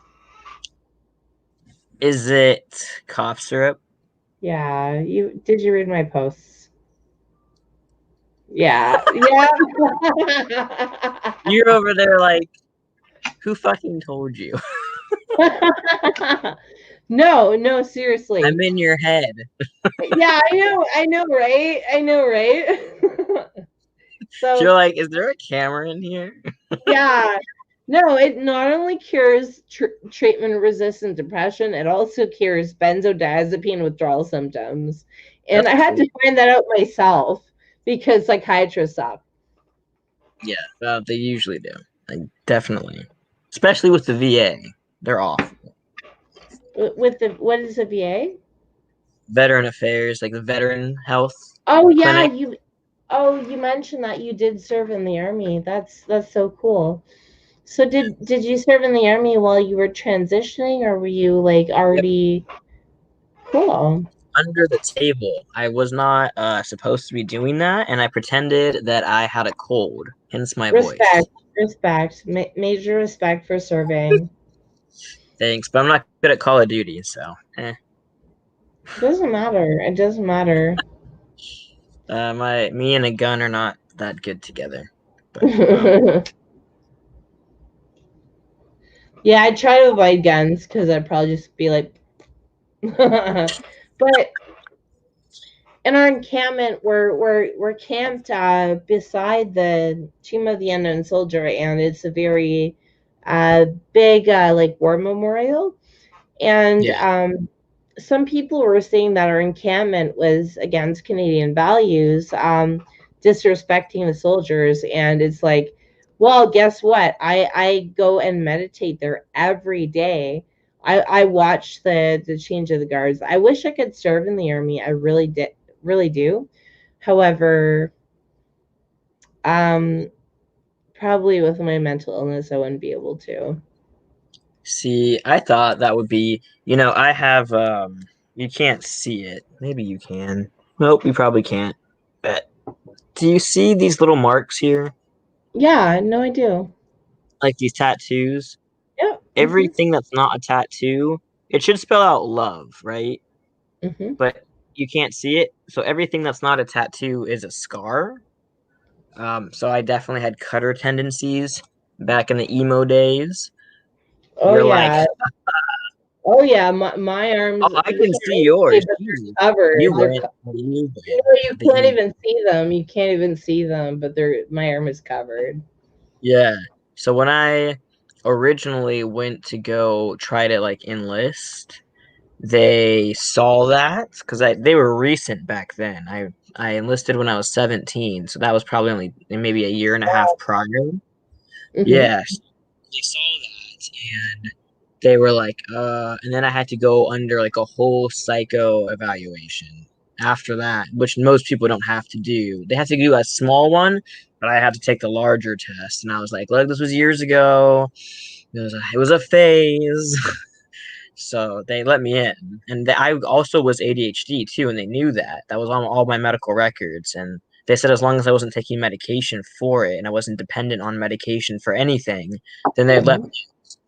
I did 6 years from 18 to 24, right? 24, 6 years? Yeah, 24. I So, got out at so 20. were you in the reserves? Active duty. That's awesome. So, I respect that a lot. yeah, so I was in New Mexico for 6 years. That was not fun. I do not like New Mexico, at least that part of it.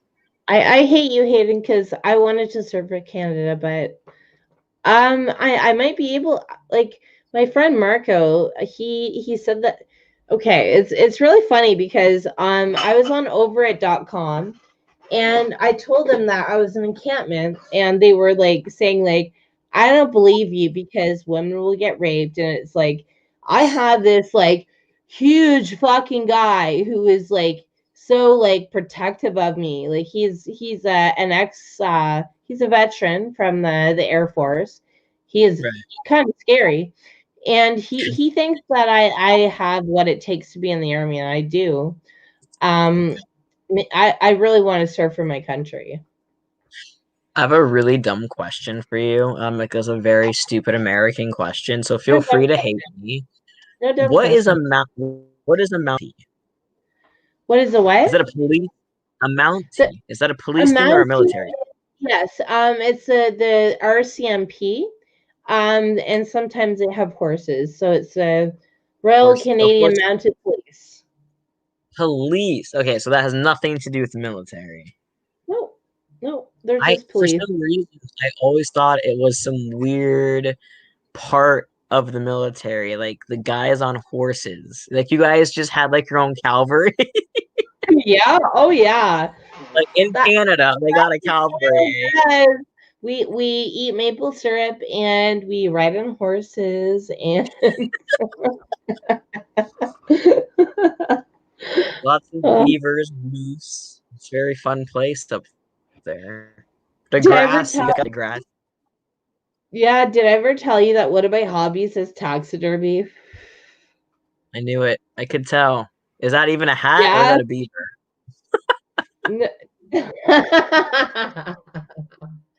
I haven't run into any beavers yet, but if I want to. I need a beaver skin. Ooh, get like a pelt. You could really get like some like Daniel Boone, just kind of like out there in the forest. That's Oh my that's the god, thing. that's my dream. I want to just live in the forest.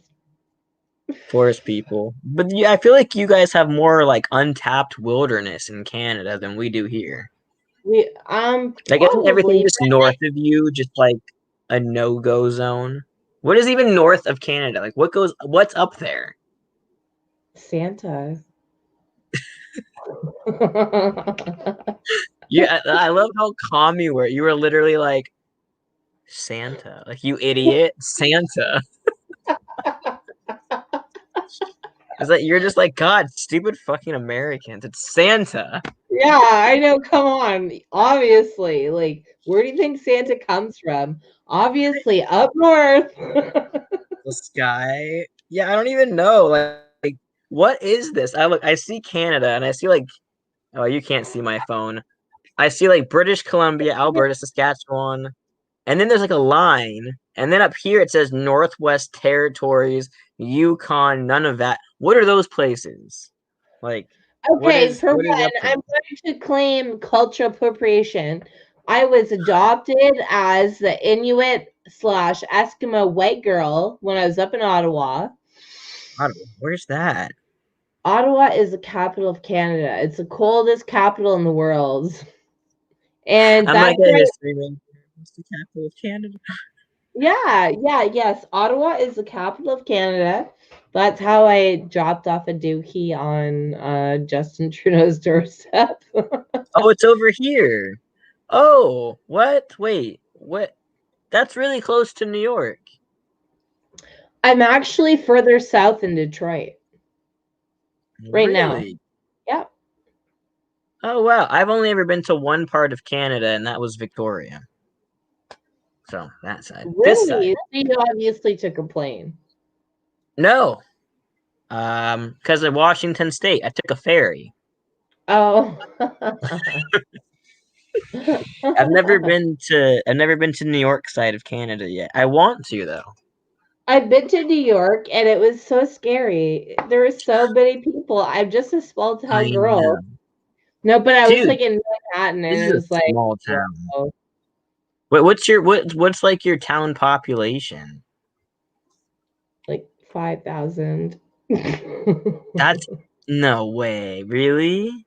Okay, do you want to know how the population of the town I grew up in? Mine's 20,000 here. Do you want to know the population of the town I grew up in? Is it like 5? 500. More than that. Damn. When I lived in New Mexico, there was a place nearby called Muleshoe, New Mexico. And it was not even a town, it was a village. It was literally Muleshoe Village Incorporated. I was like, we still have villages? I need to figure out what their population was because that was like you drove right through it in like 2 minutes, and I'm like, what the fuck was that? Yeah. I really am a small town girl, so it's like so exciting in Ottawa, especially getting adopted by the Inuit people. That would Do you know be fascinating. do you know how I got adopted by them? 5,000 people. Huh? How?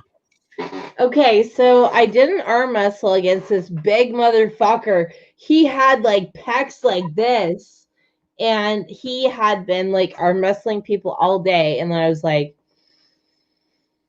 share a beer with you, and I'll give you an arm wrestle. And then they adopted me. But it's cultural appropriation. It's That's your cultural story? appropriation. An Yeah. arm wrestle? Oh yeah. Fuck yeah. You're like, and a beer. Leave that out. Yeah.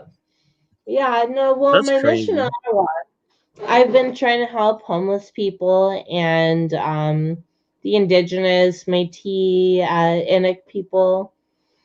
Although when I first went there, it was basically a cult. I realized that when I got home, I was like, holy shit, this is a fucking cult. Now I'm gonna just completely revolutionize their movement. They don't know that yet, though. You're revolutionizing a cult? Yes. Well, the I read a silent book majority agrees with me, and we don't want any cult leaders. Jim Jones, man. Oh yeah, they'll drink my Kool-Aid. Like they're drink my Kool-Aid. Don't Oh you yeah. forget. Oh my God. Well, That's like they want to kick this homeless woman out of the encampment, and I'm not cool with that. And they fucked with this cute girl that I liked, and I'm not down with that. they And the fucked thing with a that, cute girl. yeah, oh yeah, her name's Teresa. Her name's Teresa. Teresa. I remember Anyway, that. okay, so this guy came into camp.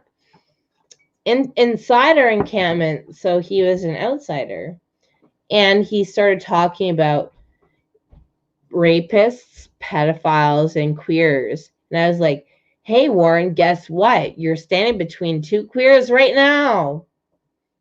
You're like, tell me more. Mm. Oh yeah. And the fucking Christians, like it's kind of like a Christian cult up there, and like that's what I'm trying to dissolve. So I was like, you know what, like yeah. If you want to hear about like male perversion, I can tell you because I'm a radical feminist. And he didn't want to listen to anything I had to say. Why would he And want that to listen? what's that? I was like, why would he want to listen? What male likes to hang out and be like, yeah, let's talk rad feminism. Woo! No, well, I didn't mention radical feminism. I just like went like boom, boom, boom. These were the points. These are why people are turning into pedophilia and stuff, because Pornhub progressively like hurts people. Anyway, so I talked to the leaders of the leaderless movement, and they were so Christian they didn't give a shit that he started like using homophobic slurs. And I was like, by the time I got home, I was like, I'm not good with this. Yeah. But I'm gonna do a coup d'etat and I'm gonna completely revolutionize everything because they're gone now. That's pretty legit. Let me know how that goes. That's really exciting. That's a fun project. Oh yeah, Revolutionizing a cult. yeah, That yeah. is Oh, absolutely. Well, I don't want to be a cult leader. That's not my thing. I want a leaderless democracy like they claim to be. But I feel like cult leaders start out not wanting to be cult leaders, and then it just happens, and you're like, oh well. Well, if you ever hear about Ashley Backwoods' cult, you heard it first here. I did. From the You, source. you gave me the plan. Like you were the one inspiring me. You're actually Oh no. you're gonna be That charged. evil trans guy who inspired the turf to make a cult. Well, at least you know what? I think I'll get my own Wikipedia page though, you know? You go to your Wikipedia page and then it'll be like mine, I'll have like a little blip, and then I'll have like a That's fine. That's fine. Because when I'm in prison, I will plagiarize your Wikipedia page because anybody can edit it. you're very good at editing Wikipedia pages, so I like your content. I'm really not. I'm really new to it, so I really need to work on my game because I believe in you. oh, thank you, Hayden. Saving the world with facts. I actually had a spiritual awakening in 2015, and I thought it was meant to help save the world, and I do my best, but I know I'm only human, you know. I make mistakes, and I hope I don't make too many. You're good. It's all human stuff. You should watch. You ever seen a show called The Good Place? No. You should check it out. Okay, well, I'm gonna note that down. Is it on YouTube? Netflix. You got it. Okay, yeah.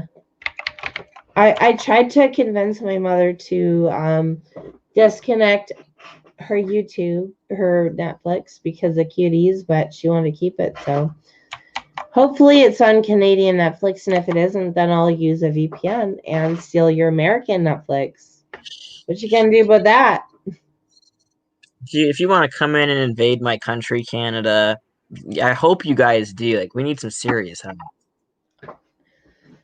Yeah, you do need some serious help, and so does Canada, because we just Americanize ourselves, and we actually adopt American ideologies and politics and bring it to our country, even though it doesn't actually align, and it's like so embarrassing. No, you guys shouldn't do that. Nobody should do that. Nobody should make clones of America in other countries. Please, God. No, it's happened all over Europe. Did you hear about all the countries that started the like Black Lives Matters and started tearing down statues in Yeah, Europe? and in England, I heard about it the most. Yeah, I heard about it in like multiple European countries, and personally, I love statues no matter if it's representing somebody who has done bad things. But the reason that people have statues erected is because in their time, they have actually accomplished a lot. So we can't look back with a, retrospective perspective and destroy them. I guess it depends and like the placement of the statues. I know that there is one in England that it was like at the time the statue was actually like erected. It was like a certain kind of a neighborhood, and it was like I think it was like the 1890s, and it was like kind of like a well-to-do rich kind of like affluent neighborhood. And now it's like a Caribbean neighborhood with like a lot of immigrants have moved into it, and that's basically the populace of the neighborhood now. And in the middle of like the neighborhood is a slave trader statue. So I can kind of understand why they're like, maybe not that statue here. Well, what if he made simply a placard saying that, like, yes, he was a slave trader, and this is why it's bad? You could definitely do that. I mean, as a That is history, my personal. That is my personal response to statues for people who have supported slavery or anything like that. yeah, no, as a history major, I also am interested in statues, and not just for who the person is, but who the sculptor was or what that statue meant at that time. I think because a statue of that person was made, what does it say about the time? So I think if you want to remove a statue, I think you should remove it like nicely and put it in a museum or something and just be like, Oh, this is a part of history. yes, yes, yes. Yeah, I don't think there was one that's actually interesting because they're actually going to do that. There was one in England that they knocked it down and they threw it in the water, and they also like spray painted on it. And what they did is they went and they got it back out of the water, and they're going to keep the spray paint on it, and they're going to put it in a museum as representation of this time, like the time where we knocked down the statues. So it's now going to be a part of that history and this history in one statue. And I was like, that's so interesting. Oh my goodness, I can't even imagine. So, as a history major, Mhm. what is your most impressive time? Like, what draws you the most? What do you mean? Like, why do I do it? No, no, no. What certain point in history do you find most fascinating? Oh, World War I. I think World War I and other historians have said the same was probably one of the biggest events and most life-changing events in all of human history. I mean, it's why World War II even happened. So if you're gonna be like, well, what about it changed so much of the geography, how people socialized afterwards. I mean, if you think about like the Victorian and Edwardian periods, and then you think about the Roaring Twenties, it's like, what the fuck happened? It's like it was Hmm. so different. People were coming back from seeing literal hell, and they were just wanting to forget about it. And other people who weren't there, they never understood what like the men or women who went there as nurses or other capacities saw. And I think it divided people, and I think it made people just want to forget. So now you have like the 20s, the Roaring 20s, they have the flappers, that kind of style of dress, the music changed. You had a lot of because of the war, you had a lot of people of color who now were going and moving into different areas. It changed so damn much. It's so interesting to see just how mannerisms even change, or just how we socialized as humans. It's just so. And I had a great uncle who died in that war, so I'm just always like about it. Really? Oh, that's so cool. Did Yeah, you it's ever such. look up his ancestry? What one of my family members was dishonorably discharged. For what did you find out? What for? No, no, I couldn't. It just wasn't on file. Wow, that's interesting. Huh. I know that there was somebody who was in the Civil War on my side of the family who deserted and apparently took a buffalo coat with him. A buffalo coat that has to be like indigenous, right? Well, I don't know I don't know where he got it from, but apparently it was on loan to him by the military, and he just disappeared with it. And during the Civil War. Okay, so Mr. History major, Mhm. tell me about the indigenous in the United States. Well, I wish I knew more about it. I can say that when I was in the military, I had a coworker who became a friend, and she grew up in Shiprock, New Mexico, on a Navajo reservation. And that was God, that was such an interesting thing to me because she was like full-blooded Navajo Native American woman who joined the U.S. military, and you would think that that would be like a massive conflict of interest. I But don't think that at all. well, where she grew up, it was kind of like that's the man, and if it wasn't for them, we wouldn't be on a reservation, and we would have everything still. But her father had been in it too during the Korean War. And it was like a point of pride for their family. So I got to know a lot about the indigenous peoples of America through her, and they're very against socialism because it just doesn't work for them. Like she lived on a dirt road that didn't even have an address. Like you had to go somewhere to get mail for your So that family. was a reserve, right? Huh? That was a reserve, right? Yeah, on a reservation. Yeah, that's where she lived. She grew up on one, and she was just saying how like it's just the way that it works is it's just all socialism. You live on this reservation, you get a paycheck from the government, and it was just horrible. There's a lot of people on drugs, a lot of people turned to drinking. There's a lot of bad family domestic situations. You just felt like you couldn't Yeah, ever get up in the world. generational trauma, absolutely. Yeah, exactly. They have that, and then it's like you want to leave the reservation to go do something, but people think that you're like a traitor if you go back into like the white man's world and try to like earn money in the economy there. It's really interesting. You know, I've learned obviously about like, the Trail of Tears and like all that really awful things that we've done to them. Well, Andrew Jackson was like, as a history major, could you tell me a bit about the Trail of Tears from an American perspective? well, I can say that when I originally learned about it, when I was like in middle school or high school, God, they made it seem like, oh, well, Andrew Jackson had this great plan, and like we needed this land, and like we were just gonna move these guys over here, and we're just gonna go like on a walk, right? They Wow. really dummied it down, and they really were like, it's like they had to teach it, but they were trying to figure out how to make themselves look good, like make the American government look good.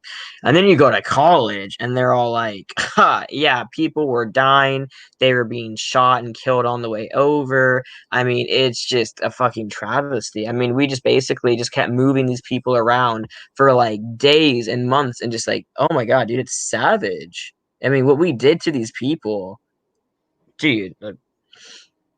It's. I mean, basically, one of the things that I was reading about, like kind of like the worst intentional disasters or intentional deaths or whatever. One of the top intentional deaths in human history was all of the smallpox blankets that we gave the North American, indigenous people, and South American. They killed like 60% of their population or something. I mean, 60%? Oh my fucking God. yeah, I mean, we just devastated these whole communities, and it's interesting because you see, and I guess from an American perspective, we're really about like like POC, like if you're Hispanic or Black, like we're really there. But there's not a lot of people. We don't talk about Indigenous Native Americans ever here. Like think about like a famous Indigenous person, America, like just like you don't see them in movies. You don't see them in you barely see them represented in social media. I mean, there's just, I mean, you have like your Asian representation, African American, Caribbean representation, Hispanic representation, but the people who were literally originally here, like they never get mentioned. It's just like we That's so wiped sad. them out. That's really sad. In Yeah. Canada, we get a bit of education about like the horrors to the indigenous people, but like we never learned about the residential school system or anything like that, or the cultural genocide of the native people. Yeah, they really try to gloss it over in, K through 12 education because they want you to believe in your government, and they want you to be patriotic. And especially, I was like in 5th grade during like 9/11, and that was like patriotism city. I mean, we just like pushed. So while I was going through middle school, when a lot of stuff was being taught, we were on a massive patriotism kick because of 9/11. So they really like were trying to bring it home to be so supportive of your country and that your government's right. And so what do you think about the educational system, like just like worldwide? Worldwide, I can't speak to a lot of Let's talk about North America. North America. Well, that includes you. I know. We're Americanized, so that's why I appreciate your opinion. Well, my biggest struggle in the education system here is that I'm not good at math. I'm really, really bad at math. And in order for me to advance in my like college degree, I had to get through a series of math classes, and then I had to get through a series of science classes. But I want to be a history major, right?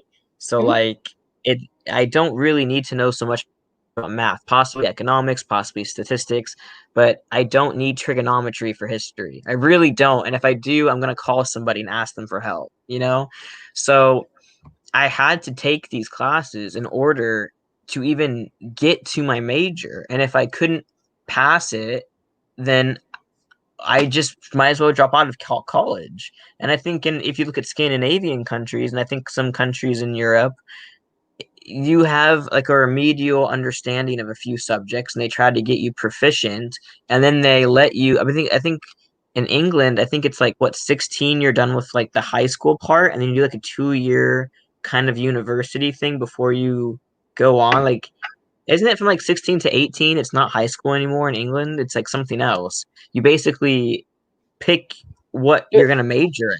Like college at that point?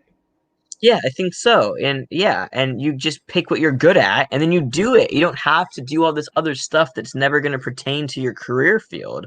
And here they want to make you this full-bodied, well-rounded person, but they're literally losing people who would be great in other career fields because they're not great at this other thing. You can't move on. Like if I couldn't get past this math class, I could never move on to the history portion. I just would have kept wasting my money.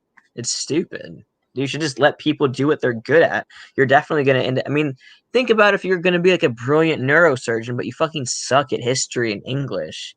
You'll never get there. You just drop out. You completely qualified surgeon. You might need to know some history. That's ridiculous. Yeah, I think that you're losing people, and they just have to go. And what are you gonna do if you don't have a college education here?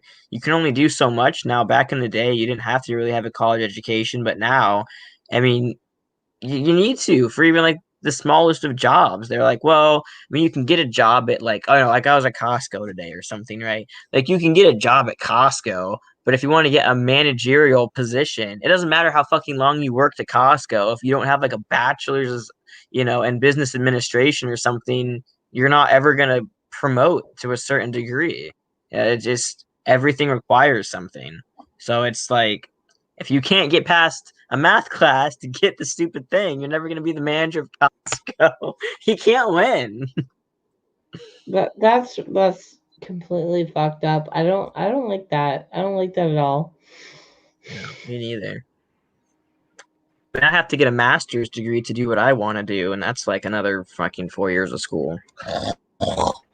Okay, so I'm sorry. I've been drinking beers. Exactly, like what are you pursuing in college? History major right now. That's my major for my bachelor's degree, but I want to go into a master's program where I'm going to be doing library science with history. So it's a double major.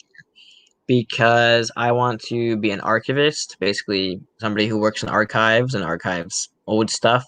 That's like the basicness of it all.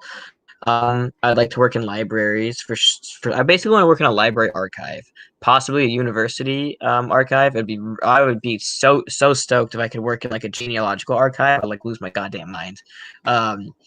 But I like archives. I like preserving history. I like being able to be a part of that. I like being able to help people find things. I'm really good at that. I worked at my college libraries for 3 years, so I understand all of that. That's my jam, man. So that's what I'm working towards. But you need to have a master's degree to be an Hayden, are archivist. you an old soul? What? Are you an old soul? Yes. I know. I know you are. I had to ask, though. I mean, hello, I just dropped like a Katharine Hepburn reference on you a bit ago. Yeah, I know. You're an old soul. Cheers to your Definitely. non-wine. Well, I have some Belvita crackers. Okay, well, what cheers to that? You just cheers to turf. You're so canceled. What? You cheers to turf. You're so canceled. I've been canceled for a while, man. Once you're done with that, we'll talk about you being canceled. You enjoy that. I'll enjoy my one moment of peace. Yeah. Well, I'll just drink my beer then. I've drank way more than I intended to, but shit I don't know how happened. much you drank though, because you kept on repouring it on top of it. Okay, so there's 1, 2, 3, 4, 5, 6, 7, 8, 9. Okay, there's 9 tall boys. Oh shit! I drank a lot more than I planned to.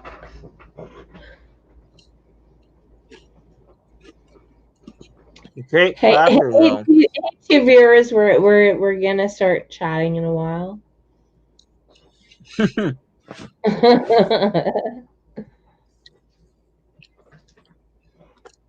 I'm good.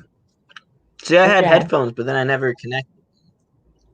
But they're Are just they here. Bluetooth? Oh yeah, no. I don't know if like my headphones have better audio quality. That's why I use them. So. All right. These are just comfy. Oh yeah, I'll just be cool like you, and I can't hear you or anything, but good stuff. See, mine. I think I look dorky with them on. No, you look fine. I just fucked up my hair though. Stop being such a trans man. Your hair is fine.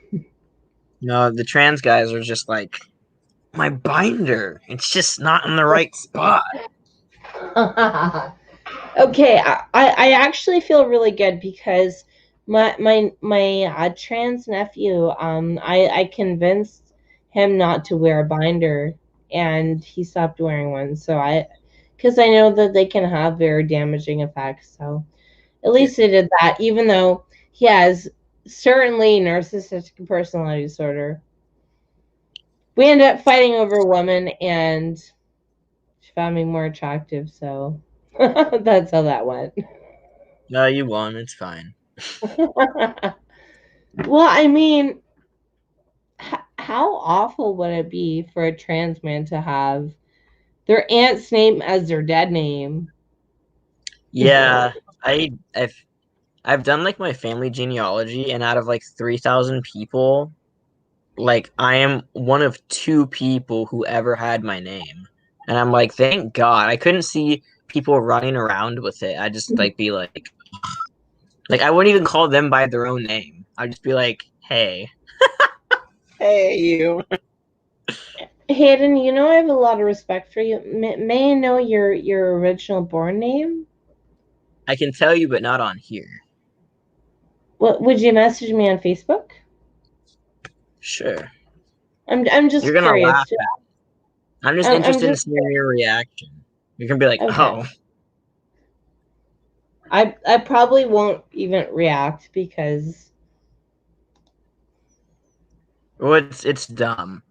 I hate it. My mom is the one who picked it out. And she had it picked out by the time she was 12. Since she was So, 12? My yeah. God. And we've already had conversations, and I'm all like, would you have used that name now? And she's all like, I think I would have picked a more gender neutral name like Riley. And I'm like, I don't really like that one, but okay. I'm sure Riley would be better than whatever you've attempted. Oh, that's such a oh no, you're not that. No. No, Hayden. Fuck that. I appreciate Fuck that. You're not that. I'm not. That is a Voldemort name. I'm not ever gonna reference that. Do you know what's even worse is that when I was a kid, they called me by my nickname of that. And then that nickname is now like immortalized as like the younger Karen. Oh. Lost my and now I like hear it in songs and stuff and reference, and I'm like, oh, fucking hate that name. Fucking hate that name. Isn't it so horrible for my trans nephew to be like dead named after me? That is weird, man. I know, it is really weird. It is really weird. Ashley's such a common name. What's that? Ashley's such a common name. I feel like he runs into all of them all the time. I know, but my trans nephew is only a year younger than me. That is weird. You usually don't use the same name in a family like so soon after. Yeah, I know, but my trans nephew is kind of an asshole. I kind of called him out in front of the entire community because piece of The shit. entire humanity. Well, yeah, the local community I did. Because you know what he did? Okay, so he was dating this girl named Courtney and tried to steal custody of her baby. And then when that didn't work out, he sold all of her baby clothes. I thought you were going to say he sold her baby. He would have, but... And when that didn't work out, he just sold the baby. What? Oh, no, I was not going to let that happen. So I made a post on Facebook calling him out for what he did, and he started making all these lies about me. And it's like, well, you know what? I'm sorry your ex found me more attractive, and I'm sorry that you are a piece of shit enough to sell baby clothes for profit. Go to hell. You're not part of my family anymore. Baby clothes, man. That's like selling baby clothes for meth. Like what? That's like the lowest of the low. It is the lowest of the low. I'm so glad as a trans man you understand that. Like I used to go to the Riot of Femmes Will Kill Me. There's 2 people watching, but I used to go to like strip clubs with him and stuff, and you know. Oh, you're canceled. Canceled. I know, I'm so canceled. So canceled. I definitely think that a lot of lesbians have been to strip clubs, though, one time or another. That's kind of my hangout as a lesbian, because one of my best friends was a straight woman, actually, and she didn't like regular bars. But the thing about strip clubs is when you go to strip clubs, nobody bothers you. They don't sexually harass you or anything, so. Because they're sexually harassing them. Yep. I never thought about that. That's so. Where's the safest place for a woman who's not a stripper? At the strip club. Yeah. Because no one's looking at you. What? What a weird joke. What a terrible joke. Oh my God, you're a misogynist male pig. I know. Okay. My bad, guys. My bad. I'm not a male pig. I'm a misogynistic female pig. Now you're double canceled for calling me a male. Oh Man, shit! They're gonna you're think I'm a TRA. Oh no, I am I'm so canceled. taking the adminship right away from you. Oh no, my group. Oh my god. Okay. You remember how I told you that people in my fucking group were talking shit about you? That made me so mad. Do you remember that? Daniel. That, Damn, Daniel. Back at it with that Daniel. transphobic bullshit. Oh my god. He posted that today. He said, "Oh yeah, trannies are all lying pieces of shit." And I was like, "Hey Daniel, you know what? That makes our fucking entire group look bad. You should probably delete that." He's like, "Oh." And then he posts on like an alt and says the same thing. Like, I need new admins. And I'd be like, are you trying to get our group banned, bro? Because that's how we get banned. well, yeah, exactly. But it's like, okay, well, like, if I make trans people my admins, then I'm gonna seem like a TRA. But that's okay. You can't win, man. Can't win. Okay, this is on my YouTube, but tranny is a fun word. It kind of is. I made, get this. So when I was like 20 or 21, no, 20, pre-T me made a video where I said that I'm allowed to say tranny because I am, and I can do whatever I want because there was some like debate if we were allowed to say it. And I was all like, I made a YouTube video and it was called Tranny, Tranny, Tranny, Get Over It. And it was my most disliked video. I had 31 dislikes. 31 dislikes. Oh my god. Okay. So on my YouTube channel, I like poured my heart out into this like lesbian heartbreak poem, and like people like I like that one. Is it spoken word, right? It's like a spoken word. It's really long, right? Oh, thank you for watching it. I actually really appreciate it. But some people like thumbs down. It's like, that is so rude. Like, fuck you. Wow. Like that Way to tear out your heart. Line here. Dude, if I like wrote a poem and like put my feelings out there and somebody disliked it, I would implode. I don't even give a shit. I have gotten like really thick skin because I actually like there's this community, it's called Soulseek, and it's a peer-to-peer music sharing app, and you can basically find like any rare music you want. You might like it. Oh yeah. Oh yeah, no, but it looks like a program you'd see from like AOL in like the 90s. That's the only problem. But you can find anything you want if it's rare. And I get roasted every day just for being there. Like I will just say hi and then like maybe I'll get a response. Like it's ridiculous. They hate women there. Really? Oh well. Oh yeah. Just tell them you're trans. Oh. Okay, well, I had You're this. like, what woman? There's no woman here. I had this like trans woman friend, and she really abused the two-spirit thing, and eventually was just like, okay, well, you're a gay man and you like the D. Don't ask. It's a very, very toxic community. Okay, Sure. it is. Okay, like if the internet was uncensored, that's what Soulseek would be. So I was like, well, whatever. It's like you're a dude that likes the D. Don't ask why. It's very complicated and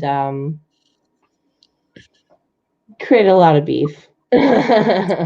even though, like even people from Soulseek who were trying to like explore into transition because they felt like they were male, but they felt like a woman. I have encouraged them or supported them. Mm-hmm. It's not like like it's not like I like my whole life I was like fuck trans people, you know. I've never been like that. It's just You were like, just born a turf, man. You were just oh yeah, turfing out the fuck the transsexuals, fuck the transgenders. They can rot in transgender hell. You get a specific hell? I didn't know that. Well, I just made it up, so yeah. I don't want to be there with them though. That really is hell. Oh no, that is hell. No, you can get into regular heaven because you're cool. Yes. Tranny heaven. I wonder who's there. Like nobody. tranny is kind of a fun word, but I don't use it because it's a slur. I don't ever use it, but I just said it right now because it's I was told I couldn't use it because it's only for trans women. Fair enough. I was like, but I want my own word. Fuck. We need to think of a word. We need to really think of a word for FTMs. Yeah. Like Fanny doesn't work because that's very invalidating.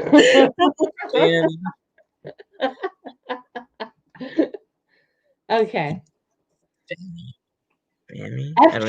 F tranny. That's all I can think of. For tranny.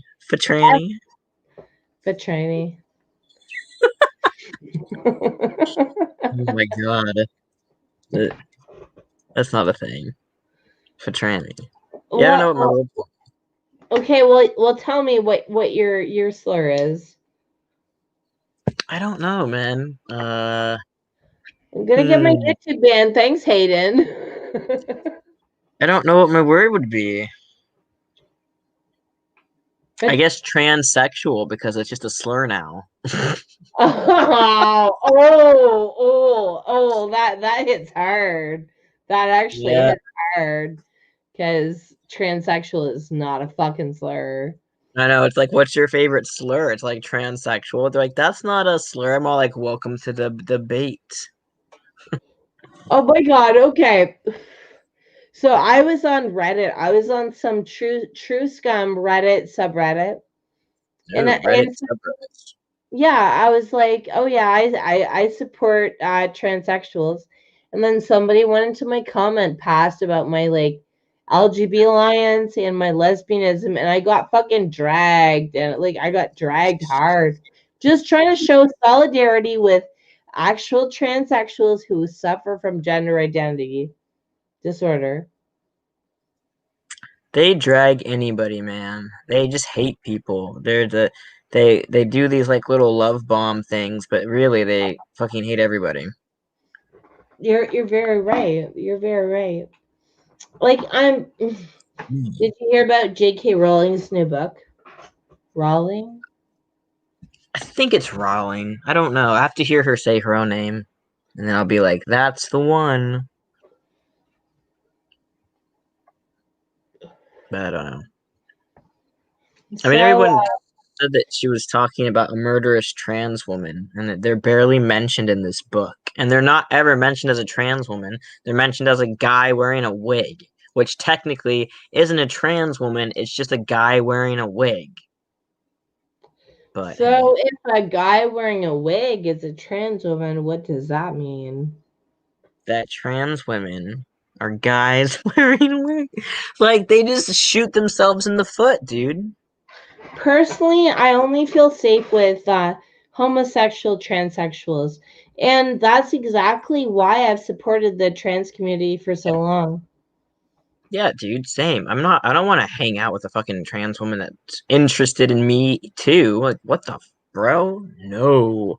It's like I'm already not interested in like males, but then when they're like AGP lesbian male, oh, it's even worse, dude. They think that they've made themselves better. It's even worse. I'd rather hang out with a straight guy than a like transbian any fucking day of the week. I'm way more terrified of the transbian than I am the straight guy. Same, Hayden. They think that they're like the safest of the safe, and I'm like, dude, people are terrified of you.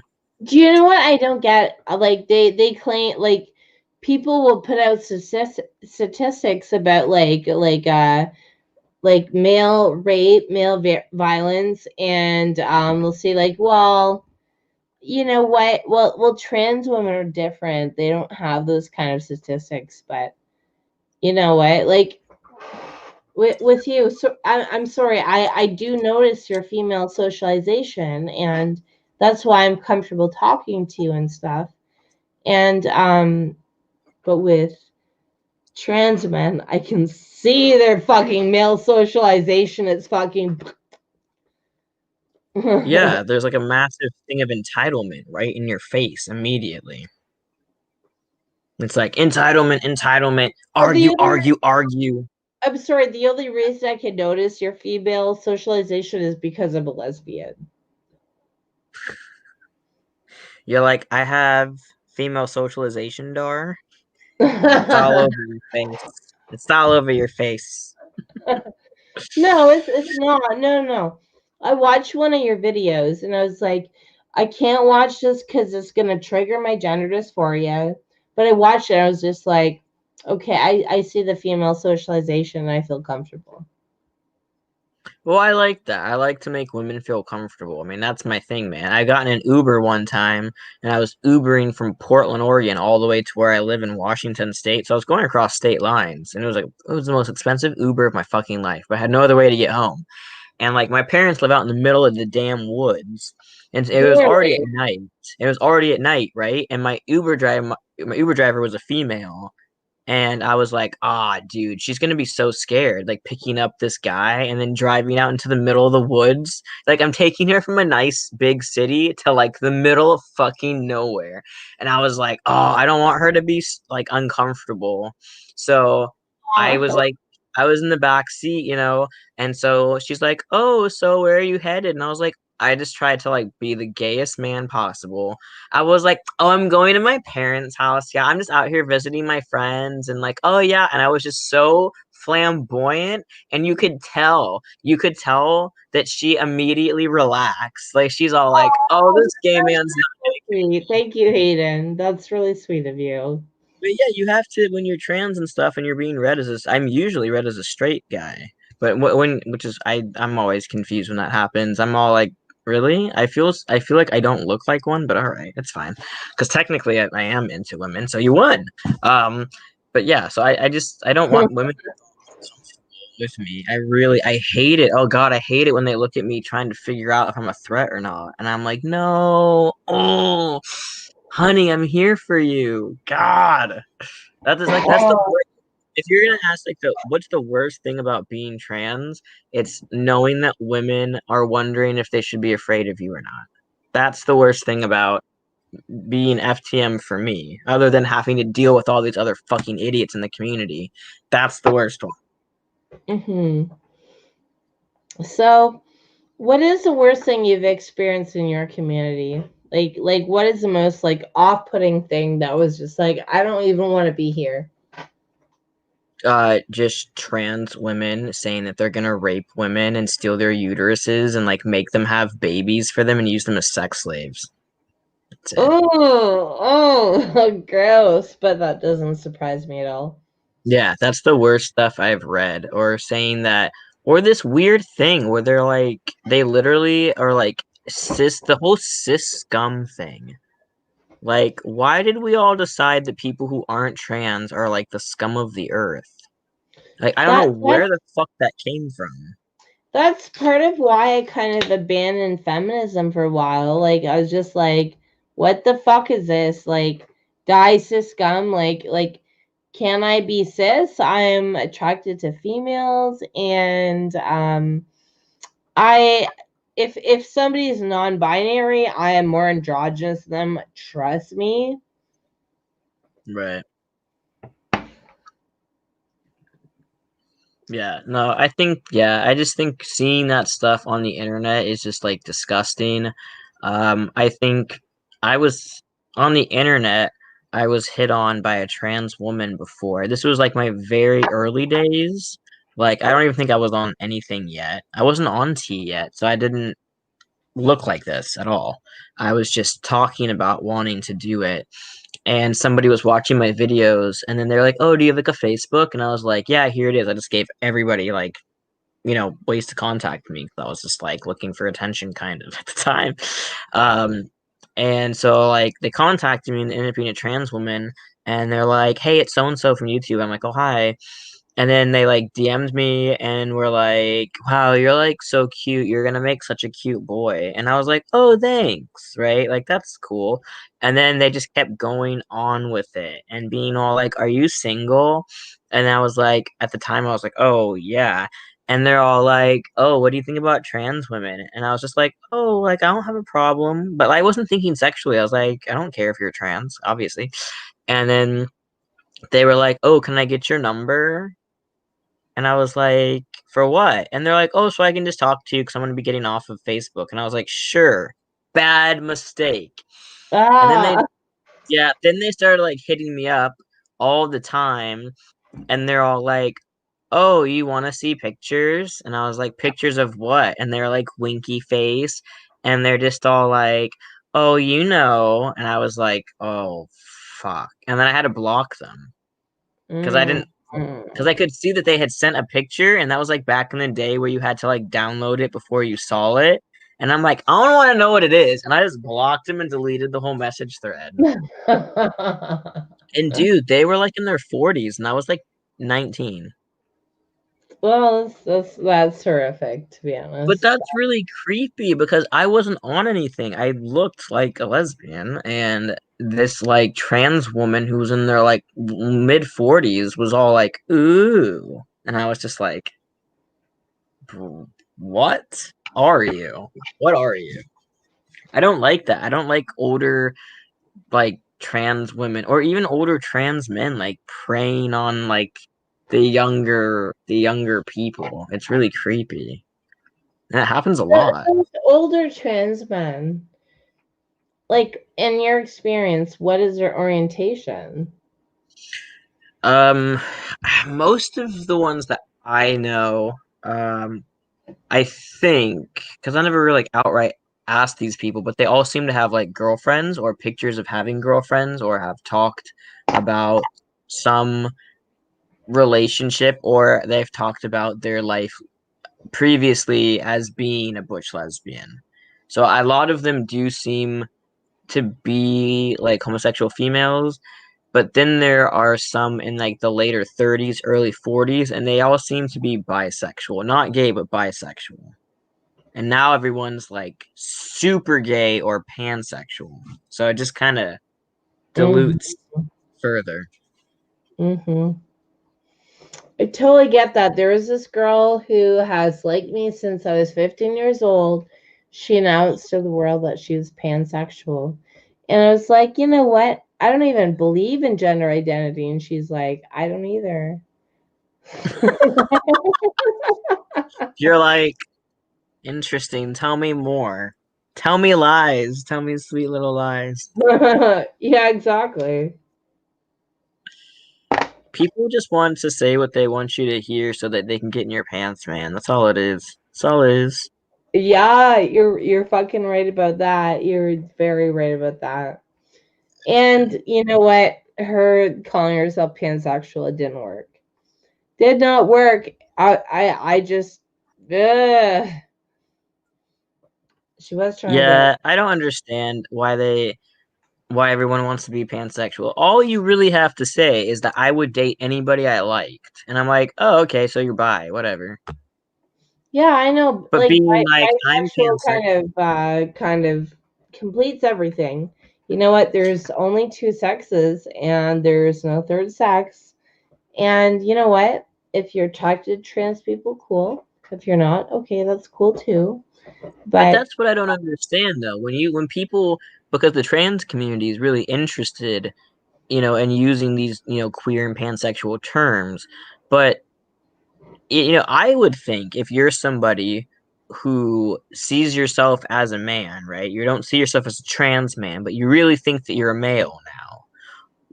Then why do we need to create pansexual? Like, what is now you're saying that you're not a man or a woman, you're a trans man. But I thought you were a man now. So why are we now you're othering yourself and they're trying not to other themselves. They're trying to say that they're males. So being pansexual is literally creating something. Mm-hmm. You're Well, othering I yourself. think it's just pandering. I think it's just pandering to the trans community. Like, I'm not gonna claim I'm pan because I'm attracted to women and trans men. I'm not gonna claim that. But why do we pander to them? Do you know what I'm like? I am them. I feel kind of stupid. I mean, I'm not the community, but I am one. You're not them. But You're not them. but my question is, why do we pander? What do we lose when we don't? Like, who started it? And if we all stop doing it, what do we lose? We lose nothing. These people are fucking obnoxious. It, and they apply the concepts to people that are people pleasers. People pleasers will say whatever they need to make somebody feel valid, even though okay, Hayden, okay. So one thing that really disturbs me, if you actually take DBT therapy, they say that invalidation can be helpful because it can help you grow. That makes sense, actually. It does. Because It does. fighting it, possibly. Yeah, it's like with people with PTSD that have what is it called? You know, like exposure therapy. It's the same thing. Oh, yeah. Yeah. I mean, that makes a lot of sense. I mean, you asked before, I tried to join your group and everything, and you were like, oh, like you were coming into like a group of like turfs and like people were mean and like, oh no, who does that? Like, Worried that it would hurt your feelings, but I I don't invite have feelings. bullshit. Yeah, Bullshit. but you're right. If I had never been exposed to anything before, Mm-hmm. I would have been like, oh my God, they called me she. I'm gonna literally kill myself. Like, I mean, these people who are raising people, I mean, these teenagers are living on the internet, being constantly love bombed and validated. And when they get out there in the real world, they're gonna encounter real world problems and real world people who aren't gonna fucking validate every little thing they do and put it on the fridge. Mm-hmm. And they're gonna fucking explode. They're not gonna know what to do. We're making a bunch of people who are like emotionally retarded. Like they can't overcome things. Like the society that we're creating, dude. Well, I was It's honestly bad. this the other day. So we're told to tell everybody that they're valid, but therapy literally tells you that You know? validation doesn't mean that you agree with somebody or their beliefs, and invalidation can help you grow. And I'm probably gonna do another YouTube video about this, but like you can't like any. I think it's very detrimental with anybody with mental illness to tell them that yeah, the entire world must validate your mental illness. No, man, you can't do that. It's just it's not. I mean, like I have anxiety and like panic and whatever, and like I'm I sorry. mean, that's all good. I mean, I've had it my whole life basically. It's genetic. But I mean, if it was if the world literally revolved around me and my depression and panic and whatever, and I got to do whatever I wanted and didn't want to do, I just wouldn't function as a person. They're like, "Oh, you're depressed? It's okay. You don't have to do anything today. Oh, you're depressed? It's okay. You don't have to do anything." I just wouldn't do anything ever again. Like, Exactly. You would do things that were supported by society, yeah. like in groups that would like validate anything that needed to be valid, you know. You just kind of your eyes just glaze over and then you just kind of do nothing and just survive and not live and not actually like you just don't evolve as a person. You just stop. It really stunts your growth. And what they're doing is they're stunting the growth of these teenagers and like these young 20 somethings, and they're never going to develop into fully formed people. They're just gonna be childish in all of their thoughts and how they go about fixing things. It's just, I don't know, it's bad. And it sucks because that's the face of the gay community, apparently, is these guys, and they're making us all look infantile. It's like, Oh no, I know. I really hate that like LGBT or LGBTQ, whatever, is like synonymous with snowflake. I was like, God damn it. God damn it. Yeah. Jesus. Well, that's part of the reason that I created my own LGB Alliance group, because the other one, it was just full of misogyny. It was just like gay men hating on women, women hating on men, and You're like, not this again. yeah, no, and I made some good rules, but like I said, that guy Daniel, he was kind of making some really just fucking ridiculous comments, like, oh yeah, trannies are all just liars and pieces of shit, and like, that's not who I am. I wouldn't have let you into the group if that's who I was. And whoever told me to not invite you, they can suck my girl dick. I don't have one, but they can suck that.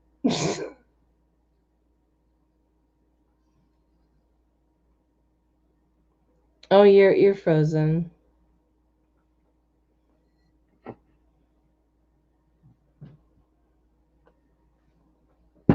I don't know if you can hear me, but I'm gonna message you on Facebook.